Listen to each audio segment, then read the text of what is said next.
Hello, ladies and gentlemen. Welcome back to the Wrestling for Life Network. Welcome to another live stream as we bring you night 2 of SummerSlam here from Minneapolis. It's going to be a fun one. We got lots to talk about, lots to get into. We're going to talk night 1, night 2, all the things, folks. Get in that chat, blow it up. Let's have a fun Sunday here on the channel, and let's go.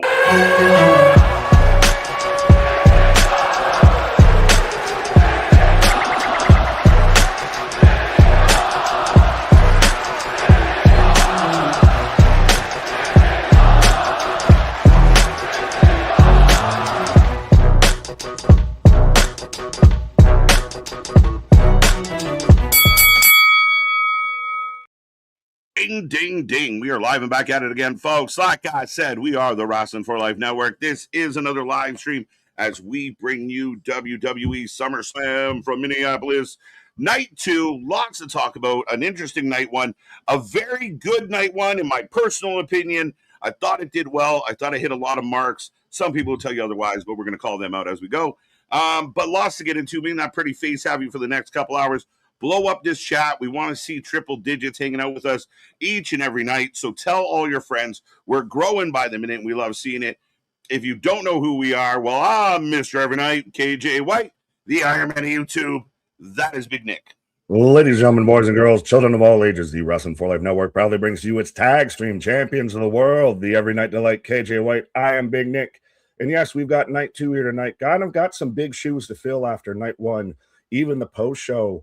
I know we obviously didn't stay around too much to talk about it, but even the post show was really solid coming out of night 1. So some big shoes, I feel, for night 2. Yeah, I mean, I think the bar was set really well. A lot of the fans out there gave it good ratings. Certain people out there still find reasons to think it was terrible, which I think is, kind of proves the lowest I really saw was like a 6, though. Like, I don't think that's like. Did you see anybody say it was out and outright terrible?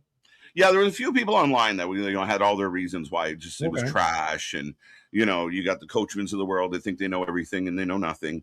But ultimately, I thought it was a very successful night. Lots of intrigue. Randy Orton comes back. It wasn't maybe the most exciting thing as far as the Bellas turn on Paige. We were just waiting for it. But yeah, I think overall the night delivered. Aldis and Gunther was great. I was happy, really happy. So I'm excited because I think night 2 on paper was better. So can it deliver? Match-wise, we'll have to see. Night 1 was very story-heavy. Even some of the matches, like the 6-man, the Usos and the Soloists out there, actually kind of over-delivered a little bit. That we kind of thought might have been a bit of a throwaway. Solo's getting more over by the minute as a babyface. He really is. It's crazy.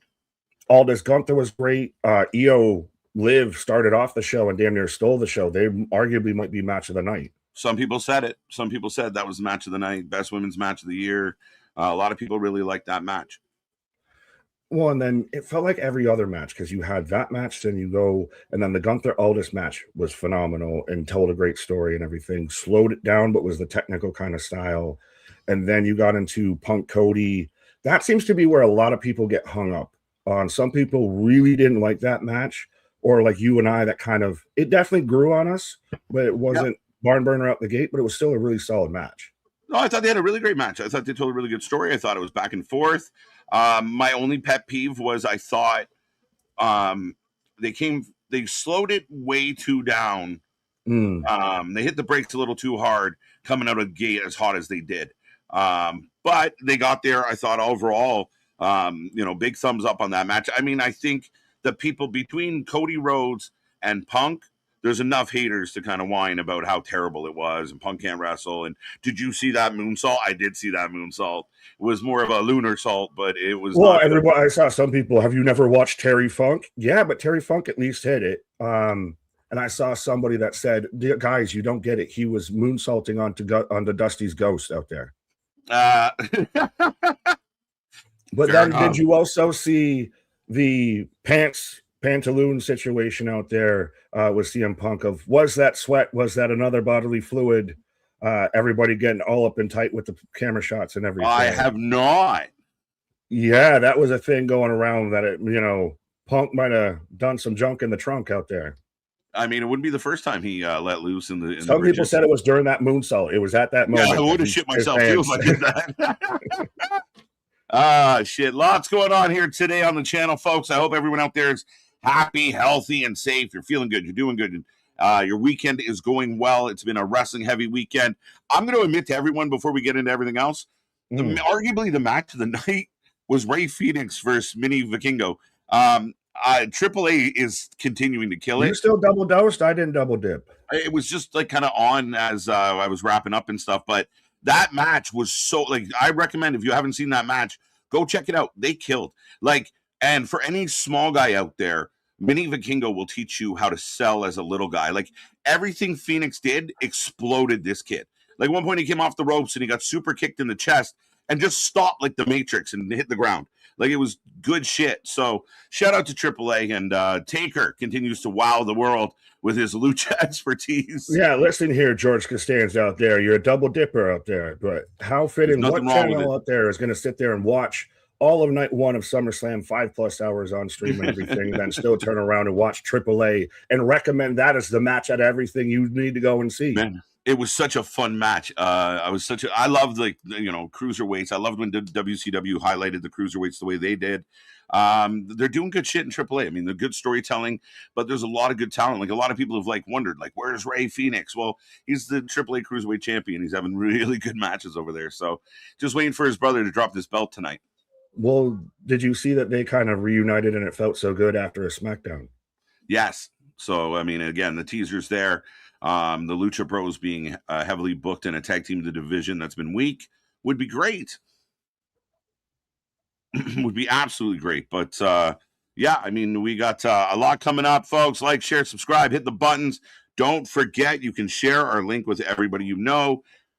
The prediction title is still raging on. Unfortunately, if you're tuning in today, you cannot fill out the prediction title because it was no longer a prediction, I suppose. But ultimately, we will keep you posted as we go on how the scores are looking. It was a tight race at the end of last night. 3 or 4 people at number 1 spot. I think a guy like MDB was sitting second, but 4th or 5th. So yeah, it's a tight race at the top. So let's see how your picks do this eve. Anything big we're looking forward to tonight? I mean, the obvious, Seth Roman feels pretty epic and should be pretty big. Yeah, well, speaking of big, I just wanted to click on this. So first from Adam, welcome back. Haven't watched the show and wrestling for that matter in the longest time, and I open a CM Punk poo-poo talks. Okay. I mean, where else again? We're going to go from that to talking about Ray Phoenix and Mini Vikingo. Well, I mean, again, isn't that always the time somebody walks into your wrestling? Like, why do you watch this? And it's something ridiculous. You've got Mick Foley barking like a dog on your screen. Right. Like, shit. It's not always like this, I swear. But yeah, I mean, I had not heard, I kind of missed out on the doo-doo talk, so. Well, then there you go. I guess that's a good thing. But outside of tonight, now with Punk winning last night, pivoting from Punk as he goes to the potty, now with Punk winning last night, does this pretty much mean Sammy's winning tonight versus Finn? Like, I know you kind of want Sammy to win, but doesn't this feel like now Sammy has to win? Like, they're playing into this now of Punk's talking about Sammy after the show. Sammy's talking about Punk before they go live on the countdown earlier. So, yeah. Yeah, I thought Punk's post-show interview was outstanding. Like, he had a very asshole-ish chip to him, but very come get it, I'm right here. I'm not wrong. Yeah, Oba can get it, Roman can get it, everyone can get it. Like, it was crazy. As far as it goes with Sammy, I think it does make me lean heavier into the possibility. I think Sammy Punk verbally and then in ring, we've seen Finn and Punk lately. I think Sammy Punk's the story. I think there's something special that could ruminate from this. I got there. The vitamins took a minute to dial that one in. But yeah, that's my just ruin. Yeah, right. I remixed the remix. Right, but no, Punk Sammy seems like the story that they need to tell, that they're going to tell, and I don't know if we want to fully get in the post show before we say out of the people, but like you said, Punk's post show whole thing was a masterclass out there. Oh yeah. I know post-show stuff and media scrums and everything are kind of a debatable topic in wrestling. But when Punk's out there doing it fully in character of, I'm not the guy who has it in my contract that I'm the last to go on. There's a difference between the last match and the main event, and starts shooting off a little bit. That's what makes you want to go back and watch that stuff. No, for sure. And I think the way they're doing it now is the best way to do it. Like, you're not fielding a bunch of fake questions from vetted reporters. You're kind of doing more of they come out, 90% still in fave, and kind of deliver how they feel about the event and such. Every once in a while you have like a Naomi break into tears and kind of break character for a minute. And we kind of have that fun, but ultimately I like it much better.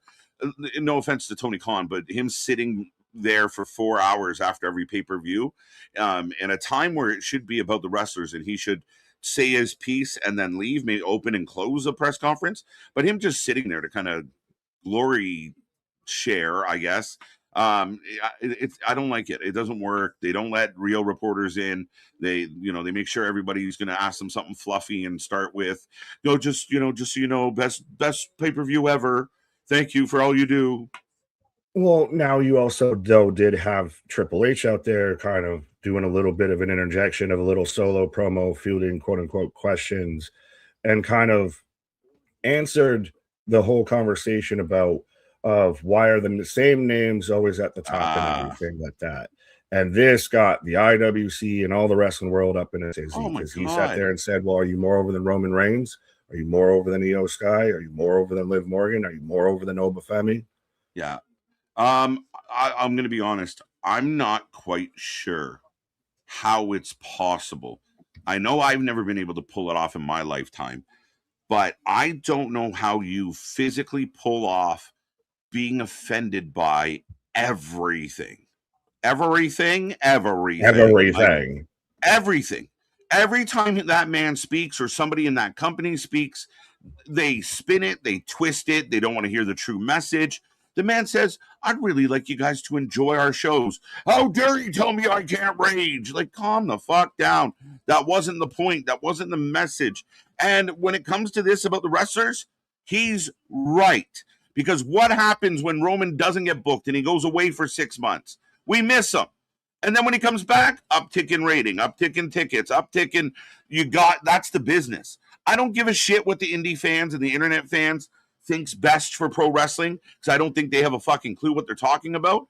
But at the end of the day, these are your most over people. And when you get guys like Oba, you got to ride them. And when he'll fail, like I know people are going to use, well, what about LA Knight? I think there's some side factors with LA Knight. But, happened with Jey Uso.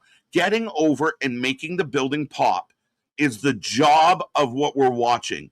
If it, like, great, we can do the best indie-rific fucking show that nobody goes to, nobody claps or screams during, and brag about, oh, this is the best wrestling.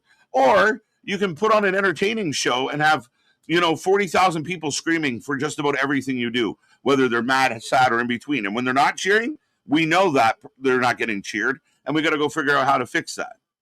Well, it's even like the quote that he had before SummerSlam and everything, to where he was talking about put your passion, the performers and everything, and was comparing it to sports and everything. Of everybody sits there and watches and, well, why'd you call that play? Da da da da da. Yeah. He's not saying this big derogatory, this big over the top, corporate speak thing that everybody tries to make it out to be. He's saying, get behind the performers. Don't worry that much about the goddamn booking. Follow the story. Speak with your fucking voice. Like even CM Punk brought it up during his whole going back all the way around during his post show, little scrum there, to where he's talking about those are my bosses out there. That's who I listen to, pointing at the crowd. Yes.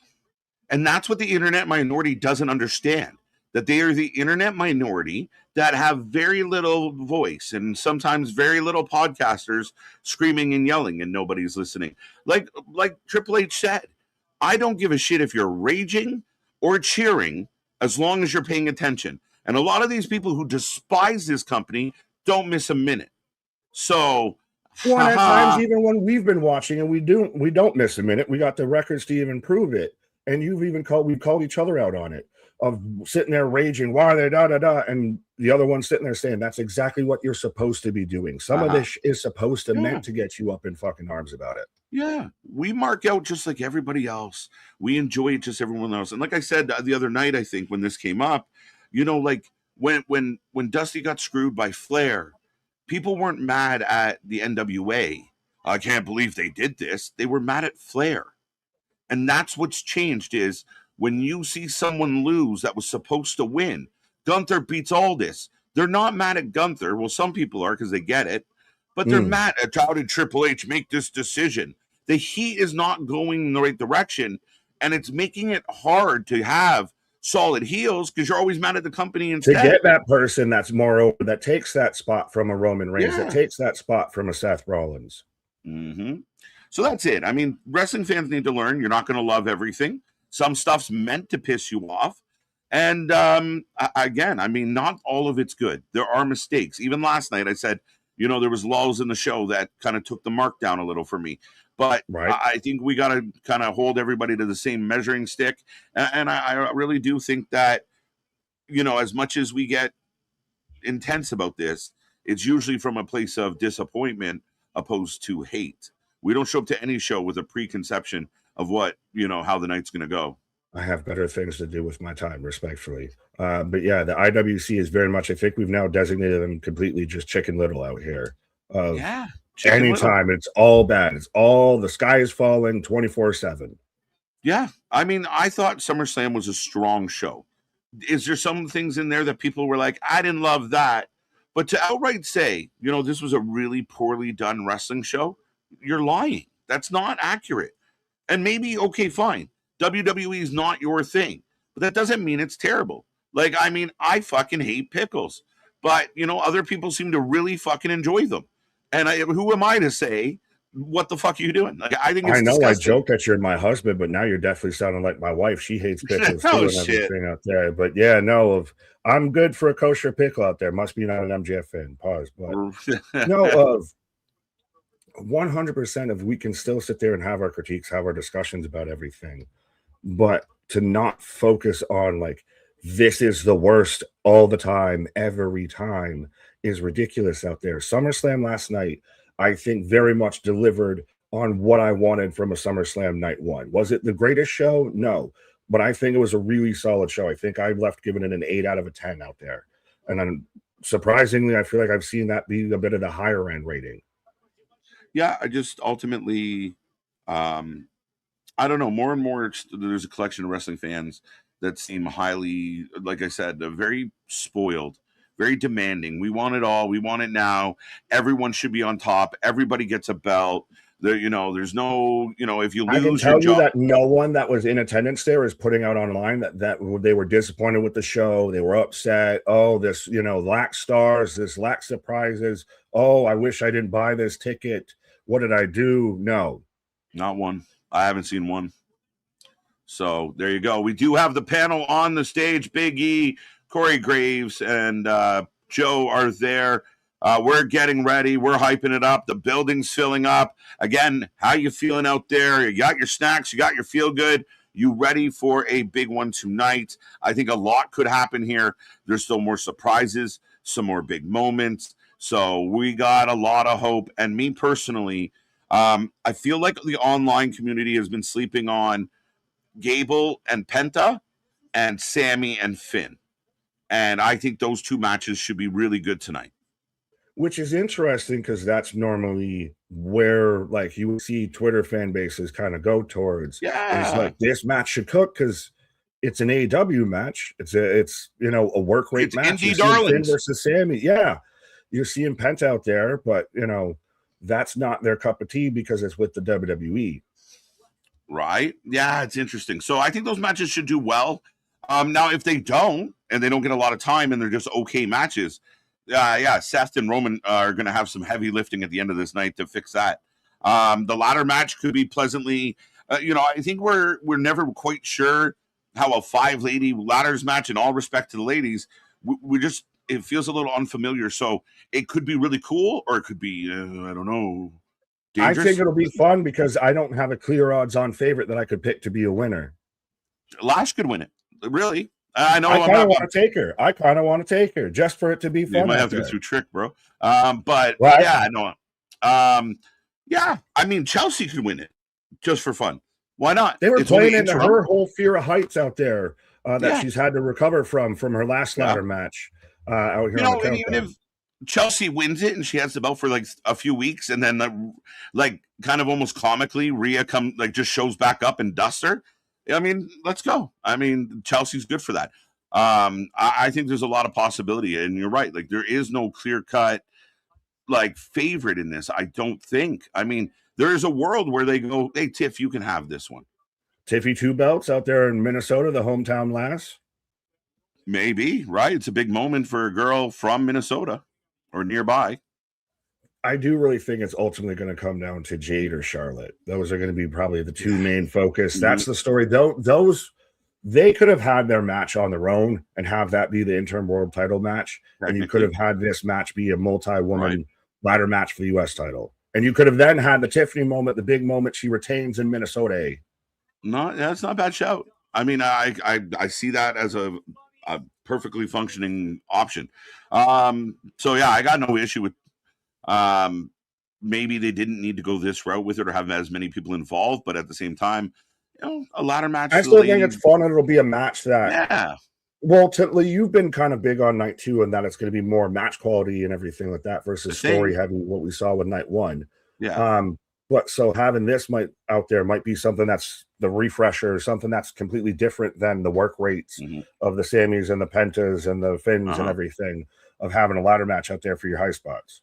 Yeah, no, I don't disagree with that. So, yeah, I mean, we'll see how it looks ultimately, and we'll see. I mean, one of the big stories yesterday was match order, and I was surprised how many people were pretty content with the idea that Punk and Cody should have not finished the show based on how everything played out.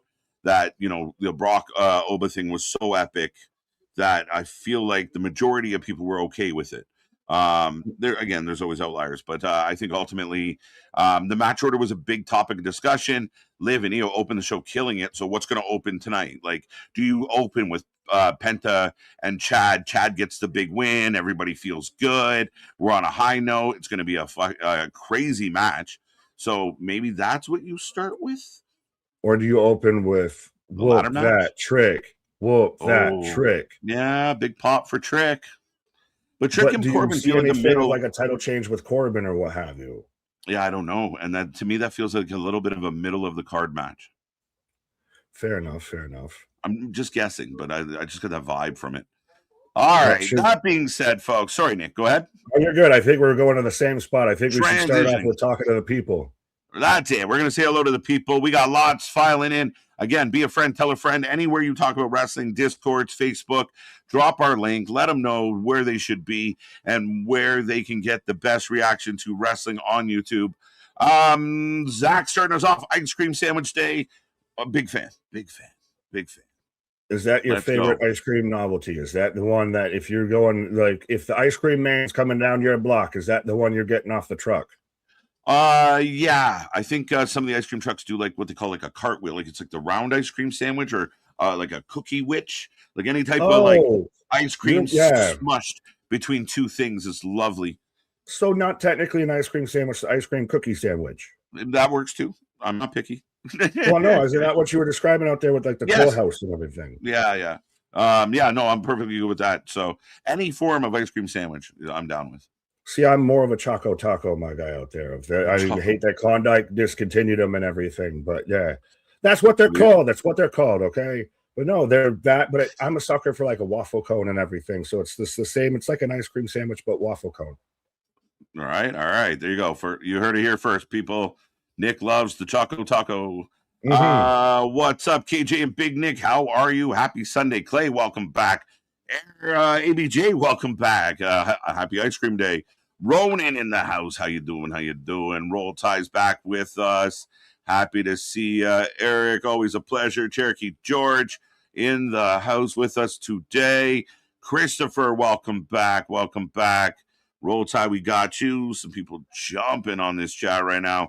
Let's go. Keep it busy. Almighty Pop, what's up? Anyone else catch commentary calling Doki Dookie? No, did not. Well, on yeah, we purpose. were too busy watching AAA after we watched all of SummerSlam. We didn't catch into the MLW or the MLPs or anything like that. Right. Such a good match. The title will be mine. Nanipat Patrol is on the loose. Welcome back, MDB.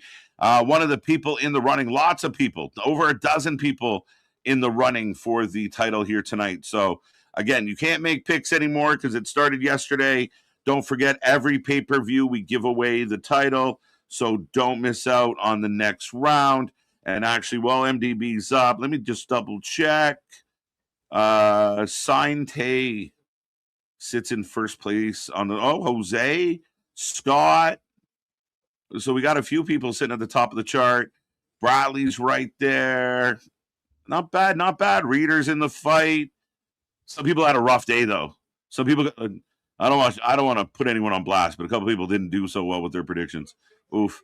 But let's go. That's kind of a way to put them on blast, but you can have that. Like if you didn't get named, you probably might be one of them. There was a couple people out there that there's a three. There's a couple threes, where you're looking for 10 points. Some people got 3. Well, that's still a field goal. At least they got points on the board. Listen, all you can do is try. Some nights are not your night. Some nights you just think it's going another way. Right. And fair enough. Guardian, welcome back. ABJ, we got you. Here's Johnny from the suburbs. What's up, buddy? How you doing? Good to see you. Good to see you. Christopher, we already got you in the mix. Let's go. Let's go, Ken. OG Dale. Adam, we got your super chat. Don't forget, super chat, super stickers get you all the love, get you bonus points on the chat, the top of the chart, so you can be the top 3. Make sure you get in there for that. The more you chat, the more points you get, and we appreciate the love and support. All the monies go back into the channel and keep us floating. But thank you, Adam. Jose, welcome back, sir. Always causing trouble. Joseph's with us. I see more Josephs. Nair. I love KJ's math, right? It works. It works. It's up there with Steiner math. I'm trying to still get a degree in it right now. Right. Let's go. Let's go. MDB, we already saw you. Spazzer in the mix. Family stuff last night, and I missed you guys. Happy SummerSlam. Also, a quick thank you for a few folks holding it down for me last night. Love y'all. Well, shout out, Spazzer. Thank you for 5 bones in the bucket. And again, spend time with family. Go touch grass. Get away from the wrestling world for a minute or two. It'll make you go crazy if you don't. And I think, thankfully, that's something I've been able to do over the last while is just touch a little grass. And then it's not so serious. We're all okay. Yeah, and then you roll it and you spark it. It's just a plant. It is just a plant. If you just so happen to set it on fire, there are some effects. Oh, shit. Let's go. But Spaz up there, I guess I'll try and play recovery. And Megan, son of a bitch. I thought I heard that earlier. I thought I heard Coachman in my fucking background when I was trying to get, getting ready for this stream. I knew it. Right. But Guardian, I see you. Joseph, what up? I think Rhea will disrupt the ladder match tonight. If she gets involved, then why the fuck wouldn't you have a match? Like, that's the only thing with me with that.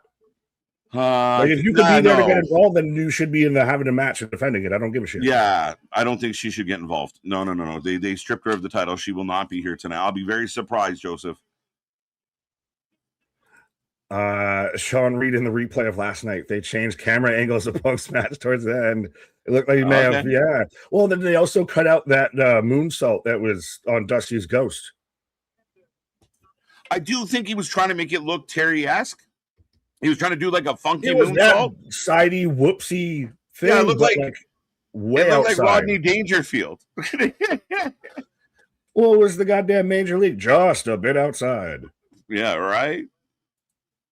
Dexter, what up? How has WWE gotten so bad? I don't think it's gotten bad. I think people get praised more for saying how shit's bad nowadays, and that's become the popular thing to do versus actually giving anything some fucking credit or whatever. It's more popular to become negative about shit. I'm not saying WWE, I'm not saying pro wrestling as a whole is perfect. Trust me, we critique all of it. But it's become way more popular to echo other people saying, no, this is bad or this is terrible, play the fucking shit little game, instead of actually discussing anything, actually having a conversation about anything. Even if you try and go at somebody with that, of, oh, it's not that bad. Oh, you fucking Fred Mark. Like, no, when did actually having a discussion disappear? Great question. Difference of opinion, you might say. Sorry. My God. You're so funny. But no, I agree with everything that you said. I just nodded and smiled to all of it. I know, and I stepped over the fucking... That's all right. It happens. It happens. But no, ultimately, I agree with you. I think it's cool and trendy to hate everything. I don't think that's just wrestling specific. A new movie comes out, everyone shits on it. A new song comes out, everyone shits on it. The thing you got to realize is, the sheer number of people that actually do enjoy it generally outweigh, unless it is something truly awful.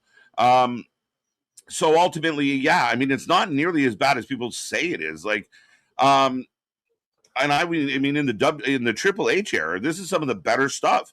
And when people say it's bad, like, help me understand, what are you measuring that bad on? Is it bad on ticket sales?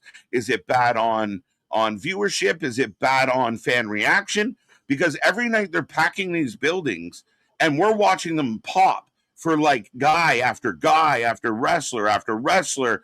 They're just popping and popping and popping. So what's the measure? Because if everyone in the building who paid money is losing their mind for 80% of these shows, and yeah, you sprinkle in some garbage, then what's the case? And then a lot of times when I say like stuff like this, well, you just, you love the Fed. I don't care. I mean, ultimately, real is real. And the fans in the building loved last night's show. So what are we missing as the fans who aren't in the building? What is the problem with the show? We've been called sickos. We've been called sellouts, corporate shows. Let's see, podcast marks. We're WWE marks. We're AW bots. All this, like, we've been through the whole gamut because we actually talk about everything. And it's when did that whole discussion fade away? That, okay, so what didn't you like? Like, can you actually try and explain to me what you didn't like? And that's why I love that we have the chat in the community that we do, and we click on as many so we can have that whole live discussion about it. All right, let's all throw our opinions out there and let's all see where we're at with all this and come to kind of a group consensus out here instead of just that, oh, you fed bot, shut up, block. Why can't we take the effort that we put into just being miserable about everything and put that effort into like, hey, this is what was good, or hey, this is what I enjoy. And again, I'm not saying all the time. Yeah, like, and I'm not saying you can't critique. Come, show up on a bad Raw, you'll see us angry and frustrated. Show up on a Wednesday, you'll see us fucking ranting and raving. Show up when things aren't good. We'll call it as we see it. And there's been plenty that Nick and I have lost our mind about. We're not saying don't do any of that, but you just can't beat the same drum. And then the world around you changes and you're just beating the same drum. You're just, yelling in a fake basement. Like, you're just not advancing. You're not evolving. You're not growing. Like, I can see a wrestler 2 years ago that was garbage. We talk about a Trick Williams. We're like, this guy might not make it. And then, here he is. We're like, this guy might be champ. Like CM Punk call him on his promo. Sorry. No, but things change. That's it. Like, if you just continually, I feel it's like the thing with Jade as she's gotten slightly better, that like people just won't let go of. She used to kind of suck. Like, okay, we get it. People don't forget. Yeah, people don't forget. I think that's, a lot of it. And like you said, I think the money, the news is driven by negativity. Like in my country, the ticker that goes around the 24-hour news, if nothing's happening in our neck of the woods, they'll tell us crazy shit about other parts of the world. Like, 3 died in a landslide in Brazil. Why are you telling me that? Why go find a good story? Oh, trust me, in my country, especially in the good old US of A, it is 100% Chicken Little the whole fucking time of everything is bad. The end is nigh. The end is nigh. So we feed into the negativity, and I truly believe positive breeds positive. And again, that doesn't mean blind faith. Like certain people out there that just think everything's wonderful, even when it's not. But I mean, at the same time, there's got to be good in something. Right. But Spaz out there with a $5 super chat. Number 2, Electric Boogaloo. I know this will get me labeled as the label of tribal, and that's okay. But WWE already winning the Battle of Chicago. Oh, swinging early. I mean, it's not exactly a hard battle for them, I feel. I feel like once CM Punk was out of AEW, they kind of sullied that territory. Yeah. And it's funny because a really, really kind of fun package for Danhausen Dom Dom. Like they're telling it like an old timey story. It's like, what do you call it? Svengoolie, Yeah, so exactly. It's got that vibe so strong right now. The grainy film, all the it's minis. all on 8mm and everything. But yeah, Right. here's Johnny saying, I've seen other streamers call it summer scam. Wahaha. Yeah. Is it that bad? Like, listen, No. you and I are grown adults. Like, what? Like, I don't see it being that bad. Like this to me was one of their better shows this year. Yes, it can be good without being amazing. Like, it's not, again, Right. with other promotions like we've talked about, to where, over and over again, they keep doing hits out here. Right. No, it was a really good show. I don't get where you could go that far to where it's summer scam. And I'm not saying you did, Johnny, but that's just right. Hilarious that people are out there saying that other streamers have said that. Like, why can't you just enjoy what's in front of you? No, to an extent, right? Like, and I think we got to understand that sometimes we're part. Like, it used to be like if something bad happened, you'd all kind of leave the arena together and be like, "Can you believe they screwed over, this guy? I can't believe they did that." But now it's like I'm going to go on the internet and scream about how mad I am that my favorite. Like, I don't think people realize you're part of it. You're part of the act. Like, you're part of the process. We need you online raging because it means we're doing our job. Right. Ghouls. Big Mama Box out there. Shout out. Hey, I got approval on the shirt, by the way. Shout out. There you go. Out there. Appreciate you and Box out there. But yeah, we got approval on the merch. We got approval on the trademark out there. So trademark pending. I love it. Jokes. I'll make a little notes. Big Mama Box going on the notepad. 2 jewels, silver star. You're a gold star in our books, Ghouls. Right. Well, I saw Guardian out there. I can't find the comment anymore, but he was saying you need a new sound effect out there for the soundboard of he called the poop. Yeah. I didn't realize poop was going to be such a hot topic on the channel. We try and neither we. Up. Yeah. What's up, Adam? Again, Adam just became a new member again, so thank you for that. Again, we got a members only stream coming up soon. And we got a members-only fantasy faction. If you want to participate in fantasy football or fantasy hockey, you have to become a member, and then we'll have a member stream addressing the specifics of the season. So, again, if you're not a member, it's a nice place to be. You get bonuses, you get badges, you get emojis, and you get access to the fantasy world. Pause. Yeah, well, Sean Reed out there, OG Dale, what up? Zayden, my beloved out there. Zayd, my beloved out there on Twitch. Marshmallow. On Twitch out there as well. And yeah, I had to click on this name. Yeah, and this one. I didn't know there was 2 of them. I didn't know there was 2 of them. We're getting a tag team title challenge right now. Right. He called the shit poop. Jokes. Stay golden, pony boy. Let's go. Where is he? Where is it? All right. We'll go his hands off the wheel. There we go. Little Sandler for everybody on a Sunday. What up, boys? The fam's all here almost. There we go. I think all we're missing now is Mama Wipe. Right. I mean, there's actually another one of the brothers roaming the world somewhere. Fair enough. But I see Groovy Alien out here. I see Joseph asking for Yum Yums. Z-Man Scar, what up? Heather's out here. Anthony. I'm trying to see if I missed anybody. Gina Wooten. I pray that my boss, T-Chief, the tribal chief, will win today. I think the odds are ever in your favor, Katniss Everdeen. I think the favorite in this story. I mean, I'm very curious how this plays out. How do you get in and out of it? Do you try and keep both guys looking strong? And if so, how does that look? Do you want one guy to kind of definitively go over the other? No one really shocked the world, I think, is if it was just straight up one-on-one, like a real crazy, unexpected, like work rate kind of match where they just go hell for leather, nobody interferes, and one of them wins. Right? Like, I think that'd blow my mind. So what's going to happen? Because that's what I've thought this whole time was going to happen. I don't know before how Roman. Right, it's not Roman style. Roman hasn't had any interference since he's been OTC out there. He hasn't had anybody from the family interfere in his matches. Everything's been straight up. And I honestly don't. I'm not part of that camp that thinks Roman's a bad pro wrestler. I'm not part of that camp that thinks Roman's got the 5 moves of doom. There's a reason why he can hold his weight with a guy like Finn, a guy like and Seth and everything like that because he can do what he do, and other people can't do what he do. I don't really expect that kind of match out of Roman very often. Like I've said this. I think this is just one more fight. Could be. They've been doing a fucking epic saga, segment by segment, chapter by chapter out here, building up how this is the story. This is the brothers. You had Seth showing up earlier tonight with the OG Shield mask on and everything. Right. Well, they're telling a story. Yeah, maybe, but half the match cannot just be Roman's entrance. Negativity equals ratings. Listen, ultimately, that is very sad and true in this world, but it's a fact of the world. The one thing we will never get from us is we won't freak out just to, get clicks, and we won't cheer just to get clicks either.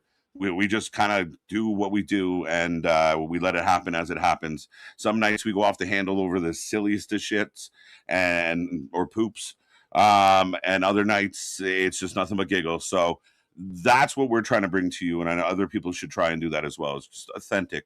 And when you're trying to always dig in the same barrel of just complaints, that barrel gets empty eventually, and you got to stand on business that doesn't exist. It's a tough place to be. This is why we end every stream with our shit is real, our shit is raw, our shit is authentic. When you're talking about that wrestling, you want to put that for life with it. Right. I see Paul's in the house. Roll Ties with us. 316. Live one. You got to be pretty happy. 316. KO going to help Sammy if they're, Lord willing. Amen. I prayed for this. Let's see if it happens. Why is Dom with Rhea? Mega? Why? I don't know. Mega's on one as usual. Good afternoon. Just a reminder, Liv Morgan, still your women's champion. Bow down. There you go. Let's go. Dig it in. He gets to do it. He gets to give everyone shit because she won. Bow wow. Bow wow. Right. 316 says, suck it to everybody. Lazy booking. What up? Let's go. J1, what's going on, fellas? I usually have something else to say to start, but I'm just going to relax and enjoy SummerSlam Night 2. Electric Boogaloo. It should. We've talked about it, how this should hopefully feel like it's going to have this separate feel from Night 1. Like this has to have its own little identity, its own fingerprints. I think because you ended Night 1 with the Hell in the Cell. You had the Cody Punk thing. There was big enough things where it felt like Night 1 was a complete show. Night 1 didn't feel like SummerSlam Act 1. It felt like SummerSlam Part 1.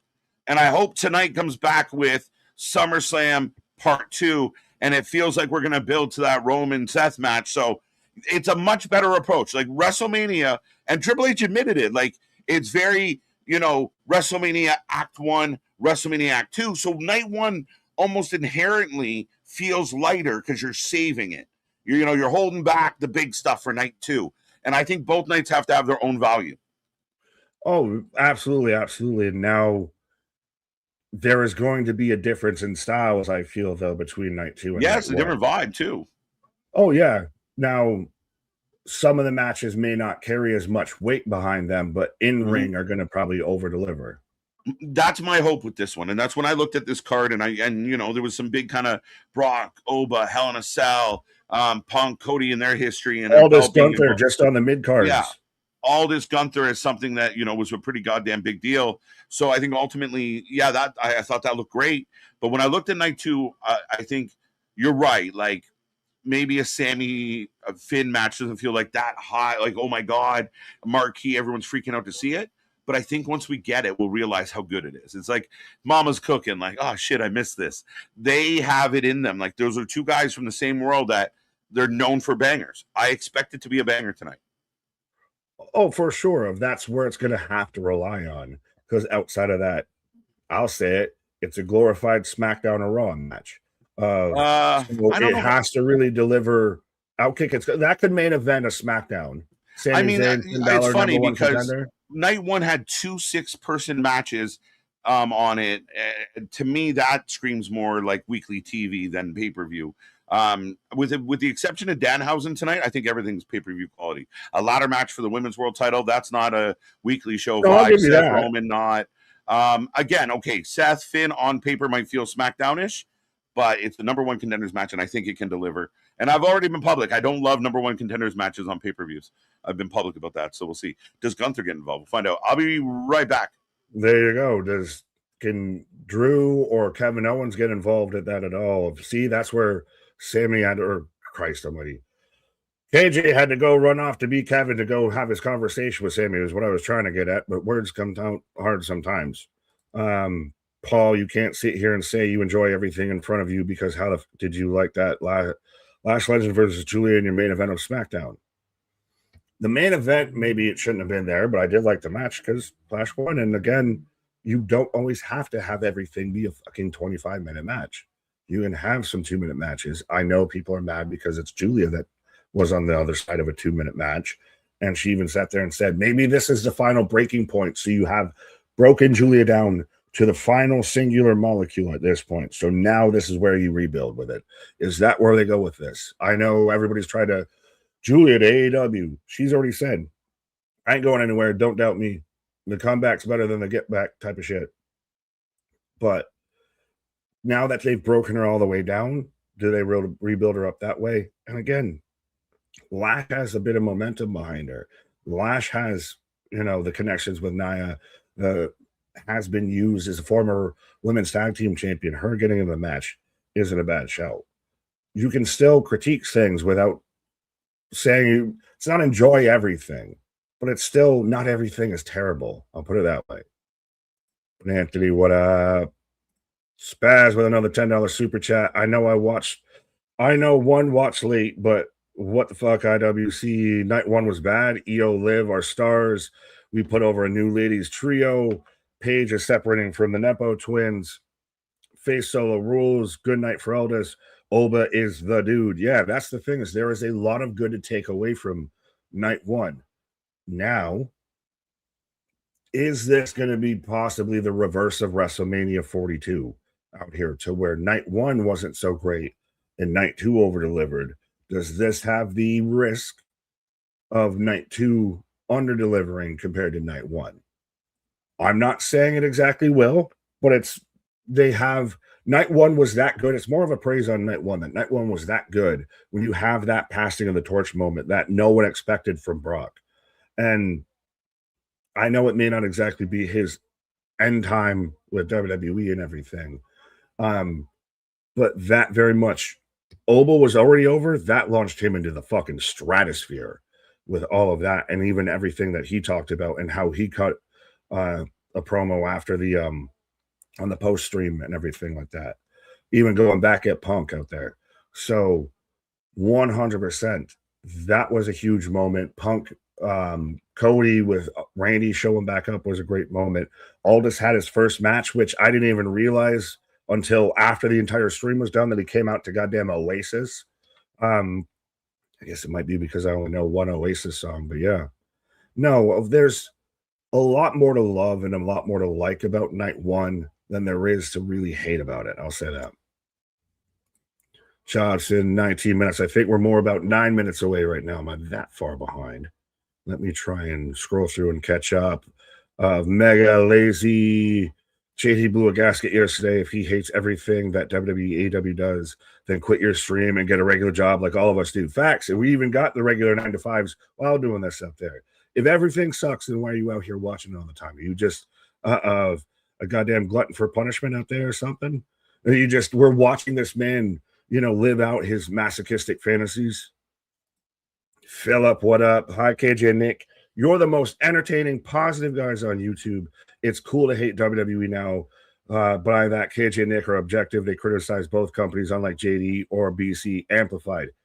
Absolutely, my guy. Preach it from the goddamn mountaintops out there. That's why we preach the whole WFU. Why, Christ, half of our merch sales and everything like that are goddamn fundraisers for charities and everything like that. We need to bring, better attention to literacy and vision and all of that, and eyesight and hearing and hygiene and everything out there. Because God damn it, some of these people seem so fucking lost out there. If it's just let me just yell and scream into a camera. No, why would you want to spend your time goddamn doing out there? I'd rather be out here. We're all having a virtual hangout. We're all one giant family out there having, pass the pizza, pass the wings out here, watching SummerSlam together. Yeah. Some of it's going to be great and some of it's not great. but you got to take it all as a whole sample size. Mega, what up? Shut up, KJ. It was an old show. What? Mega, who are you even talking to right now? Or am I that far behind? Marquis says the Bloodline family is going to help Roman win today. I don't think so, because especially with Roman saying, I have to do this, I have to get my victory over you, I have to do this, my family has to see me do this. I don't think that you're going to get some interference with it. Maybe after the fact, if there is interference, is it someone acting on the roster, or is it Zilla? Could it be Zilla? Appreciate you, Johnny. Yes, no, we try to call it as much down the middle as we can. Well, and at least we admit our biases when we have our biases. When night one was a better card.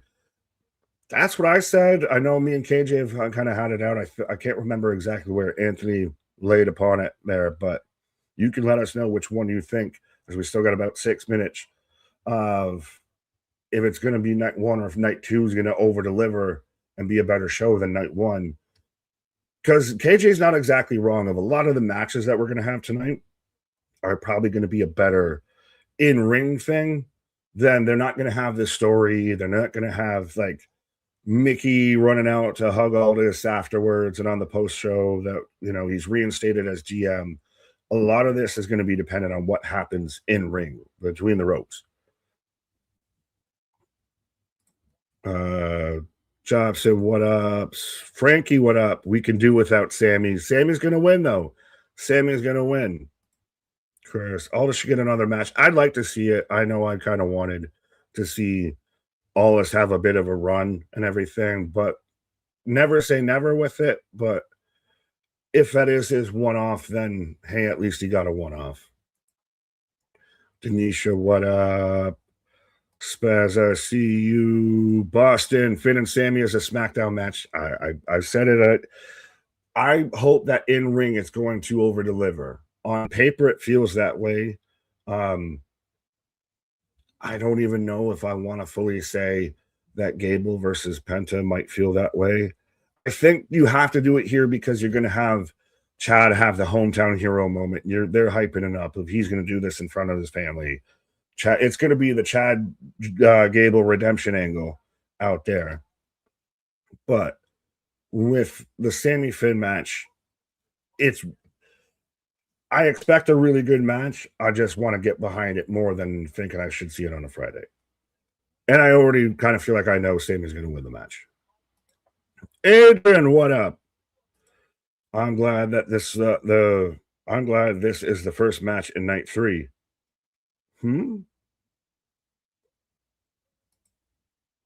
You know, fair to assume Brie Bella is promoted to Busted Open. Could there be others that could be promoted? Is she doing anything with... Oh, I got Hootie. I got a Hootie. Darius Rucker out here about to do probably God Bless America instead of Hunter's Daughter, which, by the way, if you went at that whole situation, you're weird. But I didn't know Brie Bella was doing anything with Busted Open. I know that it very much came out after the fact that she's injured and got injured during that match that she busted her shoulder. So we'll see. Hunter's already talking about having a pivot, so might be Nikki Bella versus Paige. Oh, so we are getting the national anthem. I will just briefly there here, so you can see I got the bald head. But there, as we are getting Hootie singing the song. Nick, you know, Zilla Fatu going to show up to help Roman tonight. I don't know. I don't think so. I think it's just a straight up match. I think they have to end it of, like I said, just one more fight. And that might be the last time these two have a match against each other. Except when he fought Douglas Jose, who's a what? Samuel, what up? Anthony, what up? Charlotte for interim champ. I could see it.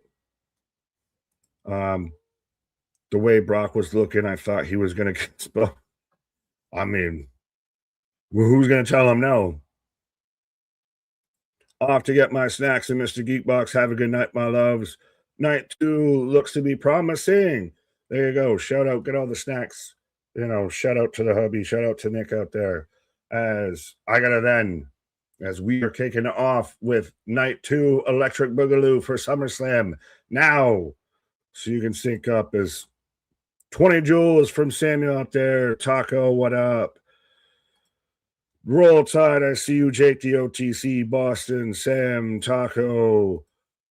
Paul Carpenter becoming a member for 32 months. 32 months and 32 more. Let's go. Shout out as how we are together out here. We're hooting and blowfishing as we are together. Anthony, what up? I'm defending the NWA title on SummerSlam tonight. There you go. Who's going to challenge you? Nick is bald. Yes, I got Peach Fuzz Paul out syndrome out here. But I got the overhead shot of U.S. Bank. Chelsea Green for interim champ. Charlotte all the way. Here we go. As we got the Danhausen mobile parked out front. Did you see people even bringing up the ice cream wars? Where are my ice cream bars between Danhausen rolling around Minnesota with very nice, very evil, ice cream, and AW, I guess, was out there. Oh, Charlotte, you are never beating the allegations out here. She got the pink dyed hair like Alexa. But AEW out there with all their packaged ice cream, which, I mean, throw that on a goddamn Walmart. I'd fucking buy it. Chelsea out here. So we're getting all the sponsored Wingstop entrances. Hashtag not sponsored. We need a sponsor for Wing in the Ring for sure. We need some few out there. Joseph, I think the big surprise was Orton last night. Tonight will be KO. Could be. Lash and Trick showing up. Night 2, let's go. Shout out. Everybody has chat still growing, still popping off out here. See, they're showing Seth with the OG Shield mask out here. Well, speaking of my unofficial brother out here popping back up. Let's go, folks. We are about to go. Are you ready? Are you feeling good? Are you excited for Night 2? Blow up this chat. Hit all the buttons. Hit the reaction buttons. Let's get this one lit today. Right. They're even showing the whole little video from last night, too. They absolutely, it could just be they managed to get everybody hyped right out the gate with Night 1 last night. Even though everybody was kind of, are they going to do it? Are you really that excited? Are the tickets moving that well and everything? You instantly just came out of the gate and you're like, oh, this feels like a big one. Yeah, and I think with people being a little surprised with the card and not really like, oh, wow, this is going to be the way it is with Liv and Io going first. Io and Liv came out and killed and really kind of set the tone for how the night was going to be. And I think I've said several times, the exception of maybe the Bella match, everything else was pretty damn good. Right. And since I had to do it last night, for those who don't know, Justin Jefferson was just on our screen out there, the Minnesota Viking, as we're getting Offset song playing right now as we're hyping up Night 2 out here. Yeah, Night 1 got MGK and Fred Durst. Night 2 gets Offset. I think Night 2 won out. Maybe. I haven't heard much of it yet, though. Well, you were out there before. All around the world. I like it. I don't hate it. It felt old school Limp Bizkit. Back like cook. Let's go. This channel's like crack. We'll keep you coming back. Not the official slogan. Well, no, I was halfway. I was trying to think of a joke that I could do that wasn't going to get us in trouble, and my brain locked up. KJ and Nick are like family to us in the wrestling business. Let's go. Roll Tide. Facts. That's why I call you Uncle KJ. No, I call you other things, but I love you. But yeah, we had Hootie out there. You missed Hootie, and I didn't even know. Did you know that last night was America the Beautiful was Hunter's daughter? I did not. That's pretty cool. Yeah, well, it got out, and then a lot of people got weird about it because stop getting weird about it. Yeah, what would you do if it was your daughter? Shut the fuck up. But there we go. Finn, Sammy out the gate. Oh, Interesting that this is the one that starts. Hey, you wondered what was going to be one that starts off the show. Yes. Talk about set that mofo tone, folks. This is the one. Maybe I'm wrong. We'll find out in a few minutes. But I think this match is going to bang. I'd love to cheer for Finn in this, and I think he's super talented. But with what they're telling you right now, with where it seems they're going with, Punk winning and all of that, that it's got to be Sammy gets the win here, right? Yes, I did put the poll up, folks. Get your votes in. We take a vote for every single match that happens on the wrestling show. I agree, Nick. The big hesitation for me picking Finn was the fact that they had a couple matches. And even Punk said, I already had the buddy match, right? We already did, this one's fun, kind of, for the guy I like. So I'm a little hesitant to think that Finn's going to get another go at Punk already. Well, and we even kind of halfway even joked about it and talked about it last night and it never even got to the point where it's really dark out there, but having this one start off when it's still sunshine, lollipops, and rainbows out there right. With Finn's entrance and all of that, does it kind of not exactly take away, but yeah, it doesn't hit the same. It definitely, I always feel weird about outdoor events before that reason. But I think it's hard to see Slipknot perform in daylight. Yeah, a little bit, right? Could the appearance of Haku be any indication of what could happen in the main event? I don't know. That's Seth Wick aligns with the Hakus, right? Or Romans, back to the Polynesian Principality. Well, I think that they're the Tongans making themselves known as them putting themselves on the map in the Principality out there. But I don't. For sure. I'm still holding up that there is not going to be any interference in Seth Roman. That it's going to be just a straight up good match. They're going to go that Rock Austin. I have to beat you, Rock. I have to. Right. Roman sat there and said, "I need my family to see me beat you." So why would he feel like you're going the pussy route of I got to sit there and get my family to help me beat you? Yeah. Paul says Triple H sucks as a booker. I disagree. How so? Why so? Where so? Right.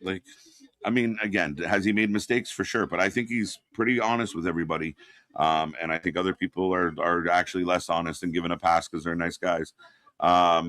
At the end of the day, I think WWE right now, it feels super hot from all the shows we watch and watching this crowd and, the number of people that the crowd's kind of freaking out for and all thousands and thousands and thousands of people going to these fan events.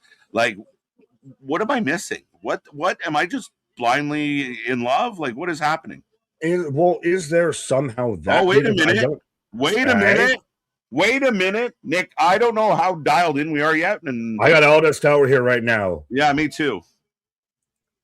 I have been reinstated as general manager. So does he have to add? Does he add Gunther into this match, or does he add someone else? Do what's best for business. Who are we getting? Additional participant. Never been on TBD. Never. No. Gunther took them both out on Friday. Gunther's going to win, man. Well, and is this kind of part of with Aldous getting Gunther reinstated and lost to Gunther and everything? Of Gunther even said it on the post show of you do your job and make me the number one contender out here. Listen, they set it up well as far as how they explained it and how it all came together. And Aldous doesn't like them, but you beat me fair and square. What's best for business? It's best for business as they shake hand, Gunther being an asshole. I don't hate this. I really don't. Sammy hates this. If you're a Sammy's pissed if Sammy's going to snap because he gets screwed again. But now is this where you could see somebody like a Kevin? I don't know, man. But now it becomes no DQ. It's a triple threat. Anyone out there that questions this, you remember Gunther was heavily involved in this, and it was his feud with Aldous that pulled him away from it. So watching Aldous make this decision, that's a hard pill for our Aldous to swallow.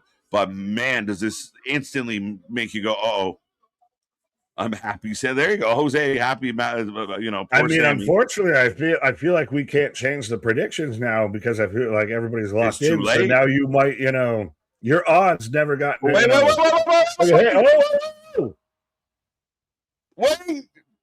One more. It's going to be a fatal 4-way. Oh, fourth participant. No way. Made an executive decision. Come on. Fatal 4-way, ladies and gentlemen. Who would it be? Jeff, what? Come on, who? Yeah! Oh, let's go! He's back!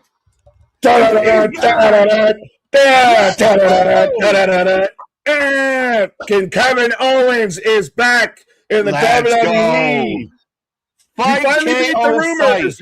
You're beside my side as Kevin Owens shows up on a TV screen. The return. You want to start night one with some energy, folks? Let's fucking go. Kevin Owens in the building. Gunther added to the match. Fatal 4-way. The poll's up. It's wrong. The prediction's up. They're wrong. Fight forever on the back of it, by the way. Again, WWE dropping more merch that we need to buy, even though we got our own merch. Look, there's tears in the building. Let's go. But we almost thought, honestly, that we would never see him wrestle ever again. And now we get to see him out here. A fatal 4-way. Indy Marks, get your nipples hard because we got Sami Zayn, Kevin Owens, Gunther, and Finn Balor all in the ring at the goddamn same time. At the same damn time. I'm just saying things because, goddamn it, I'm excited. Brother KO in the house. Let's fucking do this. My man is back. And Sammy looks like he's got tears. He's got tears, man. It's got to make you feel a little. Shit on this internet. He's got tears. I'm holding back fucking tears. Sometimes they just do some stuff. And there's so many people in tears. He's back. He's back. I didn't know he was going to be back. We hoped he would be back. Would it be in an angle? Now, he might, give me KO Punk all day long. All day long. Oh, please. Kevin Owens. Gunther. Wrestling make you feel good. Night 2. God damn. Night 2, we cooking. We're cooking. How do we start off night 2 and I'm already trying to hold back and getting choked up and sentimental and emotional out here? Sammy still looks like he's shit attacked. He still has no idea what to make of this. He's just looking at disbelief at Kevin. Look at the energy in Kevin. He looks a little thinner. My man's. Kevin has to win though now. Kevin is the favorite. Kevin is the winner. No shit. Sammy doesn't know what to do. This is so good. Look at Sammy. As Kevin comes out swinging. Fight KO. They took a match that we said was a SmackDown main event and made it a WrestleMania main event. Kevin Owens in the building. My Irish twin. Yeah. Lady B, who's cutting onions. Let's go. Yeah, you got the inverted beard of his out there. Right? It's the reverse. The yin and the yang. Reverse. Right? Look, face hello, off. my friend, we'll meet again. It's been a while. Where should we begin? Feels like forever. Yes! Hug it out. And if you weren't cutting onions before, you sure are now. Oh, they're throwing bombs. Hockey I was about to say, when KJ meets Nick for the first time. Exactly. The first time. Just spontaneous hockey fight. Oh, it's so good. It's so good. And again, I want people to find a reason to be mad about this because I don't want to hear it. I don't want to hear it. This is feel good. Gives you the butterflies in the belly. The crowd's fucking thrilled. Bro, we're one match in. I'm getting choked up with the goddamn heart racing.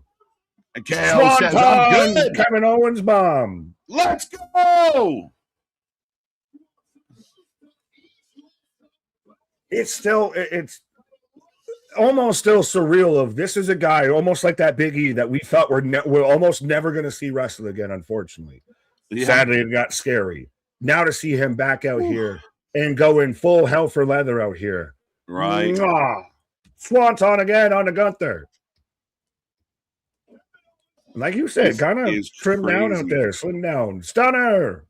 And oh, even just having Gunther get added to this and I don't care. Like, people can say whatever they want. I mean, to make the holy shit Gunther's here, and we're like, oh, okay. Like, that's not the biggest surprise. It's cool, though. It ties into the story. And then to add in KO over top out of like, oh, by the way, there's more. Dude, that hits. This is so, like, the energy right now is just great. Well, you had Gunther come out and it's okay. This makes sense. They all just got reinstated. Congrats. How you doing? And then the second but wait, there's more. Everybody instantly got all up in the fields and was just waiting to see who it was. It's the fans demand a poll, so I gave them one. Ha. Pause. Who you giving polls out to here? Let's not. Right. I had to redo the poll with new people. So the vote is up there. Even though the match is already going, as it stands right now, Gunther getting no votes. Poor guy. It's all KO. Like, it's going to be a KO slam dunk vote. It has to be, because everybody down. You're telling me that you don't want to see Kevin Owens versus CM Punk? My God. I'm almost now hoping you just don't do that at a Saturday Night's Main Event. Do that at a fucking Rumble or Mania or something. Go into your basement or go into your attic, get your VCR, blow off the dust, get a blank tape, hook it up to your TV, because we're about to get some words said by these two guys. And KO's another guy that was very close to a lot of people that really don't like Punk. KO's another guy that's had some experience and had some not great things to say about Punk. So, again, I mean, I think there's a lot of heat there. Sammy and KO could still find a way to work together. They hugged it out here tonight. So, yeah, let's... I'm intrigued, and I don't really care right now what they're going to do. It's just the fact of he's back. Oh, absolutely. I don't want to put the cart before the horses. Gunther now just stupid, sexy Gunther pin on Finn. Interesting. Pops that pin into a crab. KO back in the ring. Big boot. But think about it. This is now your world title scene on Friday Night SmackDown. And tell me this isn't a good world title scene out here. Yeah, line it up to other world title scenes, even on Raw.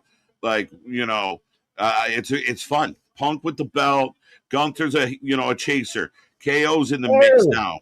Big boot and no cells. Clothesline. Clothesline. Big clothesline from Big KO. The world just feels a lot better. Like, air smells sweeter. Grass smokes smoother, all of that out there. Now that Kevin Owens is back in pro wrestling, my guy. My heart is happy. Yeah. KJ KO is so happy. KJ, let fucking go. Yeah, I mean, I love when you see pure emotion. Even like to see Nick Aldis get emotional this weekend. That's the stuff I live for. Like, I love raw emotion. I love feeling it. And when wrestling hit those notes, gorgeous. 2 count for Sammy. Well, yeah, Sammy was hucking out KO, which, by the way, we can play Where's Waldo. He's, I think, just above and to the right of the guy in the Rey Mysterio mask in the crowd out here. Is the crowd's just on their feet the whole time. Right. 66% of the vote still going to KO, or is now going to KO. Gunther 9%, Sammy 12%. Is this a wash in the predictions title now? Yes, we're going to get Sammy or Finn are not winning this match. We're going to give everyone what I'll call the Nick Aldis bonus. So everybody will get a point on this particular match. We'll just wash it. All right. So because this match was a floating card subject to change, we'll just bypass this one. He's going to go up on Sammy. Pause. Swanton knees up. On that surgically repaired neck. The ref checking on him right away. And now the ref's getting in the way. No, hold back. This is Sammy's going to snap. Yelling at the ref to move. Fucking screwed. Now your best friend's screwing you over. Oh, look, Sammy. Sammy. He's winding up. My goddamn cheeks hurt, man. Gunther. Oh! It was Gunther close, but you can see Sammy start to look and wait for it a little bit. Finn to the top. What a way to start SummerSlam night 2. Oh, yeah. You wanted your work rate matches and everything like that? This is it, brother. Oh, what the Gunther with the paw, with the big paw. Oh, that was so close. I thought Gunther was late. He might have been. He might have actually been. Yeah, dude. I mean, valid point. But let's just ride it, my guy. But yeah, let's hope they have something to top this. If you're not first, you're last of that. Yeah. You'll very much, you have enough in between to make you have that gap to where it feels fresher. Yeah, and I don't like, I know KO, and I just, if they had announced that like a number one contenders match was going to, main event over Roman Seth, Stunner! Stunner! Get him! Strutter! Oh no! Whoa! Blue Thunderbomb! Stunner! 1, 2, let's go! But, like, I mean, I'm not even mad if Sammy wins. Shit. No, it's going to be even interesting if Gunther actually locks in that Kata Haja out there on, KO with the repaired neck and everything. Right. Crabs in Boston. Whoa, now. Dear Diary, I went to Boston this weekend.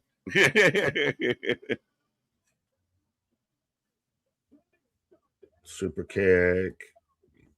This has been a weekend of pleasant surprises. Absolutely. And now, number one contender. Welcome back, Kevin Owens. Welcome back, KO. Fight, Kevin, fight. And he pinned Sammy to do it. And beat Sammy to do it.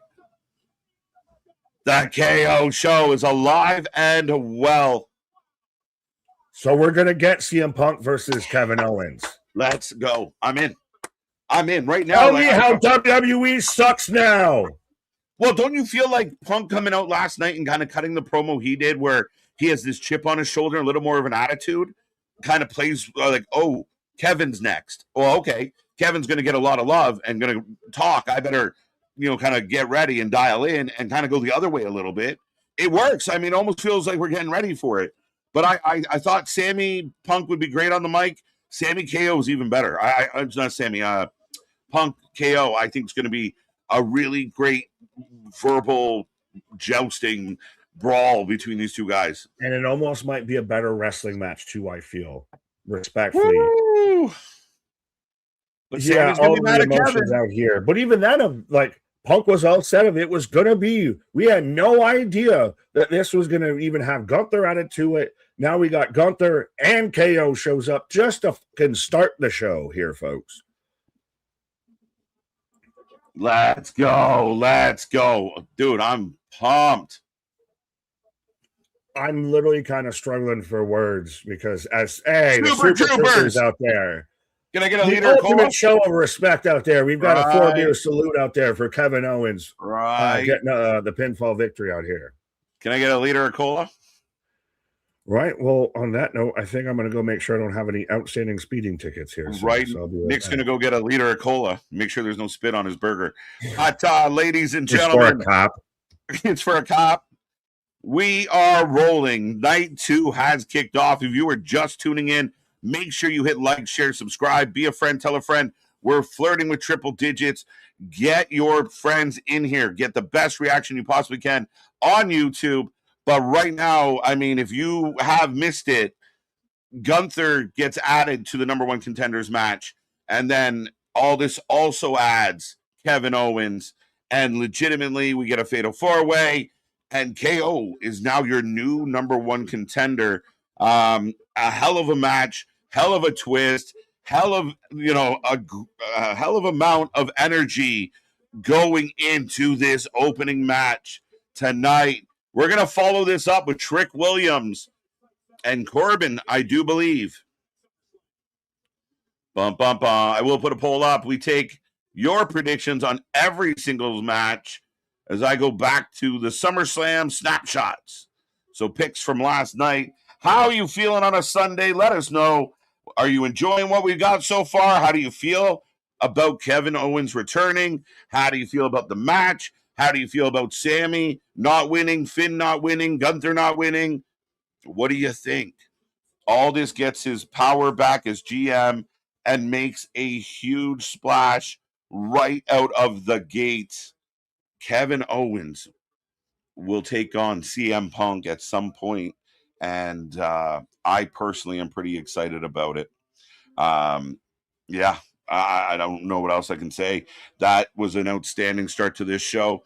The good news outside of the returns, the match itself was a lot of fun, a lot of good energy, a lot of false finishes. We're off and running here on night 2, so I do believe that Trick and Corbin up next. Get your vote in. Let me know who you're taking. As I will take a second to remind everybody out there, we are back tomorrow, 7:30 Raw. We will be here live for the Fallout. We're here all week long.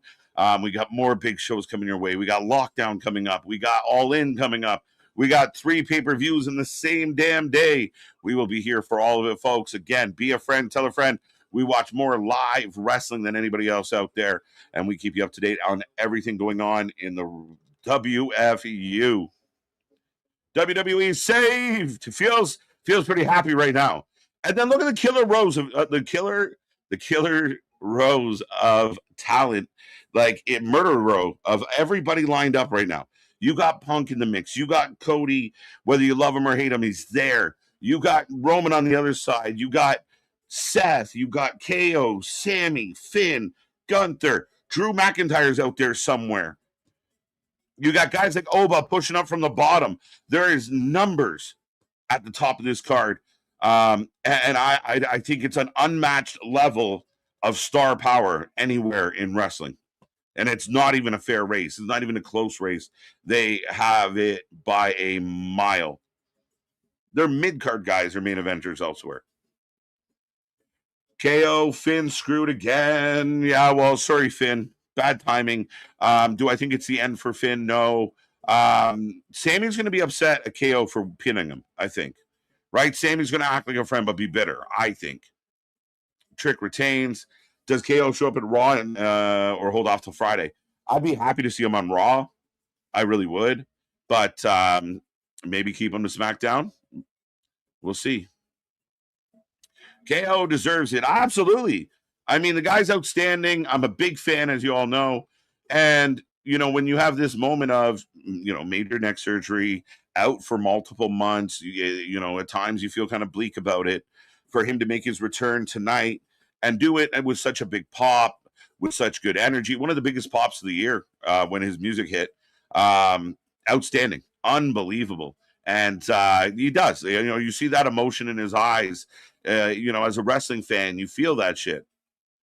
The lockout will totally be worth it for the 3-peat. Let's go.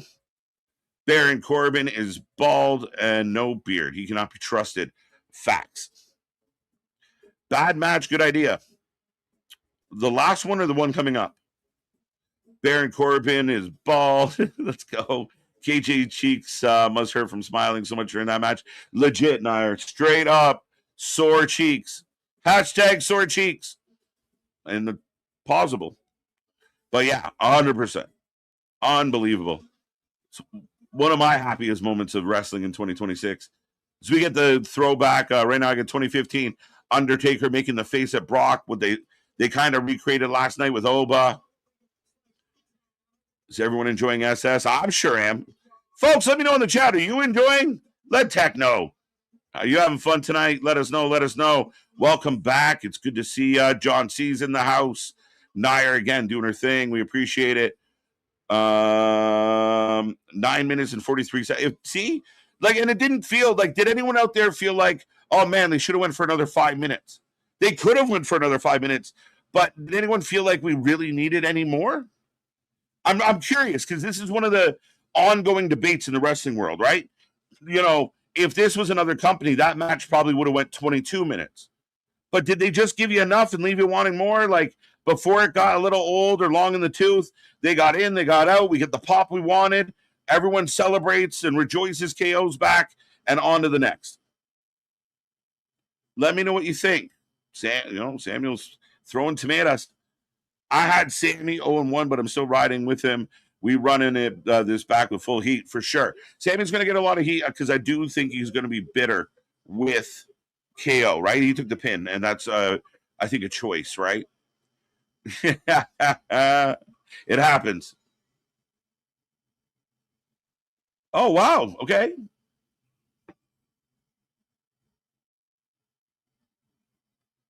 Okay. I forgot this was Corbin. I was like, Danhausen? Baron Corbin. I missed the label. Yeah, I don't know if it's if that was Def Rebel or not. Yeah, super whack. Super whack. Kevin Owens for CM Punk will be can't miss rivalry. I agree, Ronan. I agree. I know a lot of people don't like Punk, which is good. Tune in and cheer for Kevin. But I think it's going to be outstanding. Way to set the tone. Set the fucking tone. You've been told, Boston. 6-1. Sammy. You the man, Kev. Complain about the IWC Punk vs. KO is peak. Yeah, go nuts. Have at her. I think anyone that jumps on is on the internet right now going, I can't believe they did this, and Finn got screwed. Shut up. Shut up. 2-0. $2 from Spaz. We got Corbin. They got Ricochet. Hashtag get better bulbs. Facts. It's Baron Corbin in the ring. Recently returned to WWE, as many of us know. Back at SummerSlam, fighting for the U.S. title, and I actually picked Baron Corbin. Sammy did get screwed. Yeah, again, right? Sammy's supposed to have a one-on-one match. It ties right in. Mega, right? Like, that was his whole gripe that got him this match was I was supposed to have a match, and instead I had to fight Punk. I got screwed. Then, all right, we'll give you this number one contenders match. I'm supposed to have a one-on-one match. Not only did you add one guy, you added two guys, and one of those guys is my arch, rival of the last while, and the other guy is my best friend. How dare you? As here comes Lil Yachty.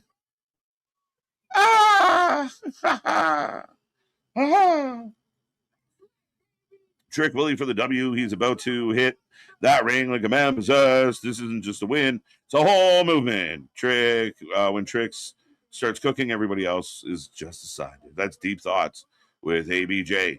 Everything went upside down. We're swirling. Oh, I don't think we're done with surprises. I don't think so. No, I don't know what it's going to be or where it could be, but it's early. It's early. Here comes, or there is, Trick Williams. Cold like Minnesota. KO is going to be on Punk's ass. Yeah, and a guy that can just dish it out as much as he can take it. And I think with kind of their rhetoric and how hard they go in the paint, you're going to have moments where we have to stop and go, that one looked pretty stiff. That punch felt pretty stiff. So they have that ability to kind of amp us up to the point where, like, shit, they're really fighting. And if I was WWE, I'd run it right through into, like, social media, like even post SummerSlam, have them, like, arguing, like, make it, like, this big thing, like they hate each other. Like, have the dirt sheets running with, like, Punk refusing to work with KO, and KO thinks Punk's an asshole. Dun, dun, dun. Like, fade it right through all of the stuff right now. And I think that's stuff that wrestling companies need to do more of. Instead of catering to the internet, play with the internet. Pause. Who cares if Sammy got screwed? Not this time. I'm with you, MDB. I do not care. There we go. We agree. 100. Whoop that. As Trick Williams enters the ring, the poll is up.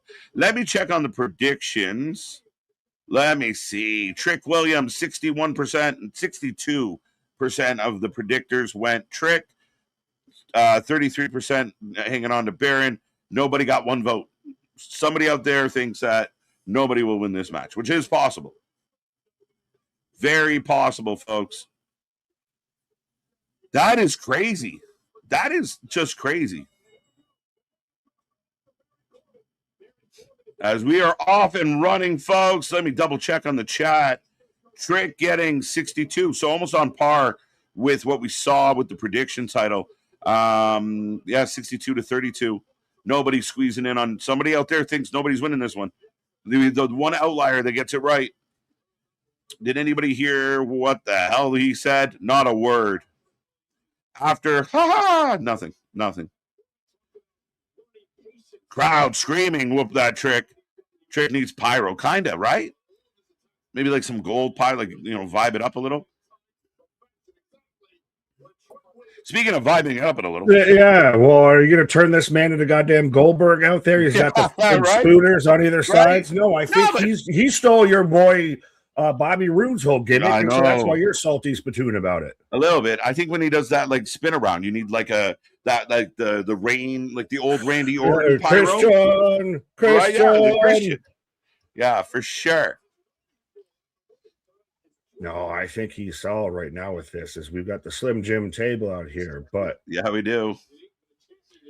KO all the good feels out here now. Already starting off with goddamn KO out here and gets the win, and then we go to Baron Corbin and Trick. And respectfully, this might feel like a SmackDown match, like what we were talking about with the last one out here. And they did Def Rebel him. They did fucking. Is it Def Rebel? I wasn't sure if that's what it was, but trust me, I was waiting for. I am the dog. You know how you feel about names? I feel that about their music. Like he was here and he had good music. Give him his good music back. Right. Oh, Deep Six out there on the apron on the floor. But yeah, no, I'm that way with both of them. Just do both of them. Right. Because we know his name. Leave it alone. Thanks. Right. TJ, well, did you hear Cornette though? When it popped me because he's like, no, his name's Cruz Montana. No, that's a slogan for the state. I had not heard that. That's a slogan. Yes, exactly. Cruz in. Yeah. It's jokes. That's funny. Shout out, Jim. I want more KO interviews. Yes. Yeah. Well, Tay, what up? 100% way to set the tone for tonight. Like you brought it up when I was coming back from my pause of how these guys on the mic are going to be just gold. Of that, if you looked in the dictionary, work shoot in modern pro wrestling, these two guys would be looking back at you. Yeah. I love I want KO and CM Punk tweeting at each other and tagging each other and being like, be petty bitches about the whole thing and walk carefully against that line of airing enough dirty laundry that's already kind of out there without going overboard. But I really think you could just literally have the dirt sheets being CM Punk threatens to quit company over KO's comments. Have the dirt sheets just spin themselves out and play them all. Oh, 100% go with it. That's been what we've talked about. That's your new 2026 kayfabe is the dirt sheets getting worked into stories that are us fans, even when we crash out about it, that's what they want you to do. Yeah. Do we see Big Cass tonight? He is advertised for tomorrow, Bendy. So I don't know. Monday. Well, where would you slot him in tonight? Yes, we might get some returns and some surprises tonight, but where do you fit them in? Like Kevin Owens, I don't know. They made that work. Yeah. That's the fun part of wrestling. But it's a good question. Depending on who's coming out, where do you slot them? We're still wondering if anybody gets involved with Roman and Seth. Even I think you believe that nobody will. So that is possible. The women's ladder match could see something happen. Even something simple like Kiana kind of screws. Oh no, Lash made it. Never mind. Let's ignore that. Yeah, Lash made it. Moving on. Lash made it. She's my pick. Right. That just opened the door for Paul to remind me that Julia is in the shitter. Well, again, did you even see her response of okay, no, I'm not quitting, I'm not leaving, I'm not nothing, I'm coming back. I think they just broke her down to the single cell molecule out there, and now we rebuild. Yeah, I'm guessing so. I still think she's fine, but it's not she's definitely in the red. She's not feeling too good right now. We got to recoup some energy here. Fair enough. Speaking of in the red, is someone bleeding? Because it looked for a little bit like Trick had blood on his hand So I don't know if as Corbin takes out Yachty, I don't know if Trick's busted somewhere. Corbin laughing at the fans. I love it. See, Yachty back up. Is always with Corbin is there's someone so much cooler underneath what they do, I feel. Like if you watch him where he's out there, having fucking aged whiskeys and making filet mignons and shit like that. Do that as a character. Yeah. Be that fucking guy. Yet, like you said, you had goddamn cool name with him or good music with him and everything. Just stick with this. Why do you keep trying to reinvent the fucker? And every time you do it, it's not been well. Is there any reason why the ref wouldn't get rid of the guy with the kendo stick from ringside? I don't know, but the ref rubbed up, so somebody is busted somewhere. We got a bleeder! 2 count. Is it a busted nose or something? 2. Like Trick keeps grabbing on his face, but I don't see anything.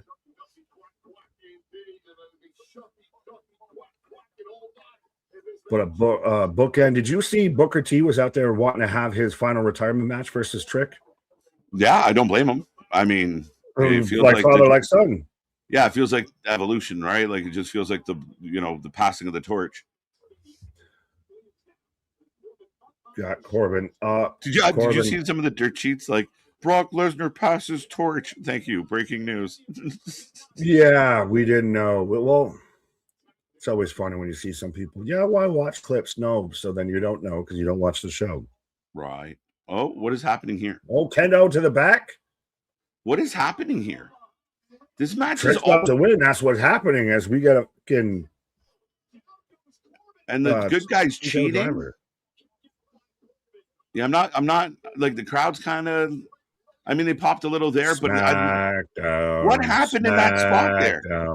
No, well, it's like you said, it's the good guys cheating. I didn't even think about it because Trick at times is supposed to kind of be in between.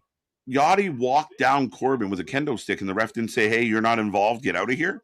And then the weird, the distraction, it was like the ref didn't know he was came being out distracted. With a goddamn racket and everything. Mm-hmm. Yeah. Oh. Big kick. And the match could this be though where Corbin wins? Oh, I trying to set the days tornado kick. 1, 2 count. That's better. 2 count.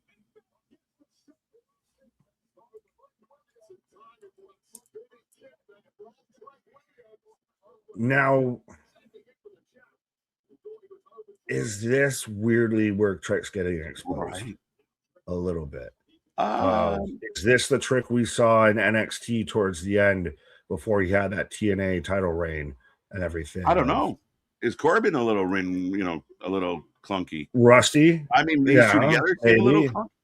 I don't mind. I think we've had moments, but there was just I don't know. It's tough. But Corbin hangs up Trick. Now he's going to the belt. Like it's a lot of this extra shit. Wrestle.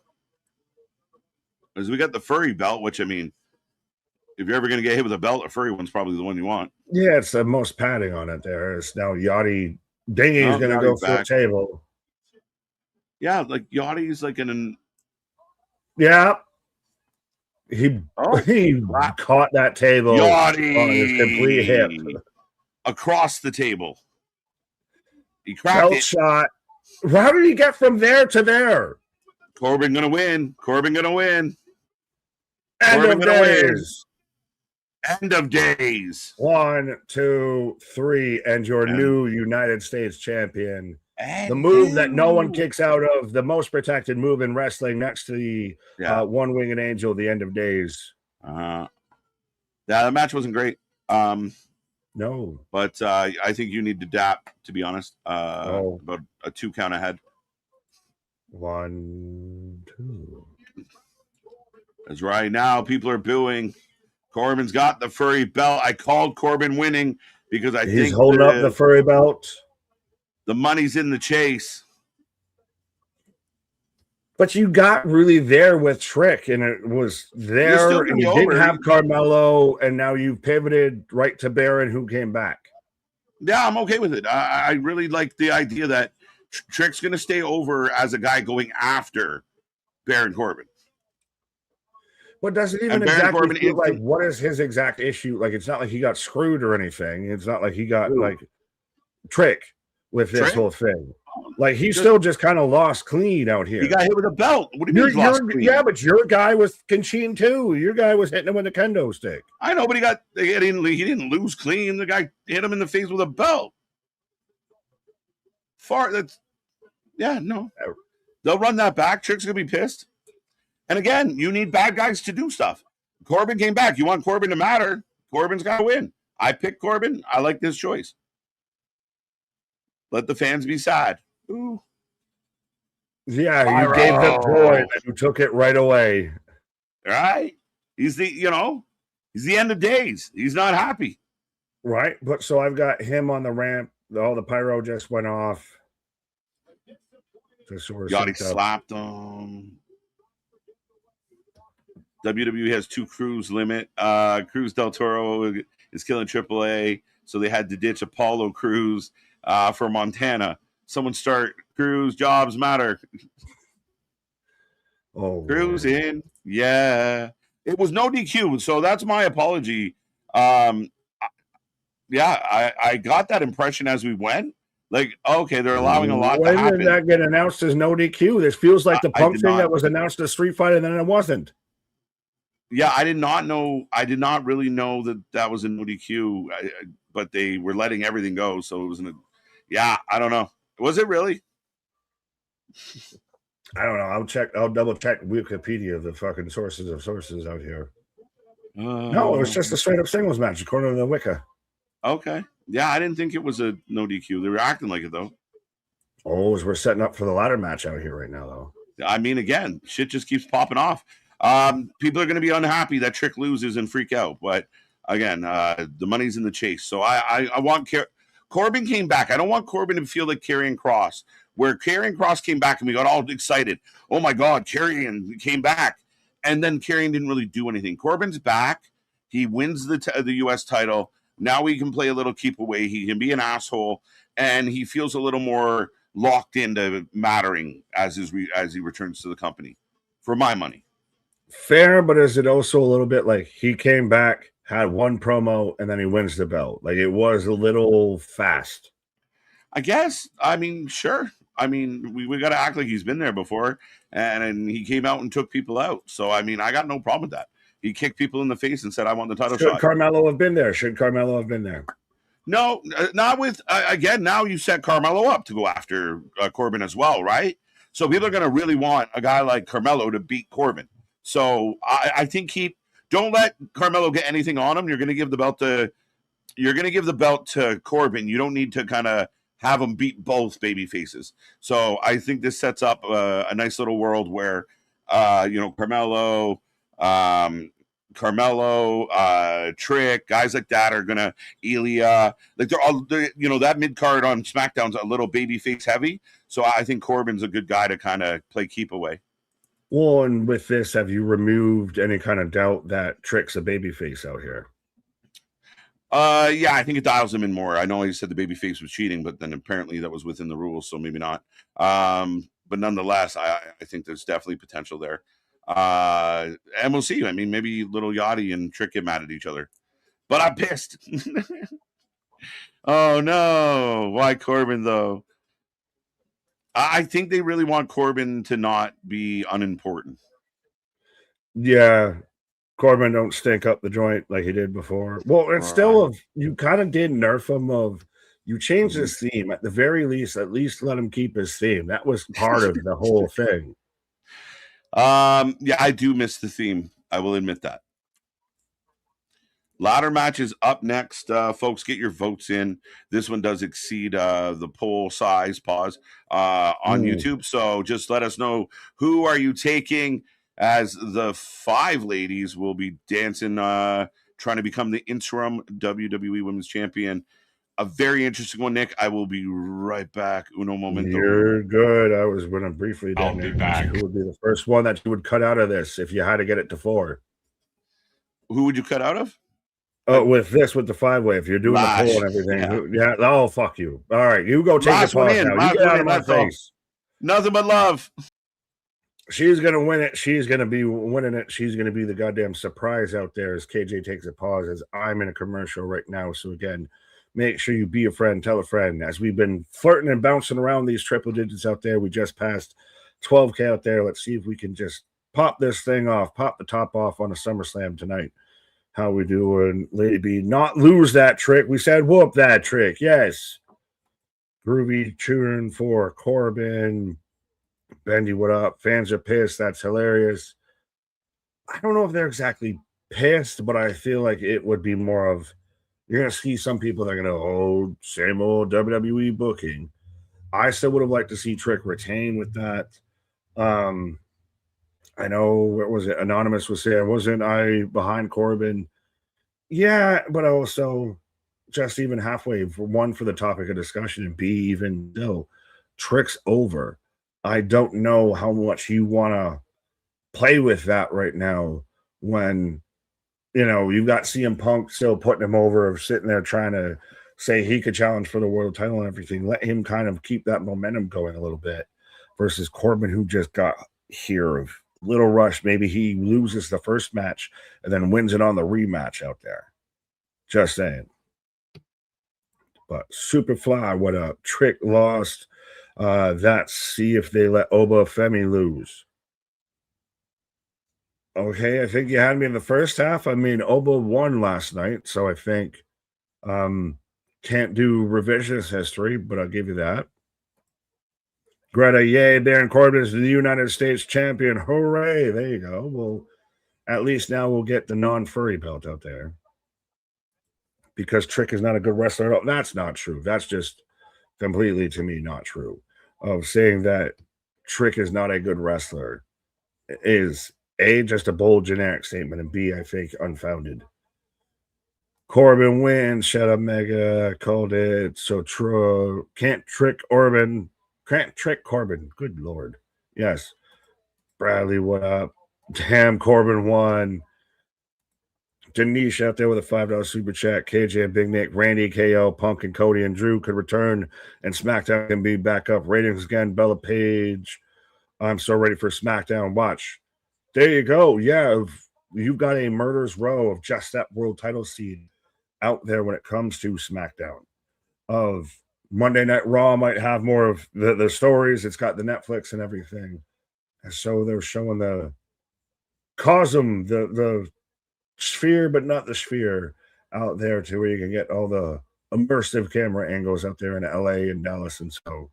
But the world title scene on SmackDown, I would put against almost anybody else's world title scene in any other promotion, in any other company, on any other show out there. Of if you get, well, we got Randy, we've got Kevin, we've got Punk, we've got most of that. Drew's the only guy right now out there filming Highlander, I believe. But that is a murderer's row that, and it feels like anybody, any one of them could be the champ at that time. It's not exactly like some other divisions where it's only a select few. As we're about to get the kickoff with the ladder match, Tekka, see you. Samuel, what up? There it is, Anonymous. I thought Nick was pro Baron Corbin. I was until they def rebelled him. They def rebelled him, and I went def on him. Kelly, I feel like they're going to add someone else to the ladder match. 6-person, 6-woman, maybe. Nick was right about Corbin. Fair, okay. It was Trick right calling him Tommy Pickles because he does kind of look like that too. Bash, why so many damn ads? I haven't had that many. Or it could just be because I'm kind of doing this too and I'm not paying attention. But they're doing the size of a meter out there. And it's going through the roof for Tiffany out here. But yeah, also, did anyone catch? I saw the pictures going around. I don't know if we really even noticed it live because, you know, vitamins be a thing. But to where it was chimerical instead of commercial for a time or two with WWE out there. Of you can't even spell commercial right. But yeah. Need to kind of get there together, tighten it up. But I just thought that was funny. But Tiffany Stratton out here. LP, so far, KO becomes number one contender after being gone due to injury for 17 months. Corbin, who is a stiff, becomes U.S. champ. How much are we going to bet Charlotte wins next? Today's booking is in a nutshell. What is your issue with KO winning? Just because what? Because he came back after being hurt? Like, let's not try and act like this isn't Kevin Owens. It is still goddamn Kevin Owens. And again, somebody who we thought wasn't going to be potentially possible to come back to pro wrestling. So I don't get the issue, the hang up there because he was out injured. If you want to spin it and go minutiae and everything, as Jade out here with the storm. Oh, purple rain out here with the Prince tribute. Let's go. She's my pick, honestly, to win up this. I know I kind of want Lash, but I think ultimately you get Jade kind of gets a make good for the match she should have won at WrestleMania. And she ends up world champ, and Charlotte becomes the chaser.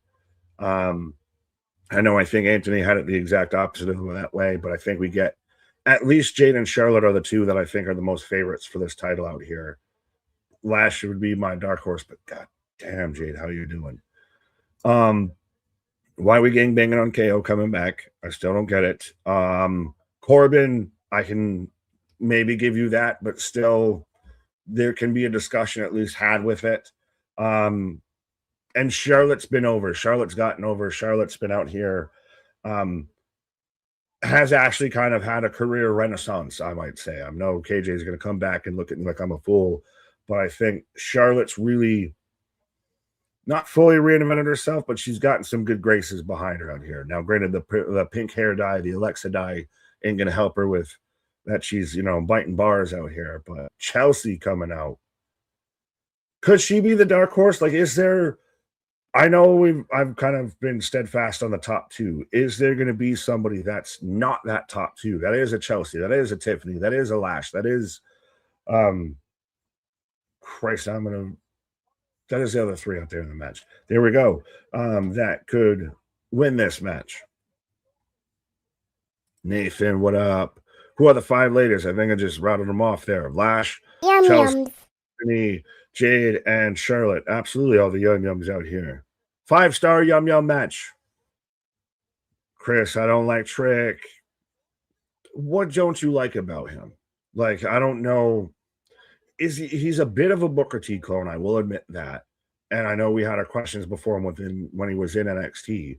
But I think since he had the TNA title run, and Lash, how you doing? He's a lucky man out here. The whoop that Trick's gotten over like Rover with him. I think he's been him, Javon, and Oba have been arguably one of the best draft classes out of NXT in quite some time. So I don't know what I would really have an issue with him. The Yo-Yo-Yumbo, the Yum-Yum Rumble. Bella should have stayed retired. I agree with that. Too soon to have Corbin win. What's happening building momentum first? Like I said, LP, I agree with you on that. If you want to gangbang on the Corbin match, I can kind of agree with you on that. If I still would have maybe had Trick win, maybe Corbin gets it on the rematch, what have you. I would have almost even liked to have seen Carmelo get into it, but yeah. With the KO slander and everything of why he came in and won, no, that was so far the best moment. And now it feels like everything's been trying to keep up and live up to that.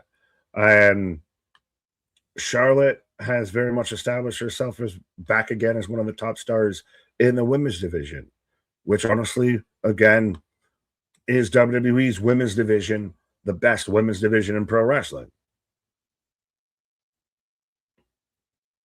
As she's coming out here full goddamn Sgt. Pepper's Street Graffiti. Top girl. Peacock, you gotta let me fly! Yeah, she's not even fully like that. She's more like a Venus flytrap, if I had to say anything. It's a lot of pinks and reds and everything, and I do think it might be more of a tribute to the fan that kind of the family that she kind of bonded with and everything, that had the one fan that kind of did most of her year and had a disability and everything that passed away. So I think it might be kind of a tribute to that. But she's now moved from doing the Sol Rook impression to doing the Alexa Bliss impression with the dyed pink hair tips out here of everybody cut on to Sharuka. That now she's kind of turned into Charlexa. Guardian Nick, they showed Glasgow Drew returning. Did they? Interessante. Don't forget Randy Orton. I said it. I think I said it. I'm broken. As we're already breaking down out here is Jade and Charlotte going at it. Right as the bell rings.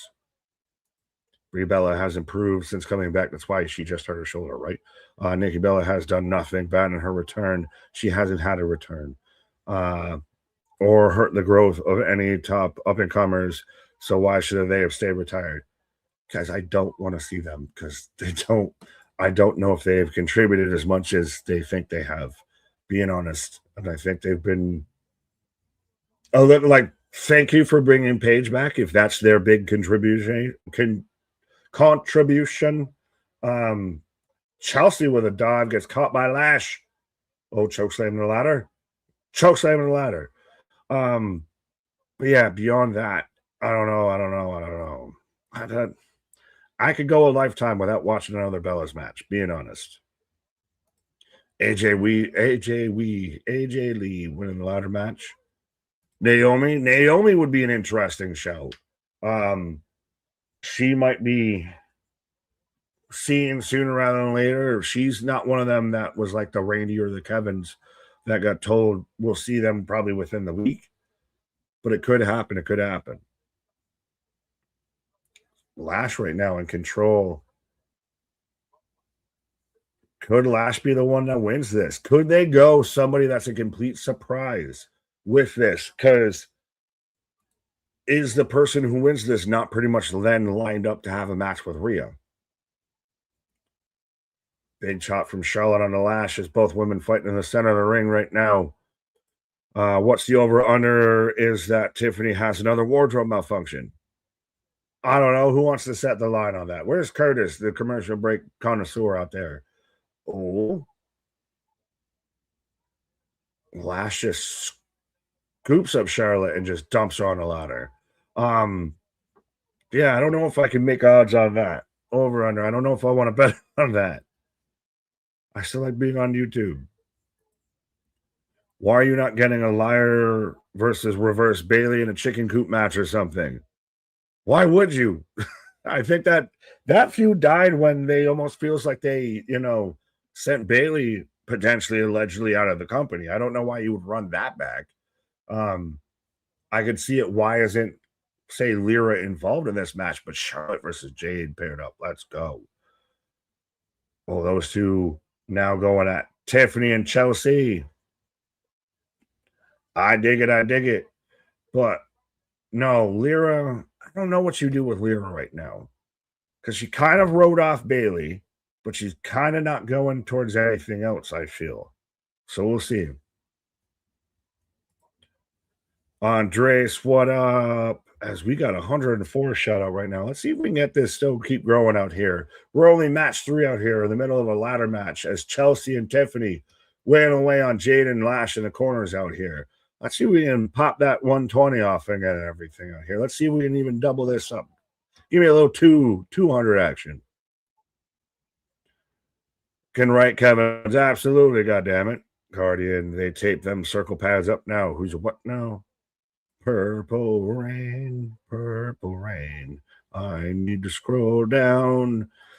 Ronan out there with the 10 jewels, with the gold coin out there. Pay your witcher out there. As Charlotte can fire it up out here. Mercy with a $10 super chat. Mercy Blast TV shout out. Sorry, glasses falling down. The KO comeback would have been wasted if he lost. Absolutely. Sets up the KO Punk match, while also maybe Sammy getting involved to go against Owens. Corbin winning keeps the competition for the U.S. title moving. Fair enough. I fully agree with everything with the Kevin Sammy Punk situation, and it's going to be interesting with the U.S. title scene out there. I would have loved to see a Carmelo out there. You could have had maybe some more multi-mans and everything with this. Is Ilya now in the SmackDown U.S. title division? When are we going to see him again? I want to see the U.S. division a bit more fleshed out, I might say. Like, I feel like the Intercontinental division might be there. Let me flesh out the U.S. division a bit more. as Tiffany's setting up to go climbing, but it's not in the center. Here we go again. Oh, shit. Here we go again. Here we go. Right. Let's go, folks. We got triple digits hanging out. Ladder match going. I heard you talking. Things are good. We're feeling good. Good energy. Yeah, well, the last time we saw these two in the ring why is Ludwig, why is Kaiser in my DMs? Right, let's go. Kaiser's in my DMs. Oh! Now neither one cares.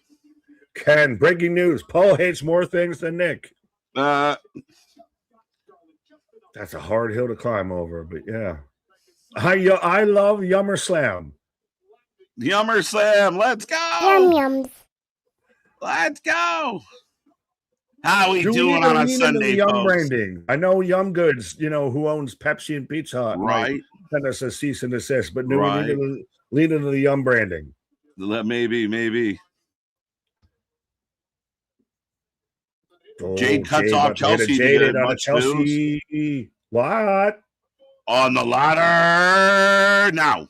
Oh, yes. Chelsea's rolling out. Jade is climbing up the ladder out there. And good on Chelsea of not managing to not take it on her nose this time. Right. The storm is rising. Oh. Well, now it's getting pulled down.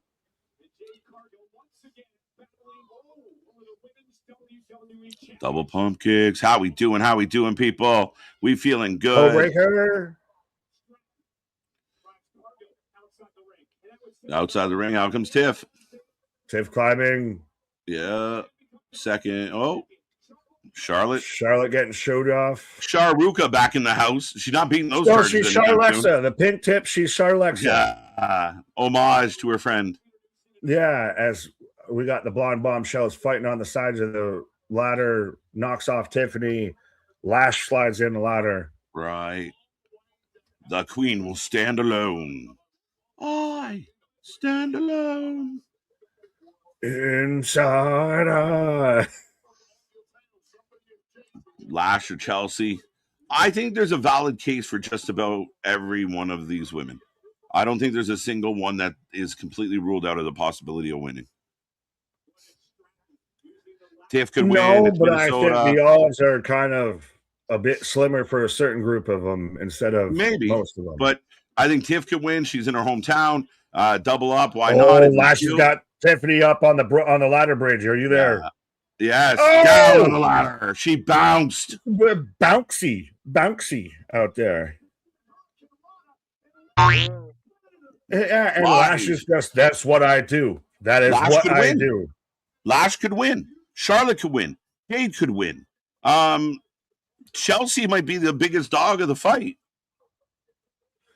Is she or is Tiffany? Tiffany might be because she has a belt, but I mean, nowadays modern wrestling loves a hometown rub. Yeah, awesome. But I don't want to see Tiffany 2 belts. As Charlotte's going up top, does she get it? No one else is got it. Outside of Lash. Tiffany's got it. Slides in. Wait a minute. Away. We're not hanging. She's doing the Hardy spot. Did Tiffany not just take a bump off a ladder? Now she's swinging from the sky. Charlotte. Charlotte. Oh, did you literally get confused? Yeah, she looks like everyone else. Alexa, eat the fucking ladder, my Jade.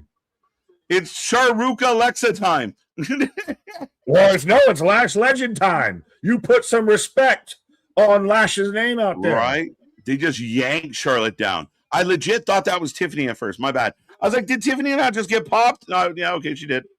Tiffany's the Minnesota colors. Charlotte's the one that's, the Sherbert colors. I'm enjoying Charlotte's midlife crisis. I really am. Right? Who's going to be divorce number 5? They're single and ready. Lash, grab the belt. Go. No. Why are you letting Tiffany climb? Tiffany might have this, bro. But they're both a bit outside. Just a bit outside. So is somebody going to show up and shove them aside? Maybe. Oh. I was way off. Just a bit outside. Yeah, I gotta get that one. Is it always one of those when you set up a ladder that's like 2 feet away? Yeah. Like, I don't think so. Yeah, why are you doing that? Oh, Hurricane Rana into the ladder. Down goes Lash and Tiff going back. Oh, wait. You adjust the goddamn ladder. You're going the wrong way. She's looking around, though. She's looking for who's coming. Like you're not close enough. No, So you moved it further away. Oh, look, the plate stands. Dude, give it to Chelsea. You guys are on fire tonight. Just give it come to Chelsea. On. No! Jade and everybody. Takes out everybody else on the everybody. outside. This might be Chelsea's game. Oh, wow. Charlotte, hello. This is going to be the greatest night in Canadian wrestling history. If Kevin Owens returns and Chelsea Green wins the U.S. title. Right, let's go. Oh, you walked under the ladder. Bad luck. Bad luck. She's climbing. She's climbing. Let her have it. There's so many people waiting. Let her have it. Oh, no, here comes the baddies. You forgot about the baddies. You were too focused on the goodies. We got the baddies. This is bullshit. Why do they look like the fucking maitre d' at a restaurant and everything? There goes the baker with his bread, like always. What the fuck is this attire? Well, I get they're doing prints, so they're blouses. They're blouses. There you go. Oh, Charlotte playing Oman. What way to take the fun out of everything, MDB? I mentioned it, and I thought it was that, and yeah, it's now Jade's. Charlotte still, or Chelsea's just ankles. Jade's gonna win. Ladder. Back-to-back heel dubs, maybe. I don't know. Charlotte's coming in. One baddie down. Chelsea's not away from the ladder. She's still ankles holding on, so she could zombify. Come on, Chelsea. Oh, shit. Mia going out hard. Charlotte shaking Jade. Eats the boots. Down goes Charlotte. I mean, I give Jade credit. She holding her own in a ladder match. I'm telling you, watch Charlotte or watch Chelsea because she's still not. She's right there. She's right there. Again, keep yourself around the rim. Keep yourself around the rim. Pause. But yeah, like you're Dennis Rodman out there trying to catch a rebound. Keep yourself around the rim. Mamma mia. Oh, now we got Lash and Tiffany on the other ladder. As Charlotte's on that, they get shook off. I don't know. I mean, it was a slight botch, LP. Welcome. But, you yanked her from the ceiling. So I think they were supposed to fully catch her, but they had to reset, which in the realm of botches, that one looks pretty smooth. Grabs the hand. I'm not going to let you do it. Pulls her over. Chelsea's still there, bro. If Chelsea rises, listen. If Chelsea rises up, zombie Chelsea. If she flips up, the place is going to lose it. Jade, Charlotte, they go down. The only woman left standing. Are you ready for the pop of the year? Are you ready for the pop of the year? Zombie Chelsea. Zombie Chelsea. The zombie. Do it. Chelsea's do it. Right there in front of you. If she's going to do it, Chelsea Green is your new WWE Women's Champion. Zombie Chelsea lives. Let's go, Chelsea Green. She deserves this. Let her have it. Chelsea Green with the dub. And your new champion, folks. Let's go. And everybody just feels happy. A lot of today. So far, we got Kevin Owens out here. We got Chelsea Green winning the WWE Championship. Salute your fucking president out there. Dude, this is going to make me more emotional than Kevin Owens. But everything's just happy. Everybody's feeling good out here. They gave you what you wanted, and they gave it to you well. Right? And this is where people have to temper their rage about Corbin because, yes, the heel won. But look at the good moments we've had other than that. We can't have it all. Not every good guy can win. Not every person we hope to get a dub is going to get it. Even though everything around that, though, was still so good. Like, that's part of what made that moment so great is we were noticing. Dude, I said it. She was there. So she was there just hanging. You called it. And we're like, we're waiting for it. We're waiting. You called it. Like, oh, wait, Chelsea's still there, bro. And I just, if she was going to sit up, she was going to get the pop of the year. And she sat up and people went nuts. But even as she got up there, I thought there was someone else going to get in the way. Oh, yeah. You always still worried about that. Well, even that they did the bait and switch when they did it the first time to where you thought she was going to give it to her then and everything like that. And then You know, Oh, she comes up a little bit short, but she's still just yeah. waiting in the wings. Yeah, to their credit, when the baddies came out, I was mad. Like I was like, oh man, they're gonna have Chelsea lose and Jade win because of the baddies. Go figure. And there you go for the people that kind of feel like same old dubs. I don't know, man. This doesn't feel like same old to me. Not at all. Samuel reminded me I picked, Lash, but I'm still fine with goddamn Chelsea here winning. She absolutely 100% deserved it. Canada 2, USA 1. Let's go. Canada having a night at SummerSlam. It was done so well of that. I know you praised night 2. I worried about it going in because it was more match heavy and it was more in ring base and everything. And you even kind of had your preconceived notions or your precautions about, the women's ladder match out there. And I think it fully delivered. I think so far night 1 is keeping stride for stride, if not outpacing night 2 or night 1. Sorry. If it can maintain what they're doing right now, like I'm not bullshitting when I say my cheeks hurt from smiling. Like, I mean, I know we're going to get a bit of the popcorn match coming up in Danhausen Dom, but that is what it is. It's like to take a breath. A lot has happened. But it was also going to be fun and it's going to be silly. And the people that don't think that belongs in wrestling are going to hate it. And the people here who are, feeling good on the vitamins and yums are going to love it. So that's all that's going to happen here. And you see people rushing to concession now.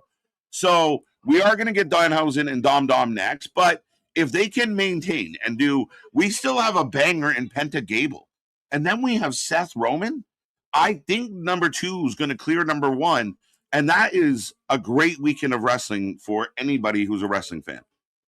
Who does number 2 work for? But right? Yeah, no. 38%, no, 28% took Chelsea Green.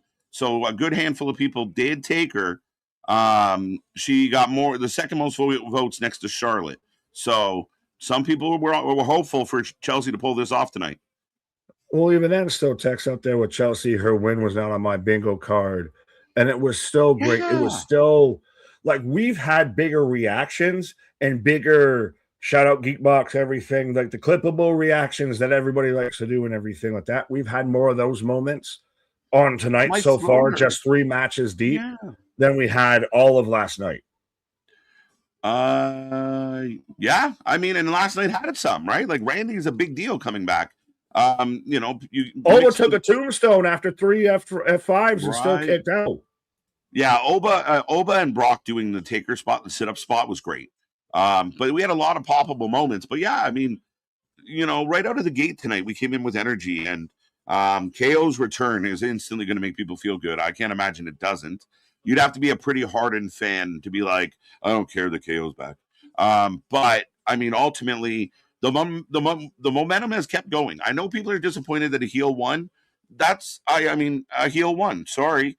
But Chelsea, anyone out there, predictable. I knew Chelsea. You hoped Chelsea, but nobody knew Chelsea.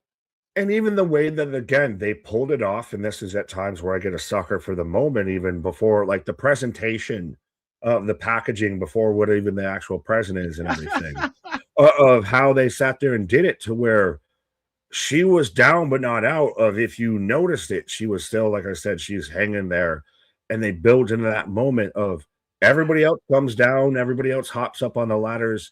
Jade and Charlotte have their home moments to where you think they're going to win it. One of them is bound to do it, of course. They're the 2 favorites, and they fight off. And then Zombie Chelsea rises from a fucking heel clickers out there and climbs up and does it to all the fucking fanfare. Like the entire crowd rose up out of their seat the second she started to climb. Oh yeah, and we were kind of yelling like, if she does like that sit up right now, that like zombie as you called it, the place is gonna just blow, and it did. And that to me, where I think certain fans out there have to overlook that to make their "this all sucks" argument. You have to ignore moments like this to kind of shit on the company. That was done well. That was booked well. That was, even like I said, I was literally disappointed when the baddies came out. Oh, that's the easiest way to get the W here. That's the lazy way out. The baddies just played hard. Played into it later on, and it didn't end the way that we thought it was going to go. Yeah, I was convinced. Oh, Jade's winning for sure now. And Chelsea hung around, and my friend next to me was like, watch that lady over there. She's still there. And I was like, that's too good. That's too good. That's again, but now let's everybody crash out about Hunter's comments about how, and everybody shit on how they don't book angles, they don't book the matches, this and that. It's all lazy, all of this and everything. When you can do little subtle shit like that, that once you notice it, it's really fucking cool. Subtlety, symbolism, subtlety. Mm-hmm. Yeah, done well. The latter match is a straight Cake City. Loving the Cake City. Somebody climbing to heaven. Is your cap lock broken? Falling back down to 4K? He's just got excited. We're talking pure chaos, pure heights, pure. He's like Ric Flair with his tweets. He's Ric Flair tweeting out there. That's who AB Jobson is out there. He's really Ric Flair. Let's go. As Spazzer jumped in, America's hat having a good night tonight. I like it. Dun-dun-dun. As I'm getting all the Zuffa productions, all the TKO propaganda. So I'll take a pause and pontificate. I'll be right back, sir. There you go. Nick taking a pause for the cause. By the end of the weekend, I'm going to know this song by heart. I've heard it so many times. Far less annoying than Fiend. But we are back to the building, showing the outside. It's been a fun little bit. Vince Russo ring. That's not true. That can't be true. Is he there? He had to buy a ticket. Yeah, cry. Again, I think it becomes an outlier. If you go to someone's channel, even tonight for the guys and girls that do review shows, and if you tune in and they're just like, rah, rah, rah, rah, rah, turn them off. Step away. Because I do not think that, again, you have every right to criticize, and you don't have to like everything that everyone else likes. But when you're talking about evaluating something for what it is, when we talk about pro wrestling and how you present it, I think this has done it in spades. They're re-showing as they're giving all the different countries calls of KO's return. Look at the crowd on their feet, unglued, energized. And he's another guy. Look at the number of people in WWE right now in 2026 that are getting big pops, big cheers, big reactions. There's a lot. For a company that some will try and have you believe that is falling apart, for a company that people believe that isn't doing what it should be doing, they're getting a whole lot of reaction. They're getting a whole lot of attention. And they're creating a lot of decent moments lately. So we go to the Minute Maid, bring the juice. They are just lucky. Jokes. Michael Hayes needs to bang for, yeah, right? That's how you do it, Michael. That's how we do this, Mr. Hayes, is your booker in that spot. So we'll see how Chelsea does as champ. Coming attractions as Danhausen.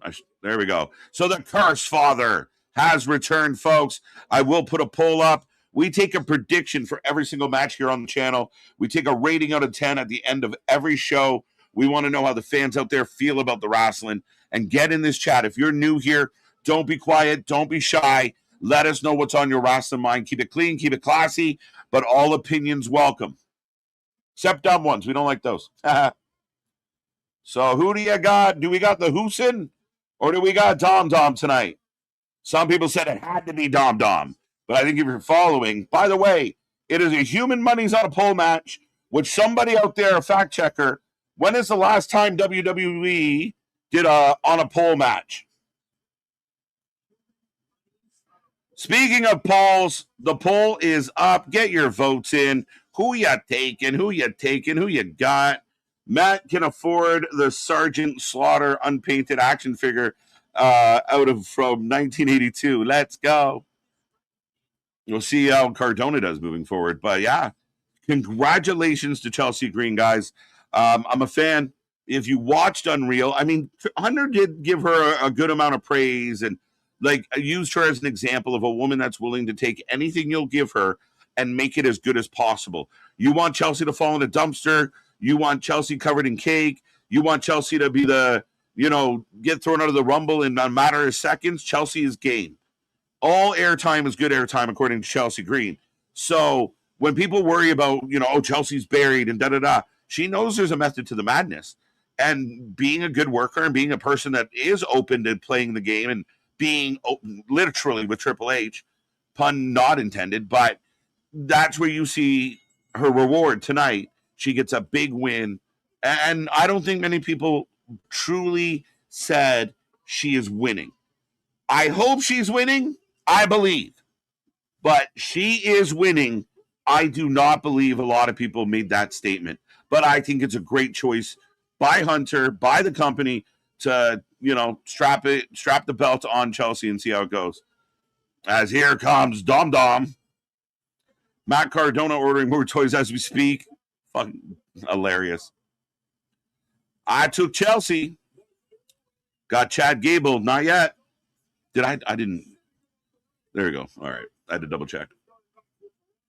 Chelsea did it. Anthony, my guy. Huge win. Right up there with two of the most, between that and KO, a very close race for emotional moment of the night.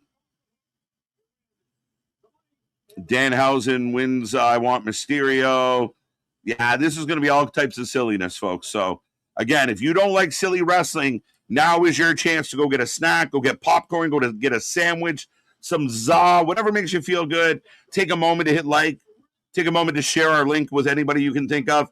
We should get 200 people in here now. We want to see how many people we can get in the doors here today. But think about it. I mean, this is your chance, but it's going to be silly. It's going to be nonsensical. We're probably going to get a bunch of cameos. Very interesting. Damn, night 2 is cooking. Vince must be big. Shit, Greg, welcome. That's jokes. But yeah, it's definitely Vince. Thank God. Russo or the other one? It's Danhausen. I didn't have Corbin, though, but so far I'm looking good with Danhausen, Gable, and Roman. That's a fair shout. You coming in sitting at the top of the board as it was, Jose. So we'll see. I'm live updating as we go right now. So, yeah, I mean, I can't believe right now we're at 7:25. We got Penta Chad coming up, which I still think is going to be better than anything we've seen on this card match-wise so far. Danhausen, Dom Dom right now. 90% of the prediction contenders went with Danhausen. Heavy favorite. Right now, the chat's sitting at 68, so the chat folk are kind of balancing this out a little bit. SS1 has been better so far. Yeah, I mean, again, I think we're, pretty much halfway through, so that's a fair assessment. I think SS Night 1 was a really, really good night of wrestling. I thought it did well. I thought it was strong. I do think so far it feels like Night 2 is just clipping at a pretty big pace, and we've had some pretty big moments. It's looking good.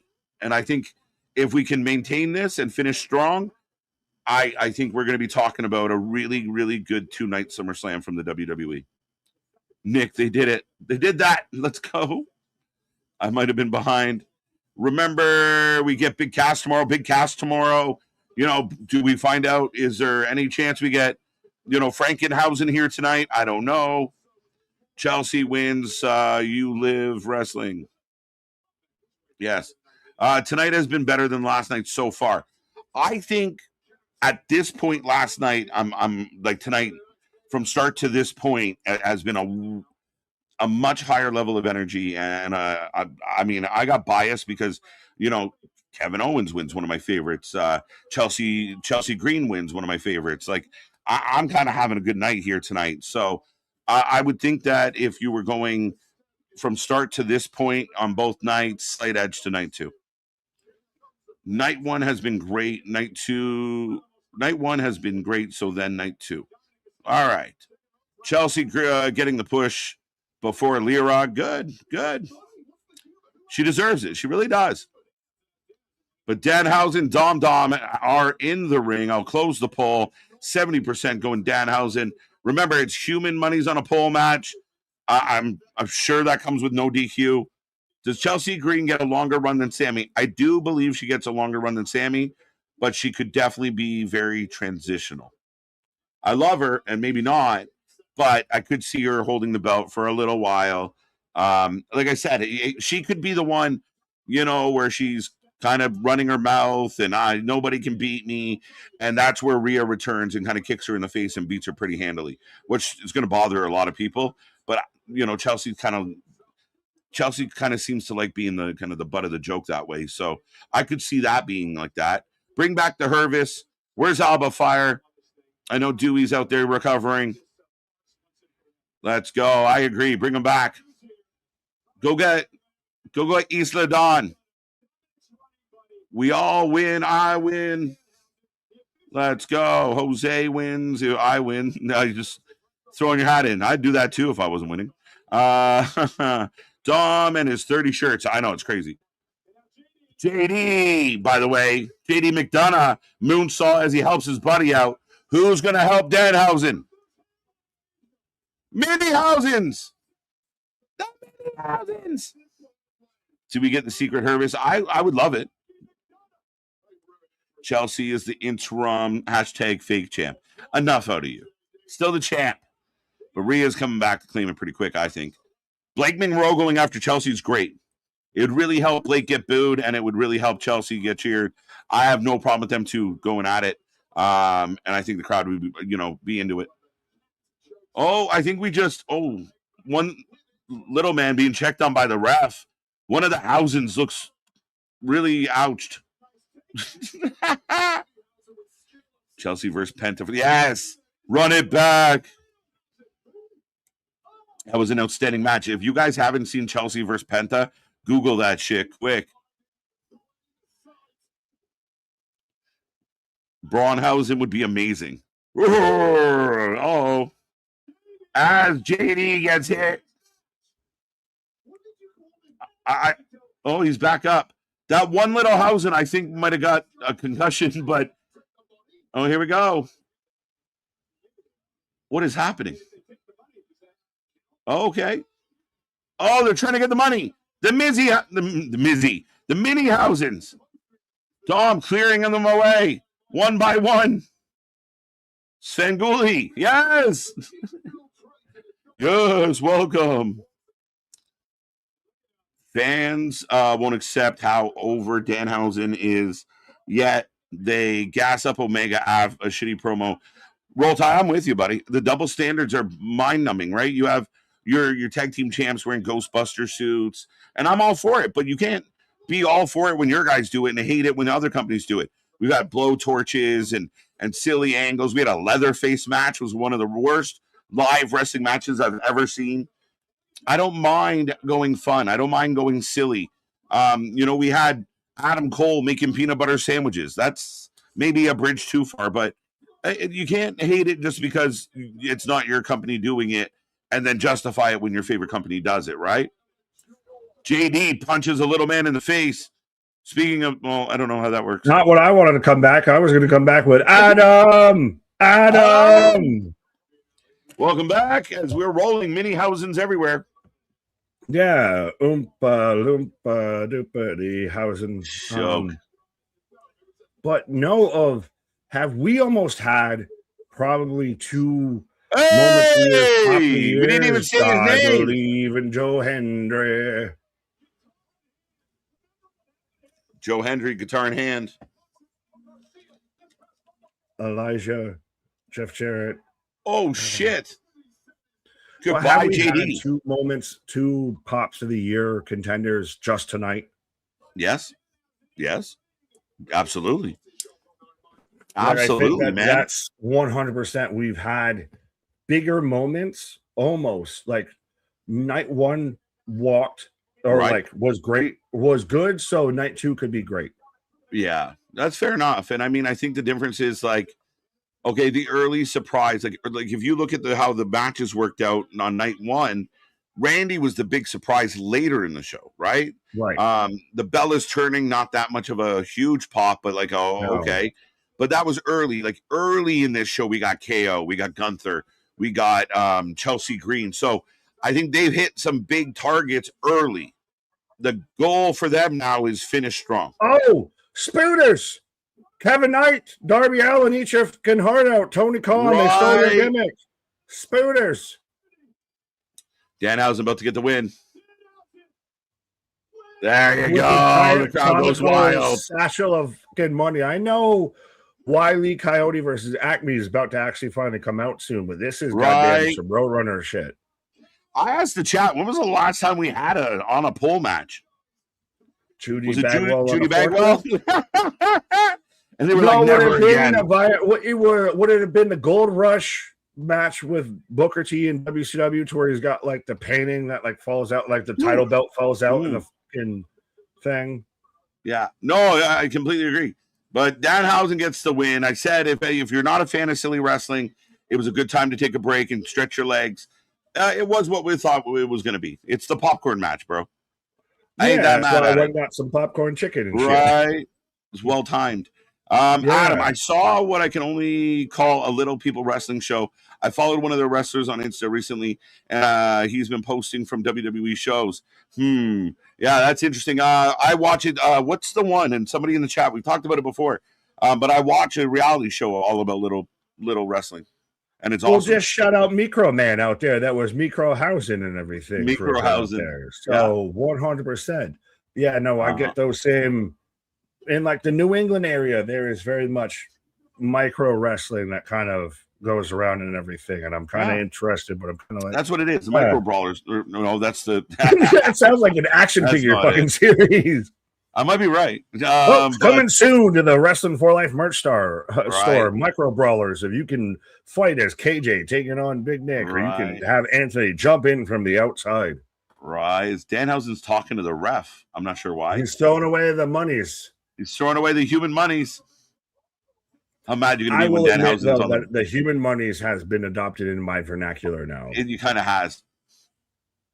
The Dutch, like, even if I'm like, hey, I send you $20 and you pick me up something from work or whatever, like I'll pay you in human monies. Right. It's jokes, but fun times. I don't care. Fun is fun. So I like what they do. It's still not as bad as I believe that you are cursed. And again, I liked it. It's going to be a good Halloween song. The minority with that, but also at the same time, we've talked about, do they need to kind of dial back Danhausen? Dial back the housing. Yeah, I do have a little bit of concern when he's on everything. Keep his social media presence strong. Not real monies. They're Danhausen monies. Some monies and some fake monies, and even the little housings are out there. This is my tip money. Souvenir monies. Well, I mean, the Bucks were out there with all their dollars. Oh, we're getting what is this? Is this an ad for something? Oh, that's Punk. Yes, it is. Yeah, it is for their show in Survivor Series. Yes. Houston Survivor Series. Let's go. Generals gathered in their masses. Triple Nose hates Dom. The Undertaker loves Dom. Does you need that, like the Drake meme of like him pointing? Like, a little bit. And then but it's still, you and I had talked about this, like with Dom losing, is it that big of a kneecapping? Is it that big of a notch the other way? It's not. It is what it is. And Dom's able to play that role, but because Dom is the character that he is, he's able to get the reaction he wants from the fans. So he can, we've seen a lot of wrestlers that they take time to, and have silliness. And we get over it. Like I had Stone Cold Steve Austin in a little cowboy hat once, Angle in a little cowboy hat once upon a time. My favorite shit. Like I don't mind, again, as long as it doesn't become the ongoing thing. And Dom's going to go have a serious match with Americano in AAA. And I the minute they said it was for human monies, you knew he wasn't going to win. But, Dom's in a position that the fans are going to react to Dom no matter what. Right. Well, as I'm getting an advertisement for WWE Radio, everybody in the comments on the social medias and everything, at WWE Radio, at Dave LaGreca, at Busted Open and everything, have us be the alternative commentary out there. Be the official watch party, the official live stream for WWE Radio out there. Let's go. Hey, we'll Clip be on it. serious so we can actually say the adult words and everything too. Right. I mean, I don't know I if mean, they we should kind let of us do, off the but chain. still. Yeah, I don't know if they should let us off the chain that far. But All right. 2 matches left, Nick. 2 matches left. interessante. This has moved at a bit of a clipping pace, but that's how It both is. nights have honestly felt. Both nights now, is it a good thing that they moved along that quickly, or is it a bad thing? It's great. I feel energized. I'm excited. I don't feel a lull. I haven't burned out, for those who are keeping track at home. Like, I mean, we've been here, and I think that is a philosophical booking debate for the fans out there to be vocal about. Because do you like a show like this? Like, KO comes back, and the match was 9.5 minutes. We loved it. It was great, right? But if they went 22 minutes, would it have lost a little bit of the luster? Maybe, maybe not. But if every match is 22 minutes, do you feel a little bored? Do things get long? We talked about Kyle Fletcher at Redemption had a phenomenal match with Bandito, but there was a 5-minute lull that they didn't need. That just leave us wanting more. Like, you don't have to do all the things every time. But also with them adding Gunther and Kevin Owens to that, did that really spice it up of like, yes, oh, we had just Yes. some chicken breast out there with maybe some salt and a little bit of pepper dashed on it, and we threw some fucking MSG, some paprika, some all the seasonings out there on top of that. Because adding Gunther alone, we thought was going to really shift everything. And then on top of that, you get Kevin Owens coming out. Then you follow up. The Corbin match almost feels like it gets a skip because of everything else, with like Chelsea winning out there in that ladder match. Yeah, and I thought Trick and Corbin were a little clunky. There were some spots that like everyone kind of got like forgot what the next thing to do was. So if I'm being honest and fair, a little clunky. Now the storytelling or the booking, I think if you look at that US division, that's like so solid as far as how many people are in it and what they've been like, what they could be doing, and we're still waiting for other guys to get involved. But right out of the gate, you have Carmelo, you have Trick, you might have Ilya coming back. Like, to me, there's a good amount of baby faces. So a heel with the belt, I don't hate. So the match could have been better, and we can debate if it was the right choice or not. But I like that. I feel like the people who are saying, well, this happened so fast. If Corbin takes a loss tonight, it would have been a lot of, well, great, you brought him back just to eat an L. And Like, just you to can't do a win. job, yeah. There is no Right. pleasing you. Just Joe. Highlander 2, the chatting. The chatting. Same with the 10 jewels to hide. Right. I like this from Jose. TK's favorite movie is Everything Everywhere All at Once. A little bit. A little bit. But A little bit. Yeah, they facts. did a good job of playing the notes properly, I feel a little bit. Like, even they might have struck the wrong chord. Like, is the Corbin Trick match the worst match, or the lowest point on the 2 nights so far of SummerSlam? Is it lower than the Bellas Fatal Influence? No, I'd still put the Bellas. Again, great. We kind of knew the Bellas were going to turn. I thought the match itself was meh. Who cares? So it's in that realm. It's kind of, it was what it was. I think more people, because the heel won, feel a little, not so good about it. And I get that. That's fine. But I think outside of that, huge moment in the opening match, huge moment in the second match or the third match. So, we're kind of getting, we're kind of spoiled. Okay, you got some peas on your plate. We'll just push them to the side. Well, are we going to get an even bigger moment at the main event out here? Of now, have we built it to a crescendo that we need something like a Dwayne or something big out Dwayne. Even listen, I think the show's been so good. Yeah, Dwayne, I don't know, because Dwayne scares me as a booking option. I don't know if he's going to stick to it, if he's going to fuck it up, if his delusions of grandeur are going to get in the way of quality wrestling. However, if it's Zilla, I think that's enough. Like, if it's Zilla that shows up and aligns with the bloodline, and that's how we go off the air of Roman with Zilla, I think we could get behind it and be like, okay. But also, you said if Roman wins clean, easy peasy, maybe that's the case. Does Drew hate Seth enough to cost Seth here? Or does Drew hate Roman enough to cost Roman here? That's true too. He hates the bloodline. Because could it still be, as much as we kind of, at least I've earmarked it, dog marked it for Roman wins, is there a possibility Seth wins to where we see a new world champion? We didn't see a new world champion last night. Do we see a new world champion tonight?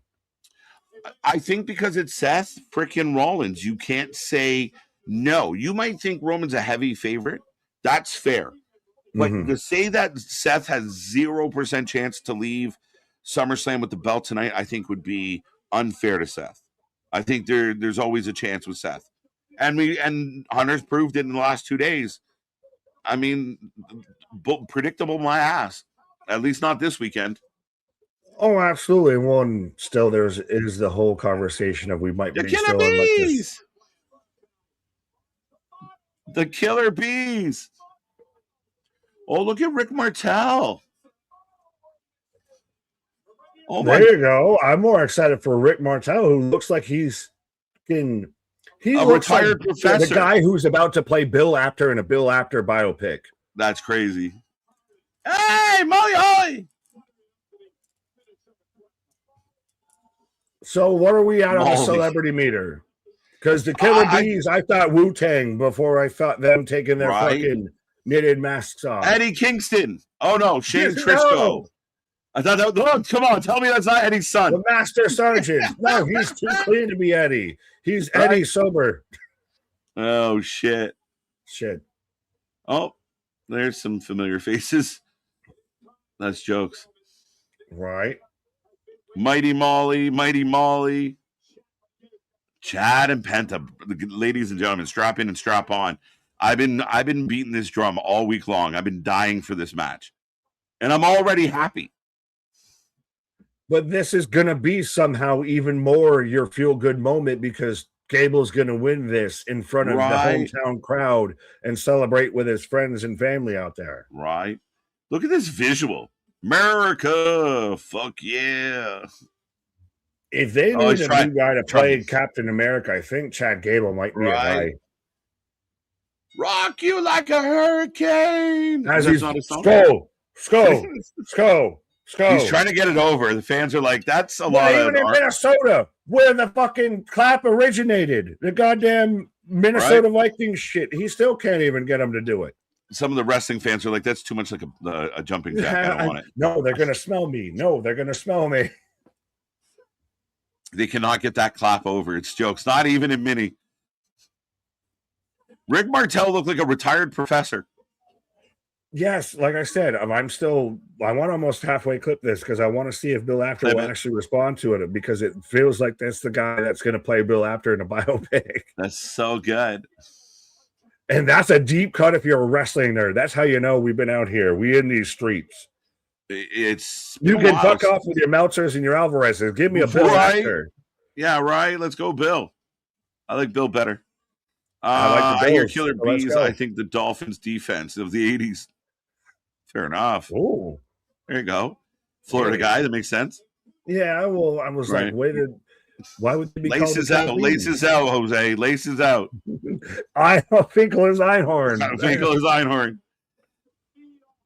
Shit. Gable IC title match for the culture. Let's go. What's up, Willie? Well, now they're kind of getting a skull clap out here, but he's trying. Is this the redemption angle? Is this Chad Gable's make good of I disrespected Lucha? Yeah. Now I respect you. Chad, you offbeat my guy. He is Caucasian. That too. Is this going to be the second handshake we see of the weekend? Yeah, could be very much so. Right? Because it is a babyface battle. And come on. Let's go. Anyone else still just keep hearing Kevin Owens' theme in their head? Yeah, give KO Penta's Pyro. Zero mayo. Not a miracle whip to be seen. Right. If you look, people are doing the clap. Okay, I missed it a little bit, Cooper. So if you caught some people unhappy about it. It looked a little half-hearted from the ringside fans. They were too busy. It's hard to record the entrance with your phone and clap at the same time. Clap. Right? We get a lot of weird videos. But are you surprised that they, even with Penta being the guy and being smooth operator, being the IC belt, Zero Mirdo, like you've even told the story how the little one knows Zero Mirdo, and that's how she got over falling off bikes and everything. Right. Like you got Ghost Riders and Punishers coming out and everything. Is Penta the most marketable guy out here, even more than Chad Gable? Yeah, I mean, Penta's a huge babyface, super over. But you don't. Again, I think there's time and place. He's had a really good run as IC champion. I think looking at the landscape right now, Chad wins, redeems himself. A lot of people are behind Chad for just delivering phenomenal matches. I do think it opens up the door for Penta and Phoenix. And if you add the Lucha Bros to any tag team division, that tag team division is now more entertaining. Yeah, but I mean, look at this. Holy shit. They're out there in the So fucking 16K jock swatch fucking camera angle. Mm-hmm.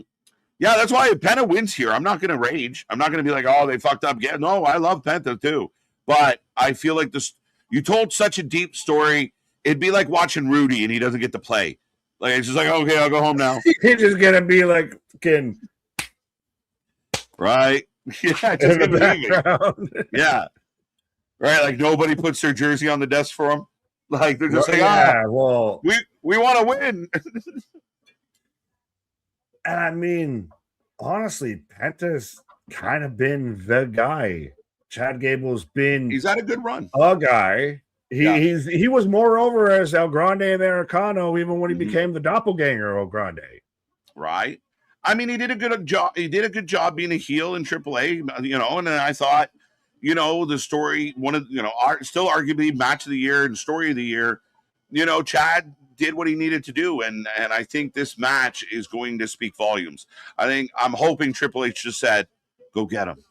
Well, this will test, has Chad Gable ever been over? Yeah. Chad Gable as El Grande has been over. I would argue when he was going after Gunther, he was pretty over. And a lot of us thought this was the time.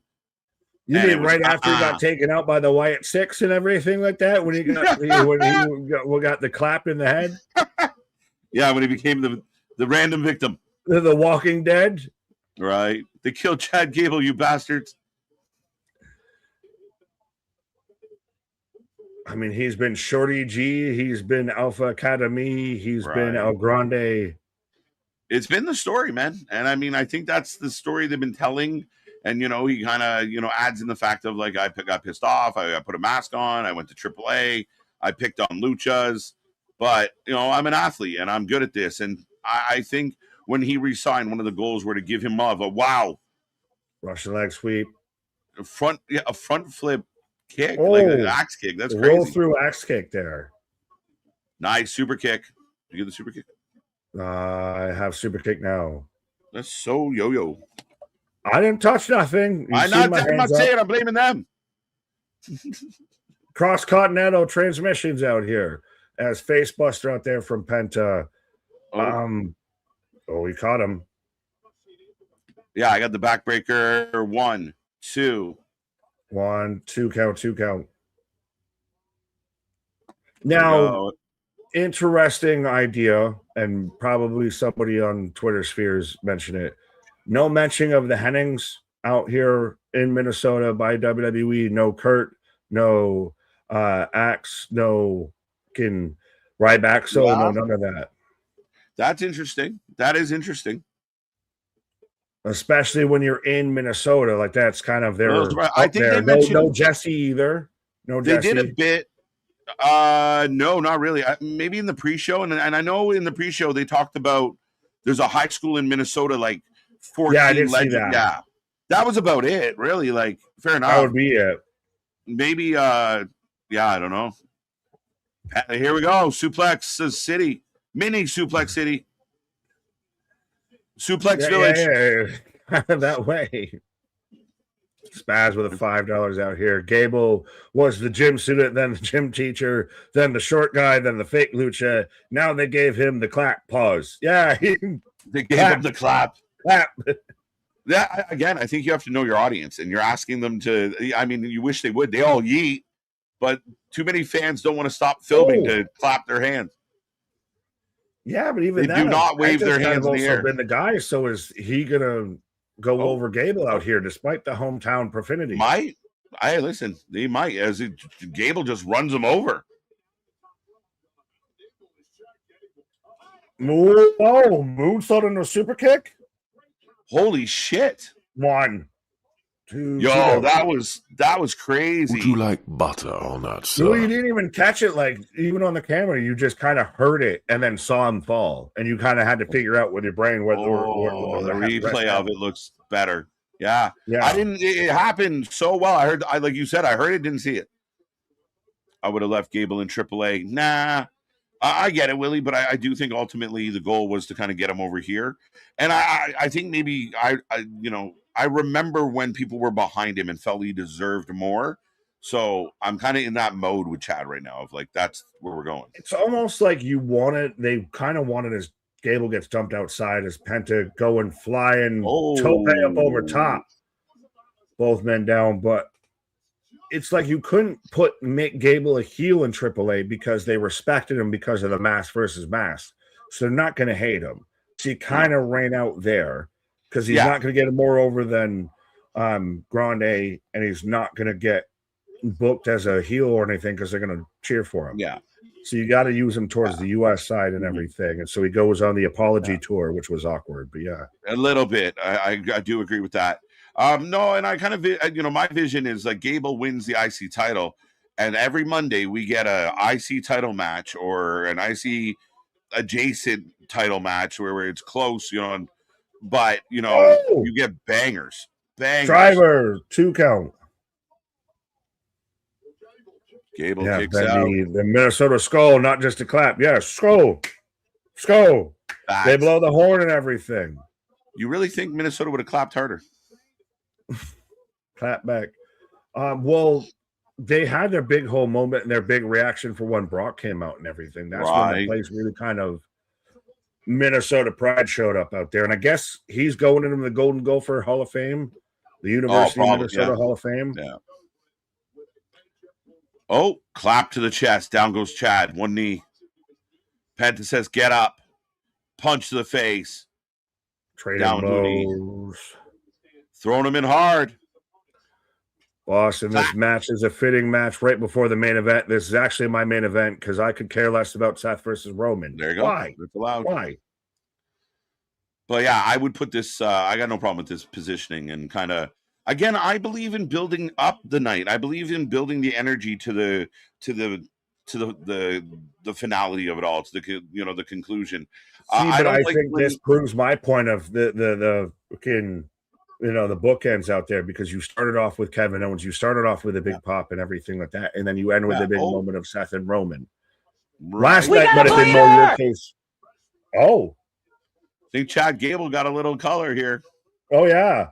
But last night would have been more your case of you build like CM Punk Cody builds into the Hell in a Cell and everything. I think this, because you had such a big moment at the start, you save everything towards the back end. Yeah, for sure. I mean, for me, it's just a matter of you always want to we're going to go for the shoulder breaker. Oh. Pop him. Pop it. Have we shown his family in the crowd yet? Oh! And Chad was selling that shoulder right before all of that. For sure. We got the red juice, the red light. So now we're going to get My Name's Blurry Face when we try and watch this on NXT. That's crazy. That's what it always is. They started this with Braun, and now they got weird with it. It's Penna just working Chad out. You can hear the crowd reacting to the shots, but again, the hometown boys being kind of worn out. Right. Wear it out. Weird science. Right. Chad, he's our man. If he can't do it and gets embarrassed in front of all his family and friends. Someone else can. Oh, he cut him.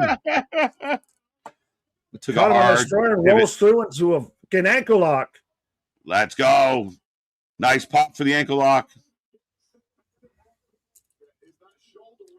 Oh, out of the way. Oh. Sets him up in the turnbuckle. Chop to the chest. Oh, shit. TBV, though, by the way. Oh, Armbar. Move 1001, armbar. Move 1002, arm drag. Right. I see blood. Not the arm. Ouch. Chad busted over. Yeah, he caught. Whoa. Oh, put it back down. Again on the apron, but it gets countered. Oh, suplex. no. Belly to back. Big suplex. Penta to the floor. Yeah, there you go. They treating Chad like Rudy. Yep. He kind of looks like he's the undersized fucking Kurt Angle out there. If there's a guy in pro wrestling that is Rudy, that's Rudy. Right? Great minds think alike, Lady B. I mean, it's Rudy. But he has to get his moment, right? Like Rudy needs his moment on the field. And this is it. I can see Sean Astin playing Chad Gable in the Chad Gable story. Right. Seeing fucking Samwise Gamgee in a lucha mask, right, and everything. This isn't the way to Isengard, Mr. Frodo. Right. Well, he's like the guy when he was a brother in 50 First Dates. That's the Sean we need. With the lisp. I don't think this is a good match out here, Katie. If Gable doesn't win tonight, he's never winning. Jose, yeah. I mean, that seems a bit extreme, but yeah, I mean, I could understand why we'd all feel that way. Well, speaking of, that kind of movie, you mentioned 50 First Dates. If Gable doesn't win here, is he waiting for his 90 release days? No. They just re-signed him. He's not going anywhere. I believe they're very high on Chad Gable. I don't think he's anywhere near the door. Fair enough. Oh. On the apron. Oh, destroyer! Destroyer on the apron. God. And Canadian not destroyer. Just straight bang boom, rolled through it. Two counts. Guys, we're ramping up. Right. If Gable doesn't, I got that one. Because nothing in that Hell in a Cell match warranted to be the last thing we saw. Get out of here. Brock Lesnar is the answer to that. Period. So outside of that, even mentioned about how I may not be somebody who has it in my contract that I have to go on last. Gable just tosses Penta. Yeah, I did think that was great from Punk. Right, and maybe that was the case. Even if it wasn't, it makes it so he's a guy that can say that and makes you believe it. Oh, for sure. And it played into everything he was saying. So I got no problem with that. But again, sorry, Boston. I hate to break it to you. Drags him straight into the deep waters in the center of the ring. Chad's got the ankle lock. Grapevines it. Taps out. Chad Gable, your new Intercontinental Champion.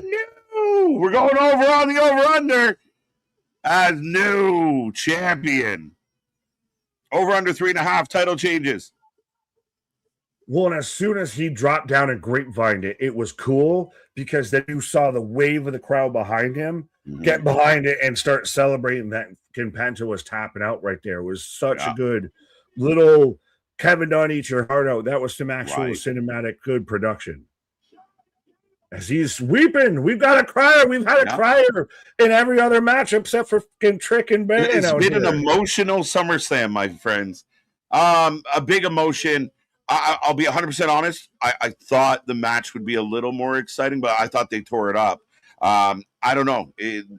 I wanted a little more out of the match, but it's a great moment. Well, I just heard the news today. Seems my life is gonna change. Yeah, Chad Gable, your new IC champion out here, and again, they replay it the second he drops down and grapevines into it, and Penta's slamming away, tapping out. The whole crowd go, and they show the little kiddies. They show the babies. Pumped. Chad's crying. He finally gets his moment. Oh, we're gonna get There's your handshake. And Penta's that's the future of Lucha right there, folks. Right. Well, and that's the future of your tag team division. Whips him up.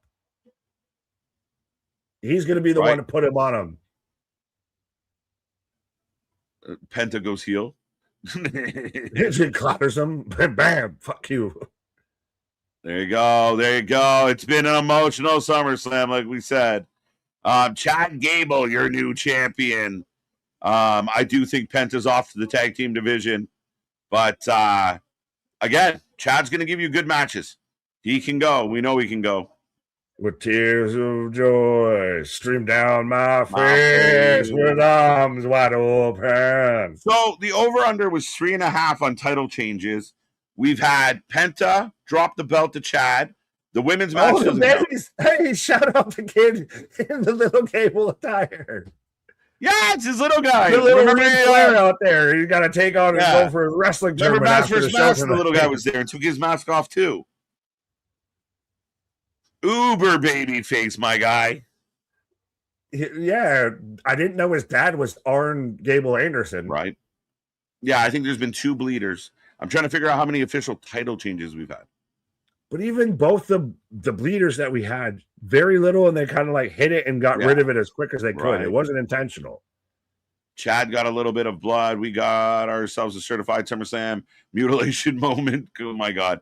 Even a paper cut in this match gets a pop. The most Minnesota family you have ever seen in your life. A mic. Chadwick's got a mic. That was a nice counter, headbutt. Maybe that's where he cut his head. Anything but the main event. Bradley, meh. Get over it. Gable wins. Gable wins. Gable wins. Can he do it? He didn't. He did it. My name is Chad Gable. People are pumped. That finished his story. It's it. It's the redemption arc, and he's done it. As he puts over Minnesota. I missed the end of the fight because my bum-ass Wi-Fi, I'm about to rage. Well, you can always go back and rewatch it, and hopefully we sold it on you because it was great. That's dope. His dad is actually a real-life superhero in his eyes. There you go. Shout out. 100%, man.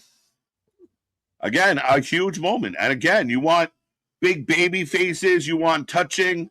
This is great shit. And they told the story. This is how it was supposed to go.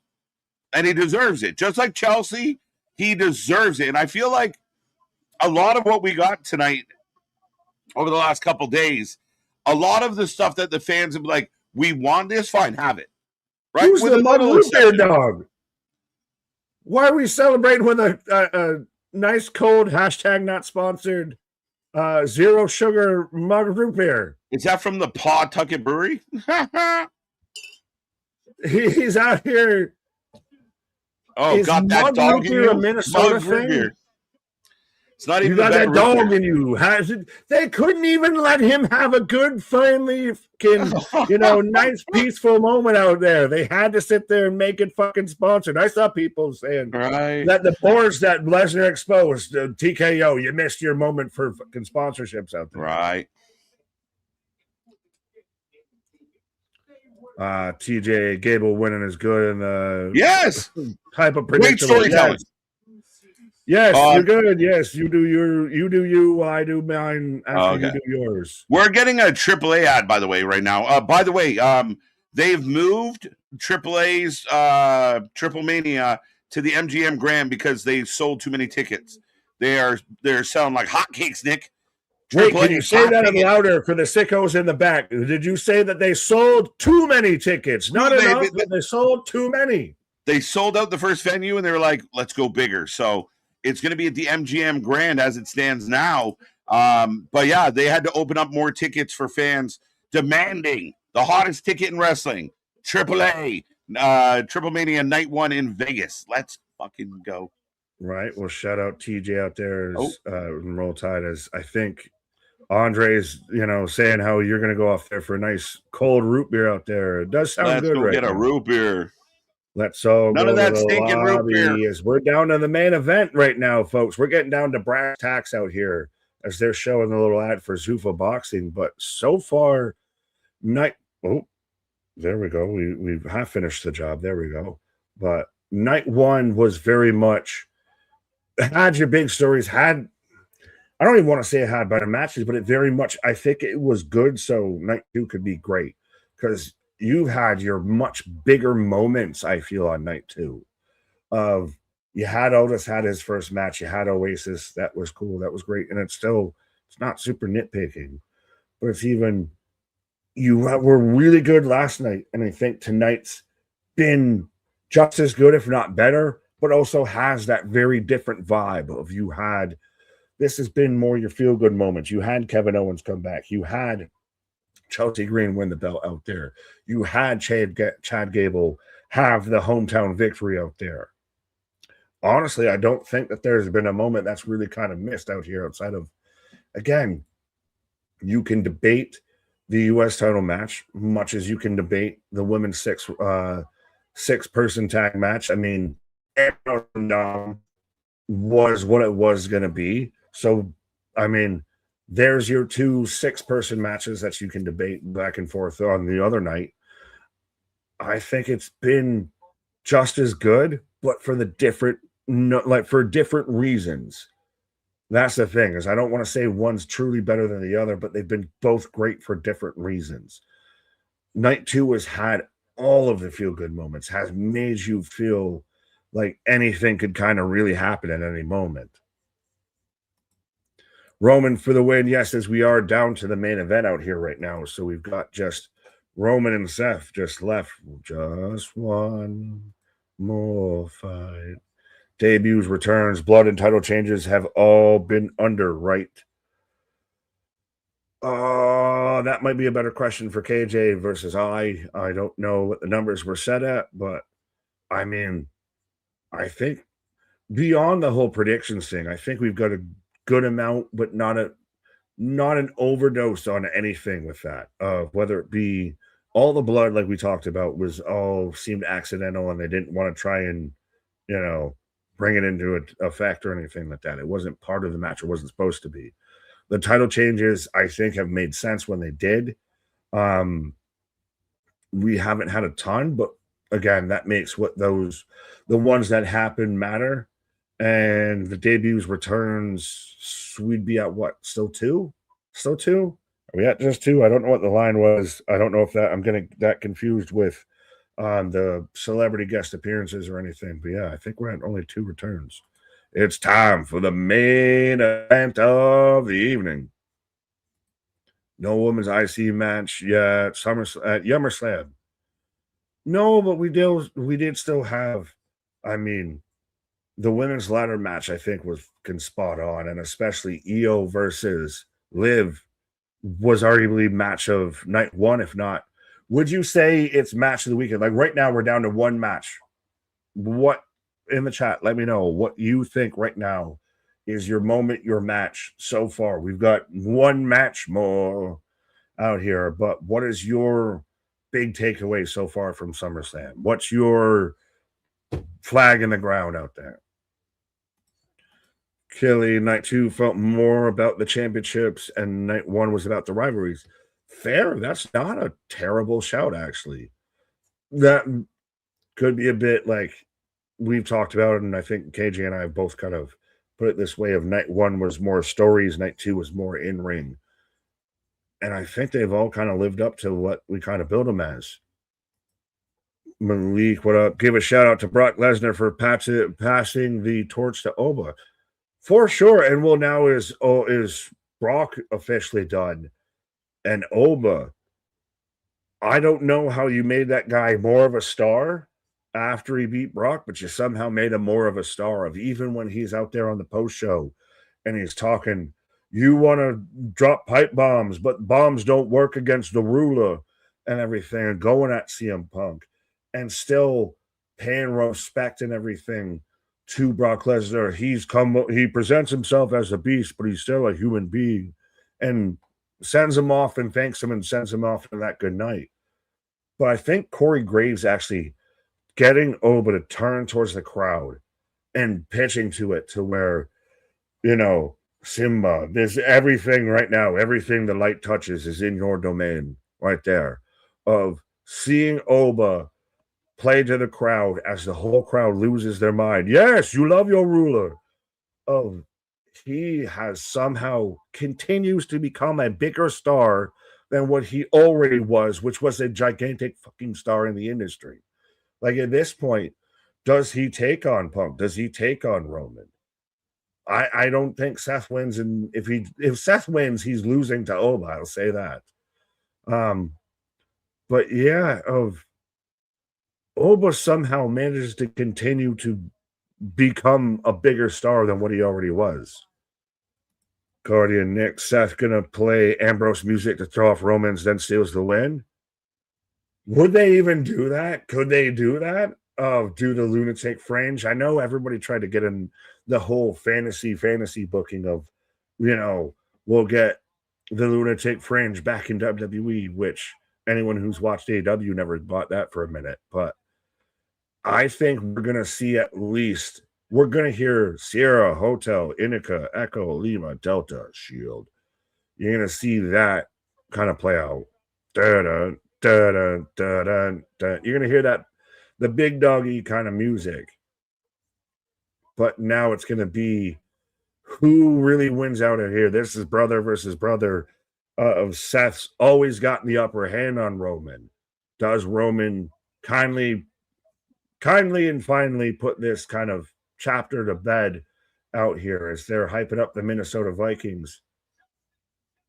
Yes, I got Justin Jefferson out here. So he's got to be out here announcing the attendance as he's got the Vikings championship belt. I mean, maybe one day I'll get the Bills one, but yeah, we don't need to be out here getting panhandling for that shit. But it feels like this is going to be him announcing the attendance out here tonight. But yeah, the main event of the evening. So he's the hype man out here. They're going, and this is a good thing that both companies have started to do. WWE's doing it here, is now we're getting the whole story. Just one more fight.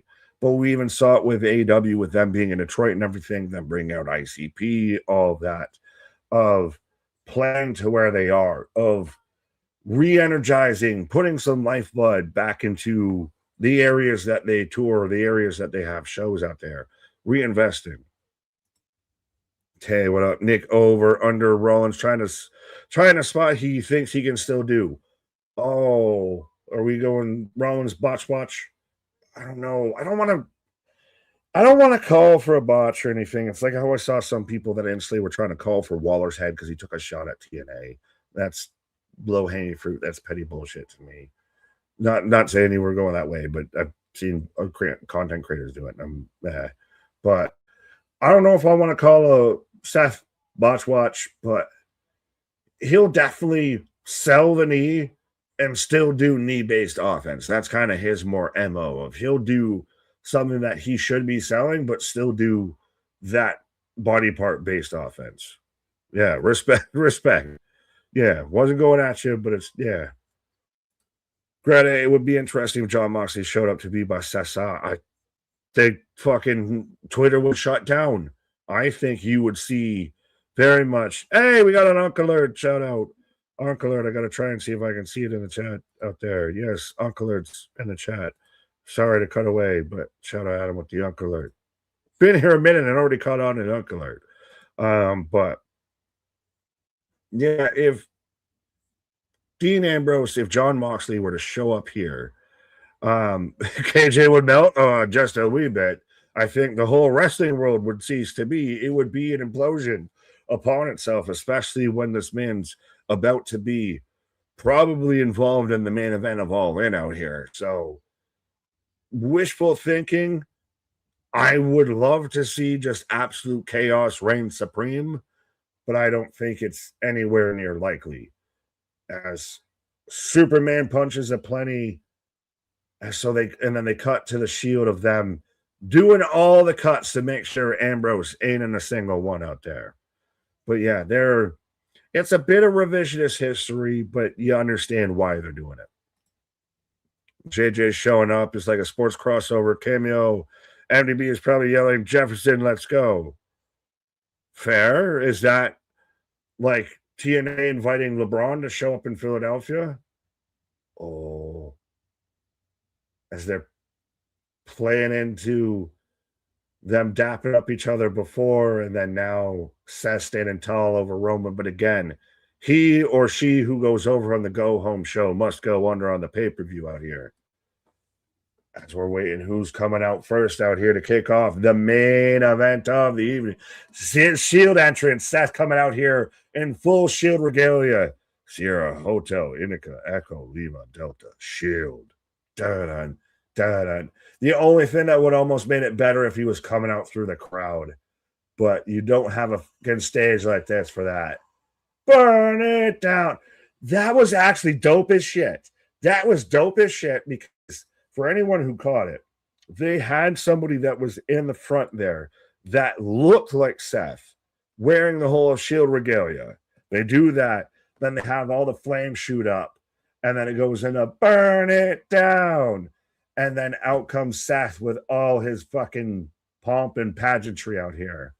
Goddamn, looking like the creamsicle Joker or something out here. Because he's got the Shield mask, but he's all fucking rainbow skittled out.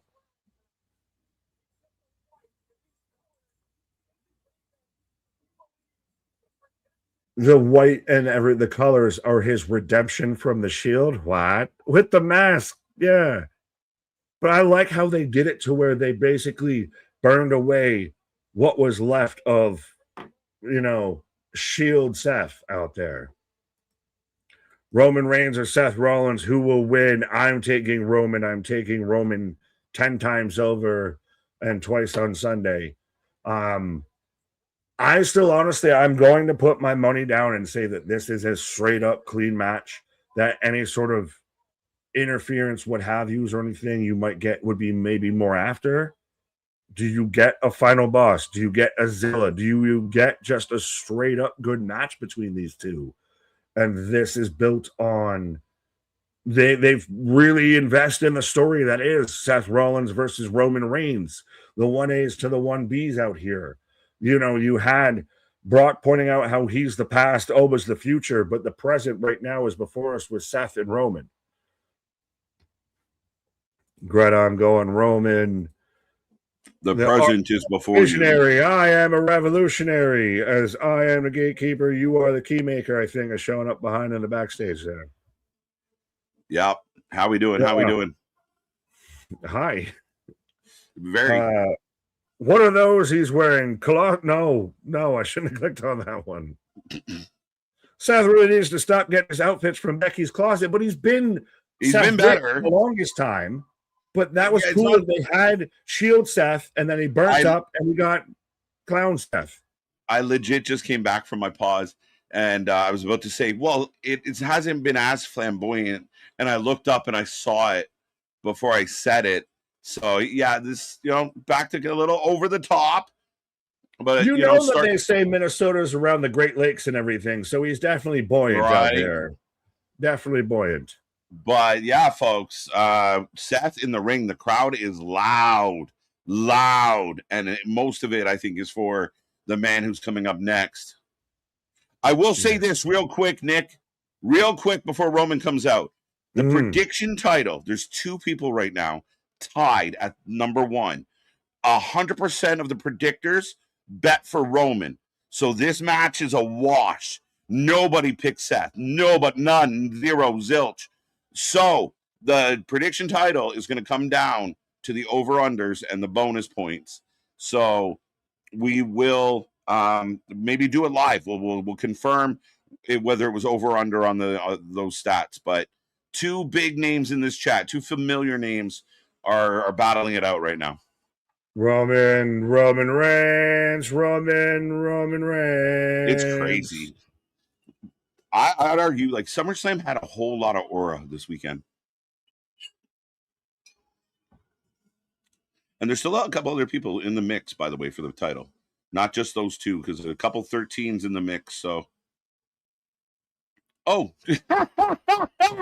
sneaky. Where'd he go?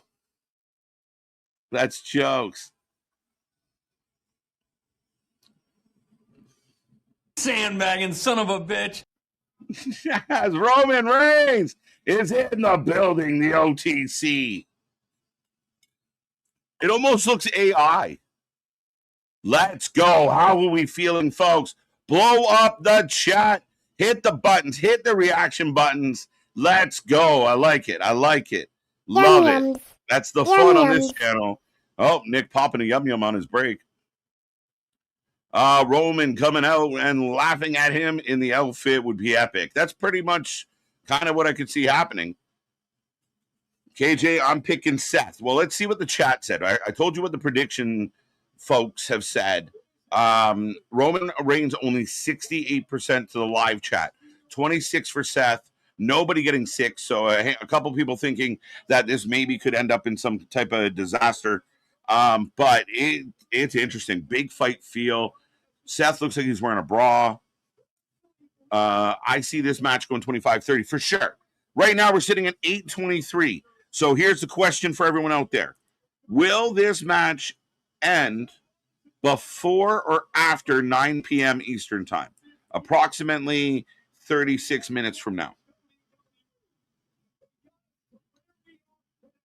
Well, yeah, let's do it live. Let's do it live. Jose might be very curious based on the picks I'm seeing from him. So you might be one of those names, Jose. Acknowledge the official, the only, the original tribal chief, the head of the table, your world heavyweight champion, OTC1, Roman Reigns. Let's go. How we feeling? RuPaul Rollins. Equally yum-yums. Very true, Nair. You again, equal opportunist. Watermelon, 500 jewels. Let's go. We're only paid in jewels. Yeah, Roman's sitting at 69%. Let's go. Easy, Nair. I know you heard me say that. The debut returns, blood, and title changes all came under so far, right, KJ? Okay, so we got Roman getting into the ring. If I take a quick look, it's a good question. I think titles are under, even though I thought it was over. Celebrity athletes call outs is over by far. That line was too low. How many wrestlers will bleed? Right now it's under.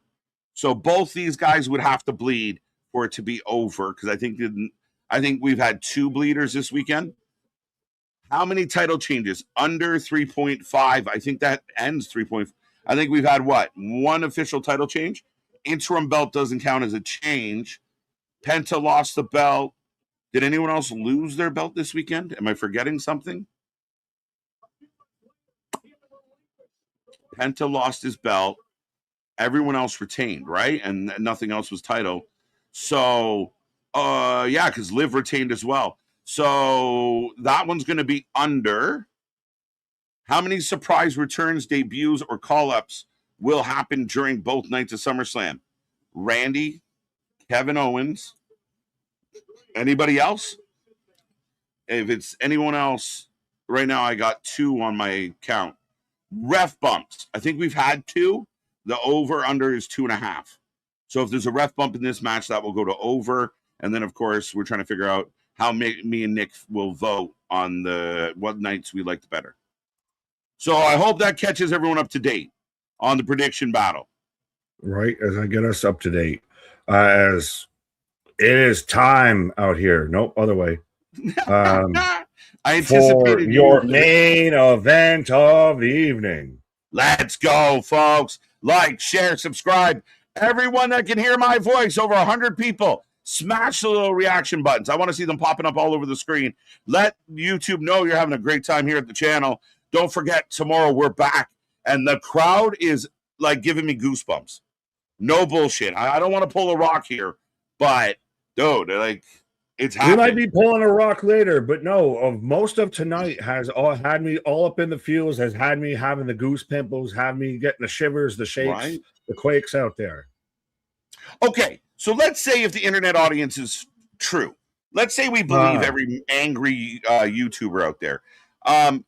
Is this a moment where it almost feels like a reset, where this has been super good this weekend, so now moving forward they can finish the year strong? So maybe you didn't love the first part, but this is proving that there's some emotion, some, authenticity, some good stories, some good matches.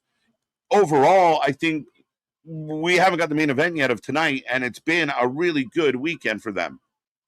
It's a hard day to be a WWE hater out there. I'll say that. It's a hard day to be a WWE hate account out there.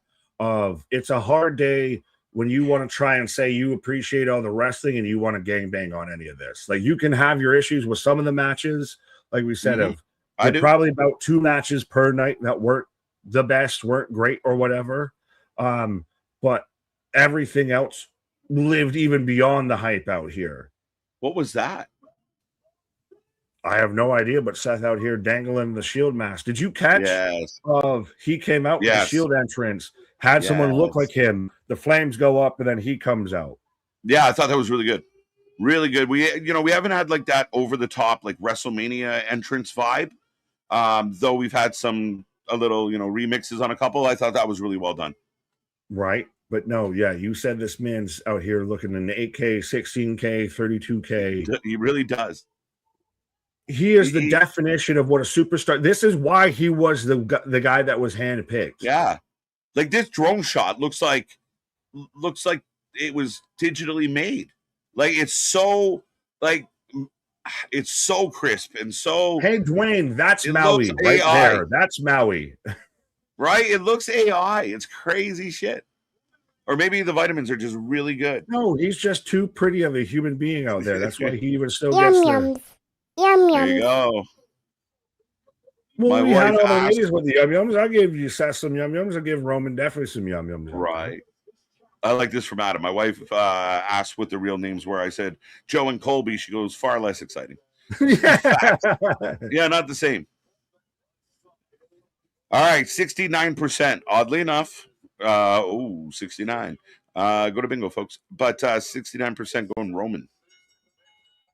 Yeah, as I got bell ring as Seth loses the flak jacket as he's kind of buoyant, but he also looks like a goddamn Saiyan or something out here. Right.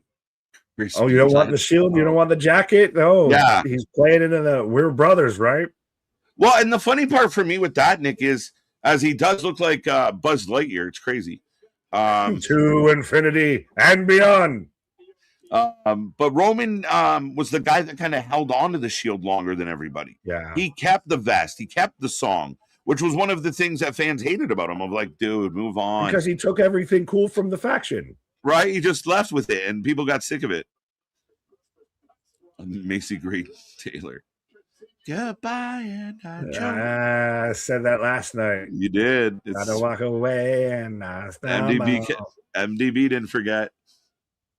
Shout out to one dude, the hub and hype man out there running back and forth through the section of hard cam, throwing the ones with the Ulafala. Right? Looks like fucking Juventud was a good time in Australia, just running back and forth. Yeah, but you go from that's actually a funny fucking that's a funny one. But it's still you've gone from cheering and singing for Seth to now we've got the OTC chants to now we've been going for like 3 minutes of just the crowd chanting and no one's touched anybody. Right. The Shield song, I mean, yeah, but I think they varied into what it is now, like the Tribal Chief. It's actually a completely different song by title. So yeah, not the same. Not exactly the same. As now not coming out to the dinner. Square up and they lock up. Let's go. A good old lockup, Nick. I get excited. Well, again, these are guys who have danced a time or two around each other out here. This isn't the first time that they've done this rodeo. Mm-hmm. And it's gonna be a slow burn. They're in no rush. I said while you were on your pause, Nick. It is currently 8:32 p.m. Eastern time. Are we out of here? But is the show off the air before or after 9 p.m.? Am I wrong in feeling like they missed a whole hour compared to last night? I feel like last night was ending at 10 and this is ending at 9. Like, Jesus, how are we getting faster out here? How are we getting quicker? What is going on? It's Roman. Like, is this an hour long Broadway? Yeah, they're gonna go Broadway. I mean, it might be acting that way, right?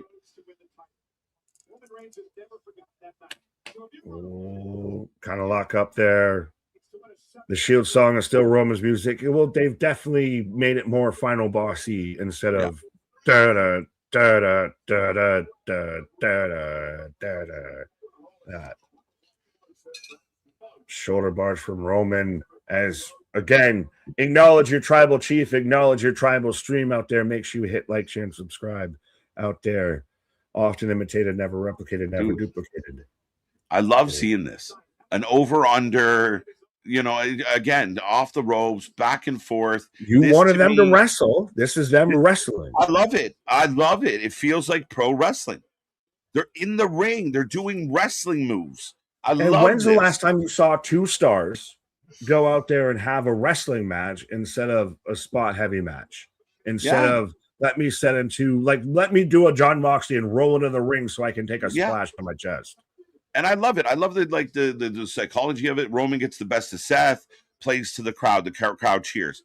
Seth gets the best of Roman. He flexes to the crowd. They cheer. Like you're taking everybody on a ride. You're not just doing shit in front of people. There's a difference. Facts. Yeah, Adam Satan took the words out of his mouth. Grizzly, what up? Right. Grit out there with the two jewels with the silver stars. Love it. I love it. I'm digging these jewels. I really am. Pause, maybe. No, KJ, this feels like pro wrestling. It does. Let's go. Wrestling for life up in this house. And we'll let you all know how the pro wrestling's working out. Right. Who is Italian? Me. Naya, this match is sponsored by Mane and Tail. Kick to the gut. I mean, it's actually a little short super kick there. Right? Fisticuffs. I mean, I pop for a collar and elbow. Like when that battle of strength, when the one guy walks the other guy into the corner. I like that shit. But at times, though, should that be the thing that's the first move in a blood feud out there? If I'm really fucking sick of you, then I'm going to swing for the fences. I'm not going to sit there and let's lock up. Dude, if you're having a Hell in a Cell or a street fight or you have this heated rivalry, maybe not starting with... Is this not a heated rivalry? It is, but it's also for the world title. It's who's the best wrestler, So I don't mind them locking up and proving. Fair. Like, to me, that's almost why they did it. They didn't just start punching. Who's the best pro wrestler? Who is the best at this? Who is the one? Who is the number one versus the number two out there? Right. Or Roman keeps calling Seth the number two. Right. Anyone can have a fight, but who is the number one guy in the world at what we do? Is there something to be said that, say, especially if Roman wins this, that you can call Kenny the best bout machine, what have you? He's a champion. AEW, Ospreay is about to be main eventing All In, but Roman might be the best pro wrestler overall. Yeah. I mean, again, and you got to take into fan reaction, merchandise, moving the needle. Who moves the needle more than Roman Reigns? I mean, there's a couple in the argument, but a lot of people feel like it's him. The guy that defines draw and aura right now. A little bit. Kind of wins that debate. The show doesn't feel the same when he's not around. But Seth off the ropes, Tope. Oh. Into the barricade. Going again. Lining up. And I really like that Roman's, I think, one of the few that really does get the hands up. And so Seth can kind of coast with it and everything. Right. It's shit. He's going again. Third time into the table. So far, we haven't had an announce table break, surprisingly. I feel like by this time last night, we already had one. The only one we had tonight was Yachty bouncing off one. But no, I'm saying announce desk. Announce desk they cleared off yet.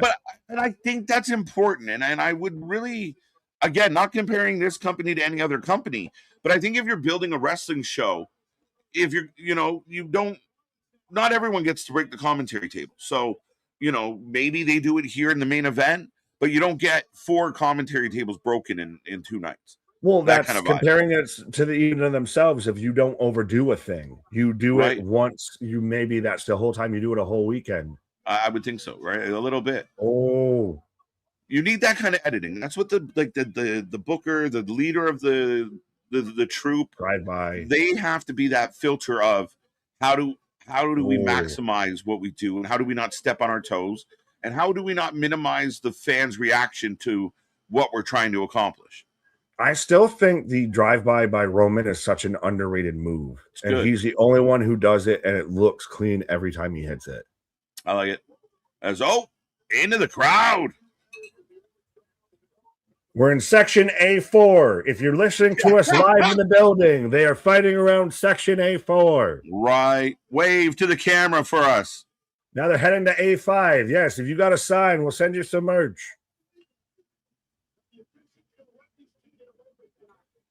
Yeah, so are we getting a count, or are we just letting them fight on here as we're fighting through the concourse, through the mapped out bridge of people here?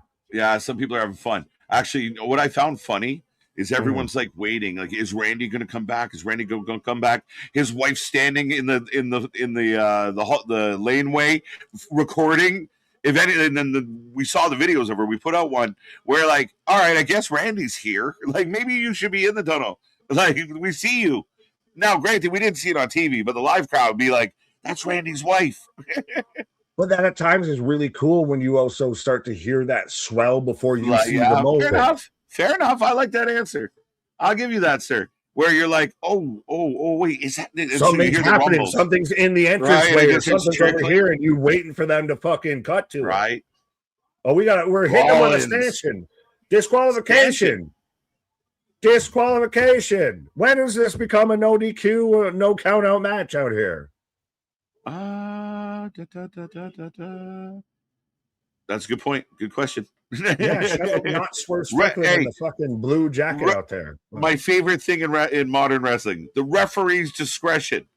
What, he said fuck all the rules? Suplex on a whatever lifted stage part that was there. But yeah, so what? So free throws just don't count for the next 5 minutes in an NBA game? Officials' discretion? What? Right. 3-hour pre-show and 2 hours of wrestling. WWE shortened it a lot. WWE has 6 hour long, a few years ago, 30-minute matches. Yeah, a lot of people got mad at, the 7-hour shows. That was a tough one. That's how we ended up on two. Oh, wait a minute. Kicked. Thought we were getting a spear. Yeah, the pre-show AEW now. Yeah, the pre-show's nonsense, but I mean, if they want to sit there for 3 hours and everyone else goes about their business and we tune in with like an hour to go, that's their dime. But not that much of an impact. But yeah, there's no need for a 3-hour pre-show. There really isn't. No, well, and also I would say respectfully, there's no need for a 5-hour, 6-hour main show. No, I mean, your 4 majors or your super cards, 4.5 hours. I'm good with that, right? We go 4.5 hours on a Mania. I get it. But, especially when it's every single show, like there's no tiering. Like, how do I know what show's the more important show? Every show gets the same treatment. Rollins goes for his own spirit, and oh God, Roman stops him. As he should, because that looked trash. Seth needs it. Never played football. His ego through the table. He who sets it up must go through it. Such is the laws of wrestling. You know what threw Seth off is trying to perfectly put his head in that, like the loop. They had to aim for the pocket. Yeah, but that tells you you've never done the fucking tackle. You put your head to the side. Yeah. You got a shoehorn or something? What? I got a horse collar. Oh, wow. What's up, Billy? How you doing, buddy? Seth's pants are presented by Bud Yazzie. Nair.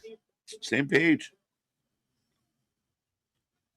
Powerbomb through a table. Commentary table finally takes, after Nick pointing out we hadn't seen one, now we have. Yeah, but now Roman out here. See? This is what you get. This is what you get when you try to be out here. You're not with me. You're not on my level. Right. Roman does the best trash talking mid-match out of any wrestler ever. Yeah, he's got that. He's got that down pat. Like, he just talks shit the whole time. He's talking to the crowd. He's not talking to anyone specific at times. He's just talking, and it works. So it reminds me of Dwayne, where Dwayne talked a lot. When you get on the commentary desk, see, this is, this is The Rock kicking Mick Foley's ass out here. Right. Oh! Rollins got him up. Down goes Roman. Both tables done. But so now they both get a shield bomb without the other shield member on each other. Ladies and gentlemen, turn up your TVs. It is going bananas. So we asked for a main event to deliver. So far, so good. Oh, this is so awesome. I got goosebumps twice in the same match. That's crazy. That's insane. When they start with that pop after they hit the second power bomb, like literally got the hair standing up. Just crazy. The energy. Yeah. I got scared. I got chills. They're multiplying. It's electrifying. You better get up. Ref is counting. Yeah, but both men have taken a shield powerbomb from each other right now. This has been that kind of that poetic-y storytelling aspect of it. I love that the ref's counting now. Yeah, just now. Where the fuck were you before, ref? Right. They were outside and you didn't no discretion now. Right? They're like, no, we should count now. I can see them, so I count now. It's so funny. 8. Well, I thought it was funny because when they got back after the first power bomb, 9. So they both jump. Oh, Seth grabs right away. Pedigree. Let's go. What a 1, night. 2 count. It almost looked like Seth pulled him like up. He pulled his hand up with him. Yeah. The way their hands came together. Same shit. Like, you come with me now. Yeah. Seth taking advantage. Nice. Let's go. Giving myself a headache with all this yelling. What has this fits the most of the main event? I know Punk got all Polly Pissy Pants about, which match is the main event and which goes on last. This fits both quotas on this. It went on last and is the main event. Yeah, I think if you can, that's ideal. That's what we want as fans. And I think as a promoter, as in any type of entertainment, you kind of want to go out on that big note, right? So this is no different. It's disappointing when the third match of the night is the best match, and we're waiting for better all night. Superman. My God. Seth. You halfway saw him hold up for it, but a 2 count. 8:45. But that's the thing is we don't know. This could go for a whole fucking Broadway out here. The last minutes. show last night ended. We were getting off there at like 10:30. Listen, All In, Kenny and Ospreay are going to go 52 minutes, and it's going to be hell for leather. I say, why not set the bar? Seth Roman go 40 solid. I'm all the way here for it because so far this has lived up to what we both said it was going to be of them actually having a wrestling match. There hasn't been much cheating or any DQs or there was the stanchion use and we fought off to the outside, but this has been more of them just having a straight up wrestling match. Right. Meltzer was going to say the crowd was and we know that's lies. That's where we say stop following those people. And I'm not saying don't follow people with varying opinions. I'm encouraging if you know people out there that have a different opinion, listen to all the opinions. The more you know, the more you can kind of go, okay, where do I fall in all this? But if people are just beating the same drum every day, they say the same thing over and over and over, no matter what happens on TV, they're the problem. Yes, but even still, I would encourage people to listen to maybe somebody that you don't exactly agree with all the time with, because it very much presents a counterpoint that you haven't heard. Jumps in a turnbuckle. Stop. No way. Can you do it? No way. 1, 2. Deep two, folks. I would have liked if that was the low blow, like the Roman kick out special of hit him right in the huevos there. Yeah. That's jokes, Nick. But that we still might have plenty of time with this. We've got about almost 15 minutes before we even hit 9 o'clock out here. Yeah, that's true. And you're right, Nick. That's how the Cornette thing happened. I was hate listening to the guy because I thought his opinion was terrible. And then the more I listened, I was like, it's kind of funny. I kind of like this. All right, I kind of agree with that. I agree with that too. I agree with that. I haven't been listening to a Vince Russo audiobook for fucking nothing out here. Dude, listen, you're a bigger man than me. I think that I'd rather stick my head in the microwave. But no, it kind of is. It kind of is. Might be actually more brain damage somehow. Oh my God. I won't get my medicinal card, but it's also still it's one of those of being like, listen with James Romero, Stevie Richards, Busted Open, or WWE Radio now, Cornette, whoever out there, Solo Monster, all of that. Listen to goddamn any sort of other perspective out there. And that's why we try and have this whole conversation is sit there and get the mass collective on it of you might bring up something that I haven't thought about. Right. Tay not feeling my let him go forever idea.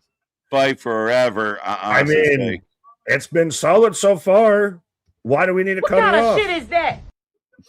That's words from Tay, folks. Right now, we got him fighting up in the top corner. Crazy. Good match. Good match, Nick. Getting what we asked for. Just good wrestling.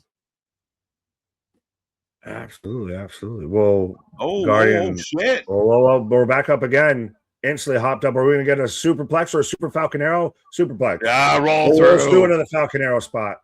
This is where it would be. No. Roman in the front face lock. Ow! Choke him out. Oh, my God. And Roman. Tap. Roman digging in. Let's go. And again, nobody does of the front face lock. Everybody's a reverse chokehold, everything like that. Nobody's straight up like that. Seth is in trouble, folks. Oh, he's going to Hulkamania fight out of this. Does he? Oh, Roman jumps him. Roman jumps him to get the body lock on it. Yo, this can't. Does he go out? Does he go out? There's no way. I thought he was going to have him pop him into the Falcon Arrow, but Roman jumped him. Yeah, 100%. He was going for the Falcon Arrow, and Roman said, "Nah, not today." And now, Seth gets himself in trouble. In my peripheral, I saw the handshake, and it was like he's tapping. Oh, he's pulling out his hair. Rollins doing the shake weight. You don't have much hair left. Don't do that. Yeah, no shit. Oh, he's fighting now. If he powers him all the way up into a Falcon. Oh, Roman holding on like a koala. He's gonna do it. He's gonna goddamn do it. Oh, he's gonna power. He's trying to power him up. Powers him up. Roman falls out of the back. Spear. Great spot though. A little slip, but that's still good. Oh! Seth almost missed it. I thought we were done. I thought we were packing in. I thought that was thank you. Have a good night, folks. Mm-hmm. Some people might hyper focus on that slip, but he slipped and kept going. I mean, I'm perfectly fine with that happening.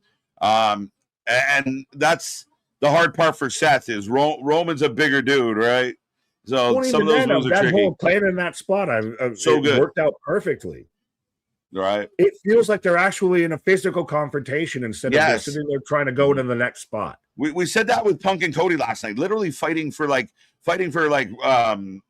position and stuff, like room to fucking breathe. Yeah, wrist control. Fighting. Yeah, right. Wrist control, but Roman's talking some more shit. The fans. You're number two. That's all you'll ever be. Yeah. Smashes him in the face. Now this is making me wonder that if Seth is going to fire up. Oh, he is. Roman's dog walking him right now. You're number two. That's all you're ever going to be. Smack. Yeah. You're nothing beneath me. You're the one that was a strange puppy out here. Smack. For sure. Yeah, I think we're in that little deep breath before the final push. But could it be Seth working up because Roman's the one big dogging him right now? Literally and figuratively. Let's see if Roman can cut him off at the pass, right? Right. One's up. They have Seth win. What happens if Seth wins? I don't know, man. That's the question. That's the fun part, I think. The tribal chief is done. Oh, it's his own spear.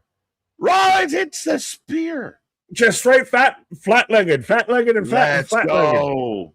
Those. They're gonna go. Just one more fight. All around the world. Match of the weekend. Not yet, but it's really close. I think it's really right there. We got to bring it home. I can't say that because if they fuck up the ending, we're gonna have a convo. But right now, it's cooking. I can't call it till it reaches home plate. Right, you gotta bring it home. You gotta bring it home, boys. And I think that's where we're heading. We're building up but now. Seth's talking to Roman, as he should. My turn. But now the crowd boos for Seth. The crowd is not behind Seth. Yeah, I mean, people love Roman superplex, Falcon Arrow, guillotine. Yeah, I mean, not messing around. Roman sunk that in, but a good match, a hell of a match. It's crazy that Roman's supposed to be the heel, but the crowd wants Roman. I mean, again, it's one of those ones where there's a few of the top guys where you're putting them in these matches, and the fans will decide what they like better at that moment. And they cheer for Seth. Oh, gets him up until for the they don't. power bomb. Buckle bomb, buckle bomb, buckle bomb, buckle bomb. Buckle bomb. Misses Oh, and dodges the stop. stop. Small package. No way. Roman Great. gets his own power bomb. Hits his Buckle own buckle bomb on bomb. Seth. A lot more oomph to that one. Hits his own stop. The crowd goes insane. Roman, 1, 2, Oh, two let's count, go. 2 count, 2 Is count. that the fifth? I think that's the fifth false finish. I love it. But is that 5? I don't know at this I point. don't know. I think that's how many heart attacks and heart palpitations I've had Listen, at this point. When people bring up like, oh, who do you think in-ring wrestlers, who are the best? I feel like I don't go to Roman often in that conversation. I have other guys in ring. And like overall pro wrestler, we can have that talk for sure. But then you see a match like this and you're like, yeah, Roman can do it. He can go. Like, I mean, sometimes because he's so story heavy, you forget that here we go. That's a banger. He is the one of one out here. He is the top guy in the industry, bar none. Everybody is in a close second place out there, I feel. And we talked about it. This is just them having a straight up great wrestling match. This is really great pro wrestling of what we're watching tonight. Of every moment we've sat there and they've got it here. Nope. Oh, they kick out too, and now they're just staring at each other face to face. You piece of shit. You Right. And again, if anyone's had a really good like drop down like scrap with someone you know, this moment when you're just like you're just saying the meanest shit to each other, like I hate you. I hate your face. I'm sick of your shit. And you're just like getting ready to go again. You're just catching your breath. What is me and KJ when we're out here 7 days a week? I'm sick of looking at your fucking face. I fucking love you, but I fucking hate you too. And now we're just throwing hands back and forth. Hey, we already said when you and I actually leak up in person, it's going to be Kevin Owens and Sami Zayn doing the hockey fight out there. Right? For no reason. Which is going to get thrown out of what arena we're in. Right. That's just why are these two guys fighting each other on site? Right. Roman's hearing Randy's voices. Osprey Omega will never live up to this. I said it. I ain't suing you. I want to see how that plays out. Ref bump. Is that the second ref bump or third ref bump of the weekend? Second. But also slingshot, clothesline. Oh, look at Seth firing up. Ref is down. What does this Seth's mean? Going to have it one, but doesn't win it. Zilla. Ref coming too. Roman fights out. Oh, what a reversal. Oh, Dirty deeds done dirt cheap. Oh, there you go. Sickos everywhere. Just pop the sock. All of a sudden, they really love Roman Reigns out here, right? They acknowledge our guy. They acknowledge our guy. I told you he doesn't suck. Oh, the ref! That's another ref bump. We got 2-in-1 match. 2-on-1. Stop. That was clean. He just straight walked through that man. Yeah, the ref took it direct. I'm saying even the stomp. Seth just sit there. The stomp was solid. Continued on his merry way. Yeah, Would you like butter on that, sir? Smooth. Oh, this is pro wrestling. This is pro wrestling. Clip this. Let's go. Stomp, cane bump, down goes ref. That's 3. You're right. You can see Wade and Cole just looking at the floor because that's where the monitor is. It's right in front of you. It's right in fucking front of you. Isn't it a tablet? Lift it up to hold it. Hold it. Like, What? Oh no! It's just on the floor. Jokes. Seth But- looking outside. Ref is But now DOA. is this where somebody runs in? Is this where I- we get a Zilla? Watch Anybody? the crowd. A Drew McIntyre? Right. Listen for that uptick in the crowd. As Seth going That's over what to I'm the saying. belt, That's when you're gonna like when you hear that kind of swarm, Right. that sound wave, that sound wall. right? Is that Drew McIntyre's wife recording? You're like, oh shit. Oh, he's gonna get in the chair. He's gonna do the chair shot. Yeah, I did back. actually. Because again, it justifies people that don't deserve it. Because the people out there are gonna be like, see, he doesn't suck. Roman not acknowledged him. Like, but No, because it played into the story because you were there. it does. I know. But see, we're lining up perfectly for the chair shot Right. again. Symbolism, surprises, and what was the goddamn other fucking S word that we Oh, came out stop there? that. What? No, sorry, Frankie being silly. Ah, Trying to incite me. We got the chair. chair. What? Oh, and Seth holds up. Seth holds up and eats the shot. He couldn't pull the trigger. This is awesome. Ronan feeling it. MDB, Seth, come on. John Moxley run in. That'd be jokes. I'd melt. I said it when I was on my pause. I'd melt. I don't even know what to do.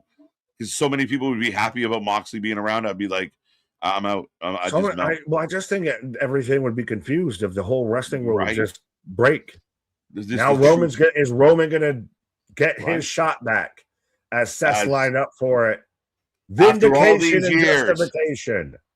after all these years. Oh, Seth bracing for it. Or is this what's going to cost Roman, because Roman's been hinged on this moment going back to WrestleMania 40, going back to when that the Shield happened at broke up. WrestleMania? Where This has cost Roman the whole time. As he Oh. doesn't do it, I won't pull the trigger, because that's what cost him at 40. He went for Seth and That's lost to it. Cody. Took his eye off the ball and then Right. took the L. So you And now again. Seth's confused. You didn't take it.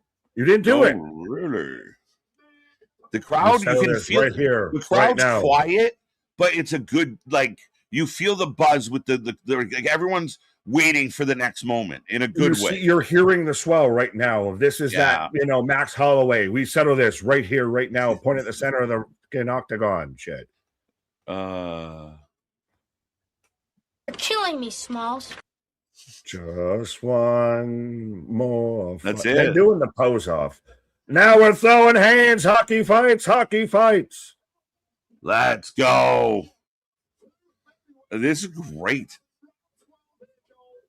That's even Barrett. We're out here in round 12 here, folks. Round 12. Let's go. Well, that's what they're looking at. They're saying they're fucking pot Right. shotting each other and everything. And they're wobbling. They're selling it. Do you see how important selling is in wrestling? I know you know my Push guy, yourself but out. yeah, sell it. Sell it. You're in a brawl. You're sweaty. You're hurt. You sell it. You're wobbly. You're not just crisp as a daisy doing all the best shit. You know who does that? People have never been in a real fight. Yeah, no shit. You know what it's like when your arms are burning and you're like, fuck, we're still going? I've Can I only stop? thrown 3 punches. Can we stop? Good time out. Time out. Right, time out. Oh, shit. Come Oh. on. Slapping him. Seth slapping Roman. Are you a man? Headbutt. Headbutt. Never Yo, get he into made a the headbutt chief competition snap. with a Polynesian. Kick Gut to the kick. gut. Oh. Oh, the little Oop. new, like the little man kicks. I don't like those. Osprey does them too. I don't like them Oh, because you can't. You hold them back too much, so they look terrible. the Cheeky Nando super kick. Looks like you're trying to get sauce off his face with your shin. Superman Man punch. But punches Seth gets Seth. pissed, Firing up from it. as just said. Spirit No- of pedigree. Spirit of pedigree. Roman down. Where's the ref? Wait. Still ref. The ref died because of the spear. Seth. Oh, misses the stop. Oh, He goes landed again, gingerly. Going again, and hits got it the that second one. time. Going for the super duper stomp. Oh, he's going. He's Somebody's up. doing something though. Oh, Oh, he's going up even higher. Can you take me? Rolls out. Roman does. Spear! Spear. There's still no ref. Slingshot spear. Same thing Another that put away spear. Taker. Same thing that put away Taker. Buzz Seth here. Folks, I know we're not actually reading a lot of these, but we appreciate it. Keep it coming. Keep it coming. Let us know how you're enjoying the show. We will get to them. Don't forget, we take a rating at the end of the night, and we want to know how everyone's feeling about SummerSlam. So we will be here for a while post-show talking about it. But this match has got me on the edge of my seat. My leg. I'm doing the whole like knee tap thing. I don't know if my camera's wobbly, but I'm not into this. Ooh, spear. Oh, trust me, this might be the only thing. Ref slides in now. 1, 2, 3. And Roman gets the win. Holy shit. Wow. That was fucking good. Straight up what I asked for. I want a really good wrestling match without a whole lot of bullshit. And that was that. Yeah, we got a ref bump. The ref bump didn't seem that necessary because not a whole lot of, other than setting up that chair spot, they didn't do a whole lot of like dastardly things that the ref had to be down. But regardless, a hell of a match. Like, we're at 9:04, so 25-ish minutes, I think. But great match. But still told an hour match in 25 and ask and they shall receive. Right. I know we talked about it and I kind of thought that's where they go with it. And God damn it, did they fucking deliver out there. It's a good match. Is that the match of the weekend? Match is that in? I don't want to go that far. I won't bring it up yet, but is this definitely at least match of the weekend so far?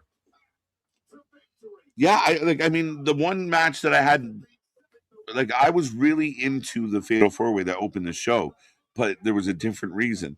Yeah, this match, I think a main event match. This is one of the best WWE main events on a pay-per-view that I can remember in a while, that where the main event really like fucking hit. And for all the fans that we expected run-ins and all this shit, I give them respect. Here are two of our best wrestlers in the world. Can you wrestle better than this? Can you deliver a match better than this? And I think that's smart booking from the WWE. Get away from all the extra stuff and let the wrestlers speak. And I think they did tonight. I'm super impressed with Roman. That's one of Roman's best matches for me in a hot minute. Oh, absolutely. Well, I even see Superfly out there saying we knew Roman would win, but would he win without interference?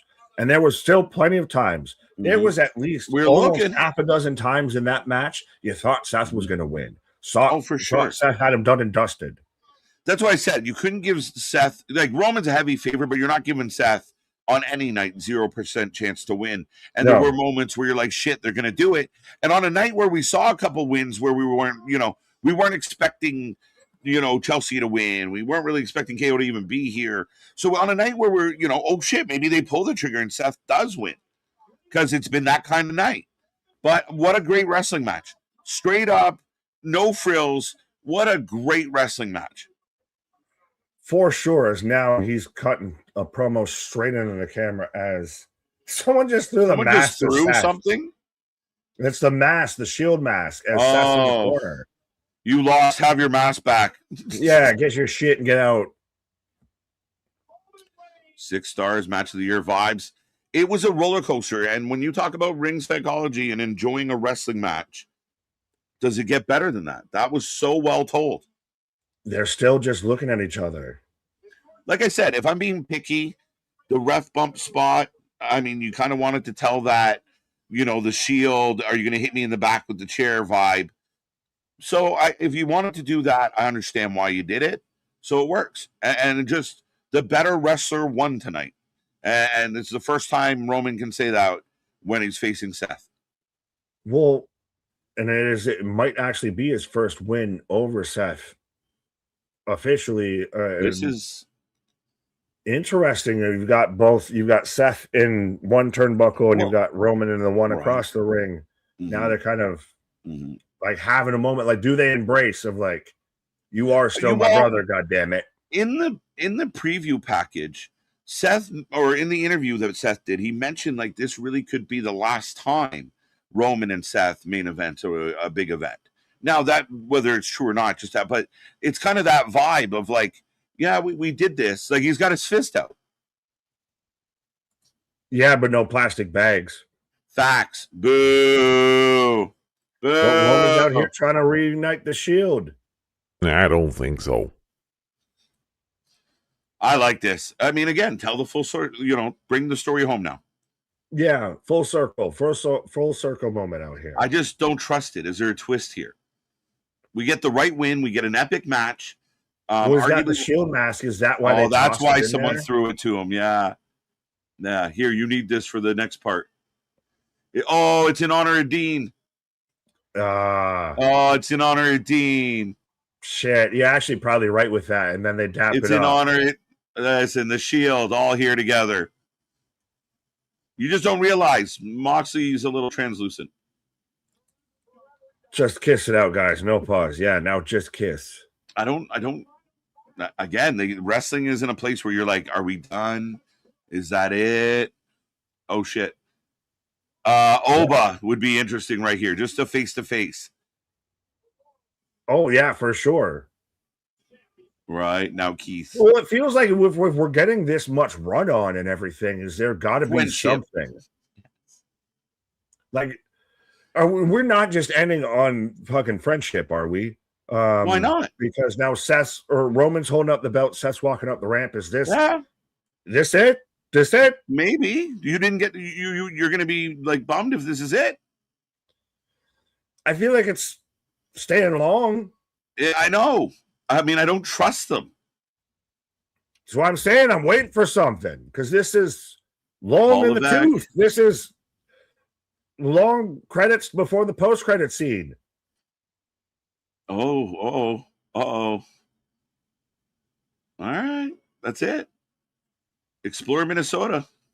Now I can't wait for sickos to say, see, the whole main event of WrestleMania of SummerSlam was about a mask. Was about Dean Ambrose, was about John Moxley. John Moxley is the most over thing in wrestling. He is involved in the main event by proxy in SummerSlam, and he was involved in the main event of All In. Yeah, I think the mask was meant to represent Dean. When they stood there, it was like them, and then the mask was the third person. So, I mean, I know how I feel about Moxley, but they pay homage to their old buddy. End of an era. Yeah, that's almost like potentially like, because of the way wrestling works, you don't know how many dates Roman's going to work for the rest of his career. Seth, you think, might go a little bit longer, but he's in injury trouble. But are they, are they in different paths? Do they cross again? We never know. So there was that sentimentality to it, but it kind of completed. It did feel like a bit of a completion of the Shield lore. Yeah, well, and it feels like we're getting out of here on a hot dollar out here, because it's still barely 9 o'clock out here, my guy. I'm not used to this on a Sunday. I'm used to this is now normally when the show starts. Right now, in the second match after the 4 matches on the pre-show. Exactly, right? I mean, like, it feels insane. I believe, and I feel this, and people can tell me if I'm wrong, and you kind of gave the sentiment near the end of the show, but they left us wanting more. Like, until they went off the air, we were kind of like, is there anything else? Like, when you like something, like, is there a little bit more, like a good song? Is there one more verse? And you got to, play it again, run it back. That's kind of how I feel about SummerSlam, of like, I want more, but not like they failed to give me enough, but that was so enjoyable. I could have gone a little longer. Just like they did an encore, and you still watch the band walk off stage instead of them just cut the lights out after the end of the song and everything. Like they should have ended with them hitting the Shield fist and everything in the ring. There's where you get your Lee Fittings, your Paul Levesque, run up there and everything, and maybe go straight off the air off of that. You don't need to show Seth walk up the ramp and kind of give the side eyes and Roman pick up the mask and everything. Yeah, I mean, played your encore song, leave at the end of the song. Yeah. I get that for sure. I will say, though, I mean, for everything that happened, it was that very, cinema. We had to go out with the, the deep vibe, and, like you said. You had that even with the encore. You had that with them hitting the fucking Shield fist and everything. That whole match was. You maybe just ended there. Cinema. That whole match was storytelling. Right? You almost said that like Dusty. That was hilarious. Storytelling out there, baby. It's fantastic out there. That's jokes. But I mean, again, Roman the heavy favorite, hell of a match. Yeah, that match really had me on the edge of my seat. No bullshit. I thought it was very well done. So, yeah, I mean, we got a lot to talk about, folks. We take a rating out of 10 for every single show we watch. Tonight is no different. So you can get us in. Let us know how you felt. Let us know how you feel about tonight. And then maybe just give us a note and let us know how you felt about SummerSlam in its entirety. Well, today, kind of kicking off that whole conversation there, I'm saying I think WWE has found a sweet spot for a 2-night weekend. Yeah. 6 to 7 matches, kind of moving at a clip. Start a little bit earlier. You might be there. You kind of got it there. As we're back, and now Roman's getting interviewed by Jackie. Damn, Jackie, I can't control the weather.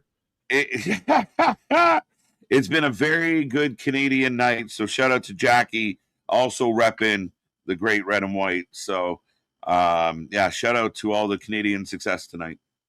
Right. Except poor Sammy. Poor Sammy. Yeah, but Sammy suffered so Kevin could win. It's true. And it'll be very interesting how that plays out this week when we get the Fallout matches or the Fallout shows. We're going to be here. When do you think we get KO Punk? Real quick. Friday. You think you have the match then? No. I think we get the beginning of the conversation. Okay. I was asking the match. No, I was asking the match. I don't even think Saturday's main event. I think you kick the ball down further.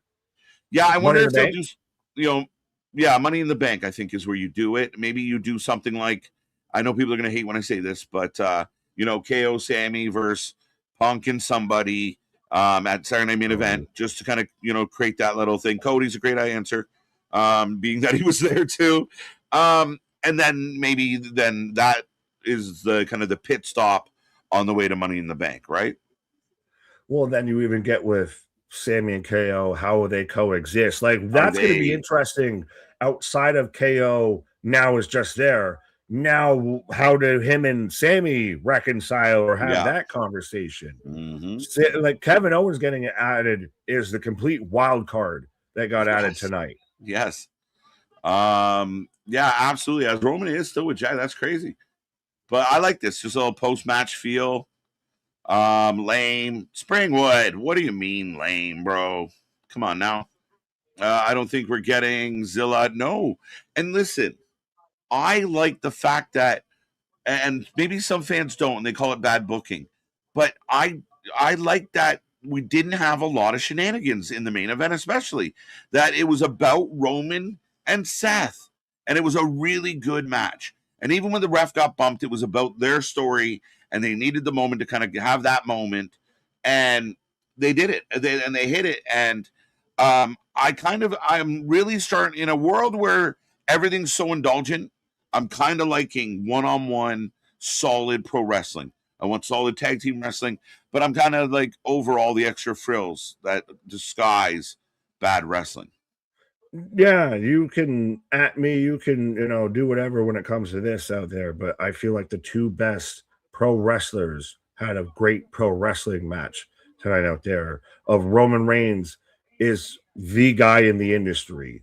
Whatever promotion you're a fan of, Roman Reigns is the guy compared to everybody else out there. And I think he showed right there of why he is the best on the microphone, is the best character, is still when he needs to be the best in ring, because he can still do everything and still pull off a fucking hell of a match out there and sets the perfect 1A, 1B, however you want to look at it, go against him. To me, this was a really good match for Roman because, like I said, at times, Roman doesn't necessarily jump to the top of your mind when you think about like who's a good in-ring guy, but maybe that gets slept on because he's done so much. But Dwayne was like that. Dwayne wasn't a guy that you always think was the best pro wrestler. You think of him as the best on the mic. You think of Hunter might even be considered a better wrestler. Sean definitely gets considered a better wrestler. Austin gets considered a better wrestler than Dwayne. But Dwayne was arguably the biggest star of that whole era. I think that's Roman Reigns out there. Yeah. And I mean, a valid point, right? You got to bring the intangibles. But I was super impressed with Roman in the ring tonight. I really liked this match. I thought it paced well. I thought there was big spots. I thought each of them doing a shield bomb on a different table. Again, symbolism and carnage. I'm in for it. false finishes, twists and turns. I thought it was really well done, and it was pretty, like I said, very simple overall. It wasn't messy. It was just, here's a really good wrestling match. Here's a really good battle for our world title. Beat that. SummerSlam really hit all the S's out here. Subtlety, symbolism out there of having just complete show-stopping moments out there. They hit all the goddamn S's. That's crazy.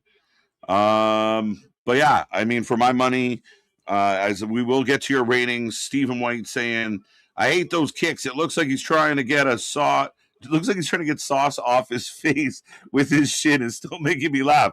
Doesn't it look like, you got a little wing sauce sponsored by Wingstop? When those little, like, he grabs his head and does the little choppy kicks. Will Ospreay does them too. Other guys do them. I think they look terrible by everybody. Well, I thought you were halfway going at the cheeky Nando's kicks and everything. But no, that's still even just funnier. Little Pele penalty kicks out there. Yeah, it looks like he's using his shin pad to rub, like, sauce off his face. It's fucking dumb. SummerSlam was a fucking 10 out of 10. Yeah, we are getting to the ratings as well. So 9 out of 10, 8 out of 10 for both nights. 4 years old when the Shield started. Crazy thoughts. Time flies. I hadn't even thought about that. Right. 10 out of 10. Chelsea won the title. People have a lot of sentimental reasons to bump this rating. Making me feel old. Yeah, no, stop that. It's crazy to think of. Roman got about a year and a half left. Seth maybe the same. Yeah, and I think that's partly why we saw that sentimentality tonight, Nick. Well, they've talked about that might be kind of the end and everything. And I still think Roman, especially going on his schedule, might have more than a year and a half. I think he's got maybe like 3 or 4, being honest.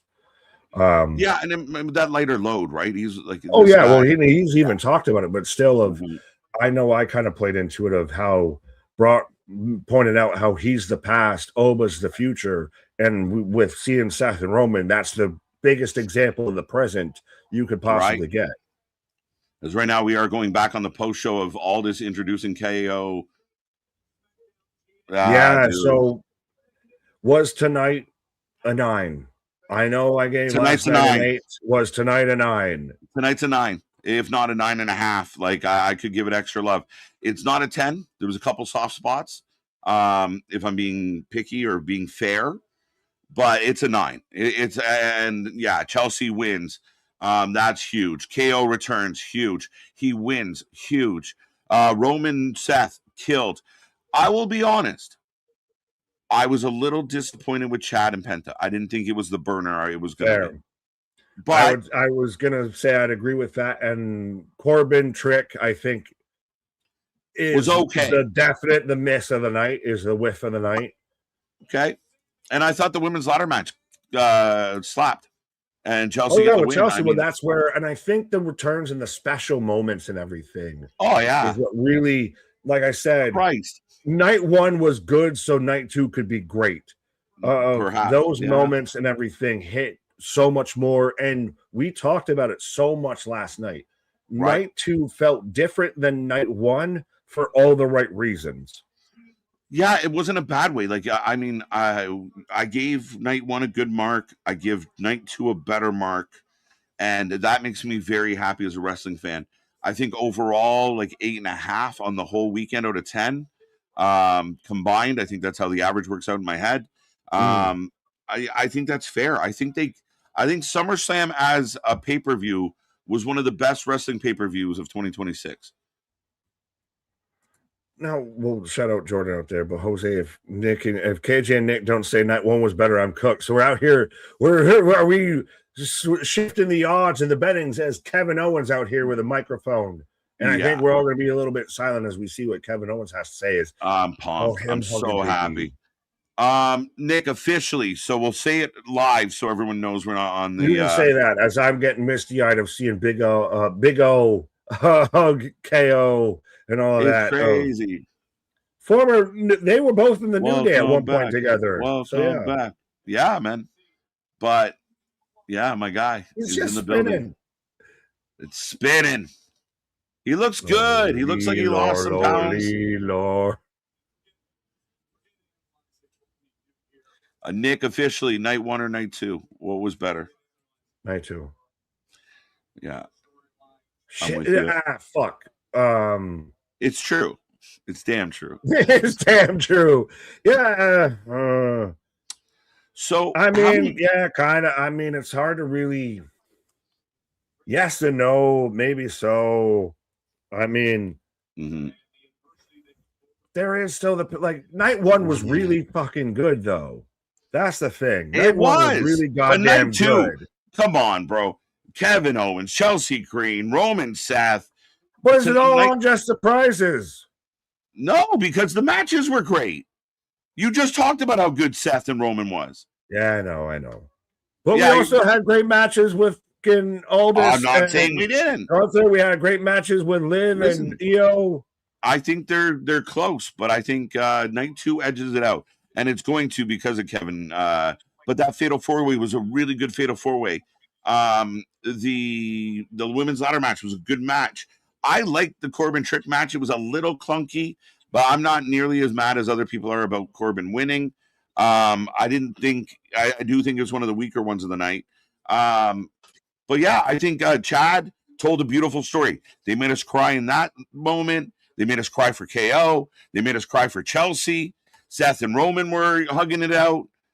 Night 2 killed it. I just Homer Simpson out here of it's like Barney with, don't cry for me, I'm already dead. But football and groin had football and groin. Right. But night 1 was night 1. Honestly, Dude.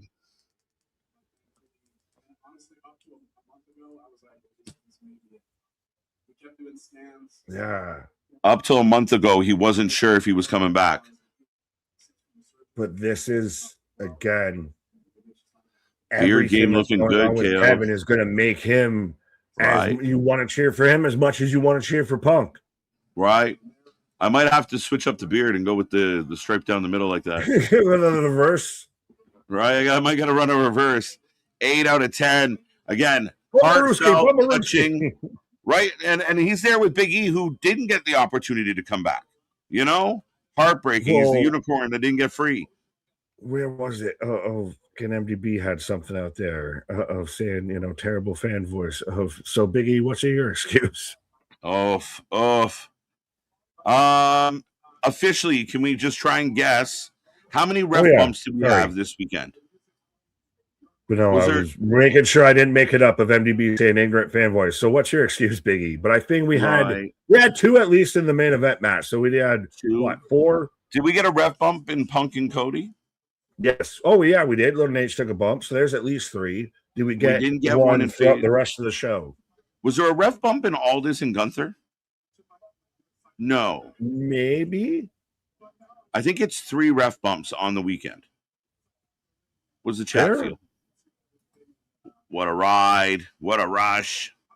10 out of 10. I just like last year, SummerSlam night 2 blew it out of the water again. I want dessert. Let's go. 8.5. Thank you, Shield. You deserve a well-deserved break for tomorrow, Tuesday, and Friday, but no Wednesday because the Dynamite. Well, thank you, BK. BK, yeah. Thank you, BK. Have it your way at BK. Right. BTK, which is not where we want to go with that. That's even worse. No, I mean, I was just reading. Appetizer wasn't great. Entree was great, but I still want dessert. Feed me more. No, I think they gave you, some really great filet at the end of night 2 out there. Right. And the dessert was more an aperitif kind of thing of you had, like a dollop or something. It wasn't like a full slice of cake or an ice cream cone. It wasn't a sundae, but it was still a little dabble, do you? Right. Now you're saying there was 2 ref bumps each night. That we got 2 separate ref bumps. I know 3. I'm missing 1 then. I'm missing 1. What's the other? KO to CM Punk. I can't wait for that matchup.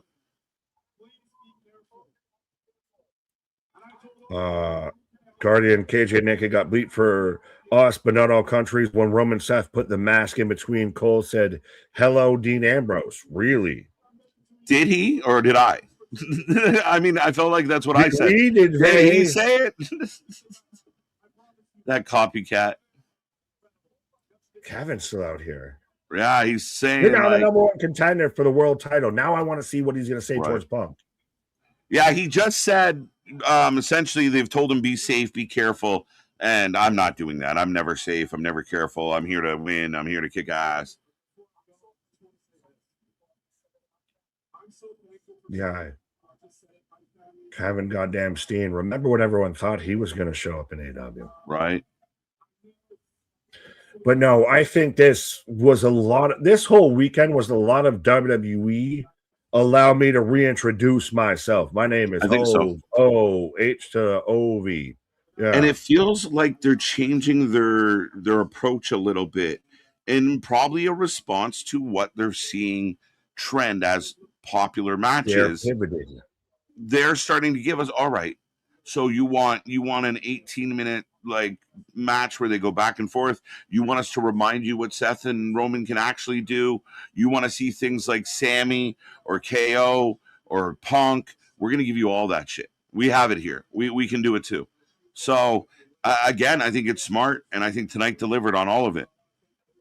As Teo here, I can still go outside tonight. Thanks, Chelsea Green, for the sick day. Yeah, for us on the East Coast, it's about 9:30, so you can still maybe catch something out there late on the Sunday. But right. If you're out there on the Mountain Time, the West Coast time, you still got the whole rest of your day. And it's a holiday in my neck of the woods, so we got a day off. What holiday you got now? It's a civic holiday.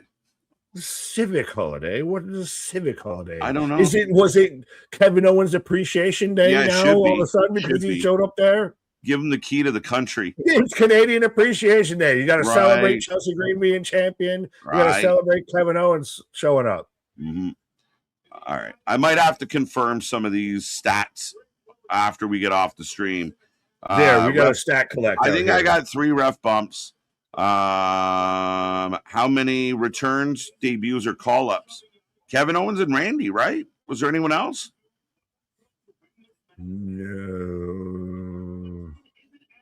No. Right? No one else came back, right? Or debuted we're from not another counting company? turns, are we? We're just counting debuts. Like it's not if somebody's there and they turn. That wasn't a thing, right? A debut, a return from injury, KO, Randy, or a call-up. Mm-hmm. There was no new hires that debuted. No NXT call-ups. And 2 returns, I think. Well, it's technically not even like a Nikki. We count X-Pac and Mickey first James. match back. What? We count X-Pac and Mickey James. No, they're in the celebrities. They're in the celebrity wing out there. Right? No, just kidding. The civic holiday. Yeah, what the fuck?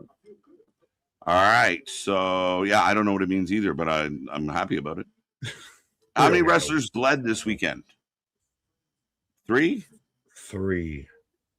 I feel like there had to have been 1 last night. There was 2 tonight. And they very much didn't try and, like, they tried to hide it as quick as they goddamn could. Yeah, it was like when Raquel got busted in there, ref Jess mopping her face up. So we're going to go, it was under for that, over. So the only one that's uncertain right now is how many ref bumps. What's the official answer on how many ref bumps? And then we'll know who the prediction champion is. Do we need to go back and watch the film, or are we just going on an honor credit score out here? Well, we're just going to figure this out from memory. Fair enough. Well, if it's getting down to that nuanced out here, should we peel back who's in the finals out here? Who's up for contention? There really is neck and neck between 3 folks. So a couple of people fell off at the end. Wait a minute. Oh, no way. No. Feel like we're about to have like a Chelsea Green moment up in this place. Zombie coming back to life. 2 returns. Was that so outside of match of the weekend, did you have probably the biggest moment, the biggest kind of thing happen tonight? Like we had a lot of cool stuff happen last night. Of Aldis had his first match. Randy shows up. Punk and Cody have their thing and everything like that. But you had Kevin Owens show up. You had Chelsea Green, your new women's champion, out there. Yeah, I mean, a lot to dig into. And I will say to Jose's comment here, the good news is it doesn't matter. 2 or 3 is the same result. So if you bet, because it was 3.5, so either way it's under. So we're gonna go under on ref bumps because it was not 4 ref bumps. We can all agree, There not we go. 4. So the over under on ref bumps, it was 2.5, so that's even tighter. But was it 2 or 3? 3. 3. Because Official. you had one in Punk, Cody, and you had 2 just in Roman, Seth tonight. All right, so we're going over no matter what then. All right, that makes me feel better. So we're going to get an official announcement, official coronation out here. Right. Let me see if it updated. Greta did well. Now, is this weird seeing Farquaad beat up the little Housens? Right. Yeah, it's kind of hilarious that he's so much bigger for Duloc is. So Tay comes in at 18, which is a nice score. Okay. Reader at 17. He was there. He was going. Dustin out there, 18 points. So Reader's out here in the Dusty position out here. Right. However, as nice as those scores are, I have to verify this, and I will do it. We'll confirm it tomorrow night. But it looks like Jose is going to walk away the new prediction champion. Cut 2. Is this where we play like the screeching tire sound from Razor Ramon's intro? Right. You know who I am, but you don't know why I'm here. Exactly. Let's go. But it looks like Jose might take it. We'll make it official tomorrow, but I think he eked it out. I'm our prediction champion. So the man from down south, congrats. Right. Best man match was Roman and Rollins. Best women match was Liv and Io. Overall, 10 out of 10. 316 feeling good. As Danhausen is here. Tatum, Lyra, and Bo as a faction. I don't know about that. What's up? Welcome. OTC1, QB1. Was the Houston a miss of the mark out here? No. It was very comical, but it was fine. In the grand scheme of things, was it one of the weaker matches of the weekend? It was the popcorn match. It really was. And yes, we didn't expect a 5-star banger. We knew it was going to be tomfoolery, and it was. And I'm okay with it. Now, if you don't think that belongs in wrestling, you have every right to say, it was stupid, blah, blah, blah. But it was perfect where it was. They didn't put it at the end of the show. They didn't put it at the beginning of the show. It was literally the popcorn match. Go grab a snack. We're going to do some fun stuff for the kiddies. Everyone's going to chuckle at it. And if you're into kind of the playful side of wrestling, you're going to have a little bit of fun here. And I thought it was okay. MGP likes victory vitamins. Right. Well, yeah, I'm smoking a victory joint, guys. There you go. Put that in rotation. That's off. Again, we'll make it official. In my hand. If that money doesn't show, then you owe me, my jungle love. Yeah, right. Hashtag proxy champ. I love it. Jokes. Ridiculous, you two. All right, ladies and gentlemen. We are at that point, I think, where we've said enough. 4.5 hours. Imagine a major pay-per-view and we're saying goodbye at 4.5 hours. I feel like we should just see you for 2.5 hours more. I feel like we owe you more. Yeah, somehow. Right. We owe you more out here. Go ahead. No, you're fine. I was just going to keep going on. Go ahead. Don't forget, join the Wrestling Fans United. If you haven't liked, shared, and subscribed, please do so. Leave comments on our videos. Check out our socials. We're growing, and we appreciate all the love to help us do so. What a weekend. Fun stuff. We're back tomorrow, 7:30. The fallout from, even though that's the wrong thumbnail, but the fallout for Raw. You know where it is and when it is. But we will be here for the fallout show, not the go-home show, and it should be a fun one, folks. But beyond that, they killed it. Outstanding SummerSlam. Stay sucker free in a world full of lollipops. Take care. Brush your hair. Da da da da da. To the next episode Our shit is real. Our shit is raw. Our shit is authentic. When you're talking about that wrestling, you put that for life with it. See you on the flip side, folks. The party continues tomorrow. Good night.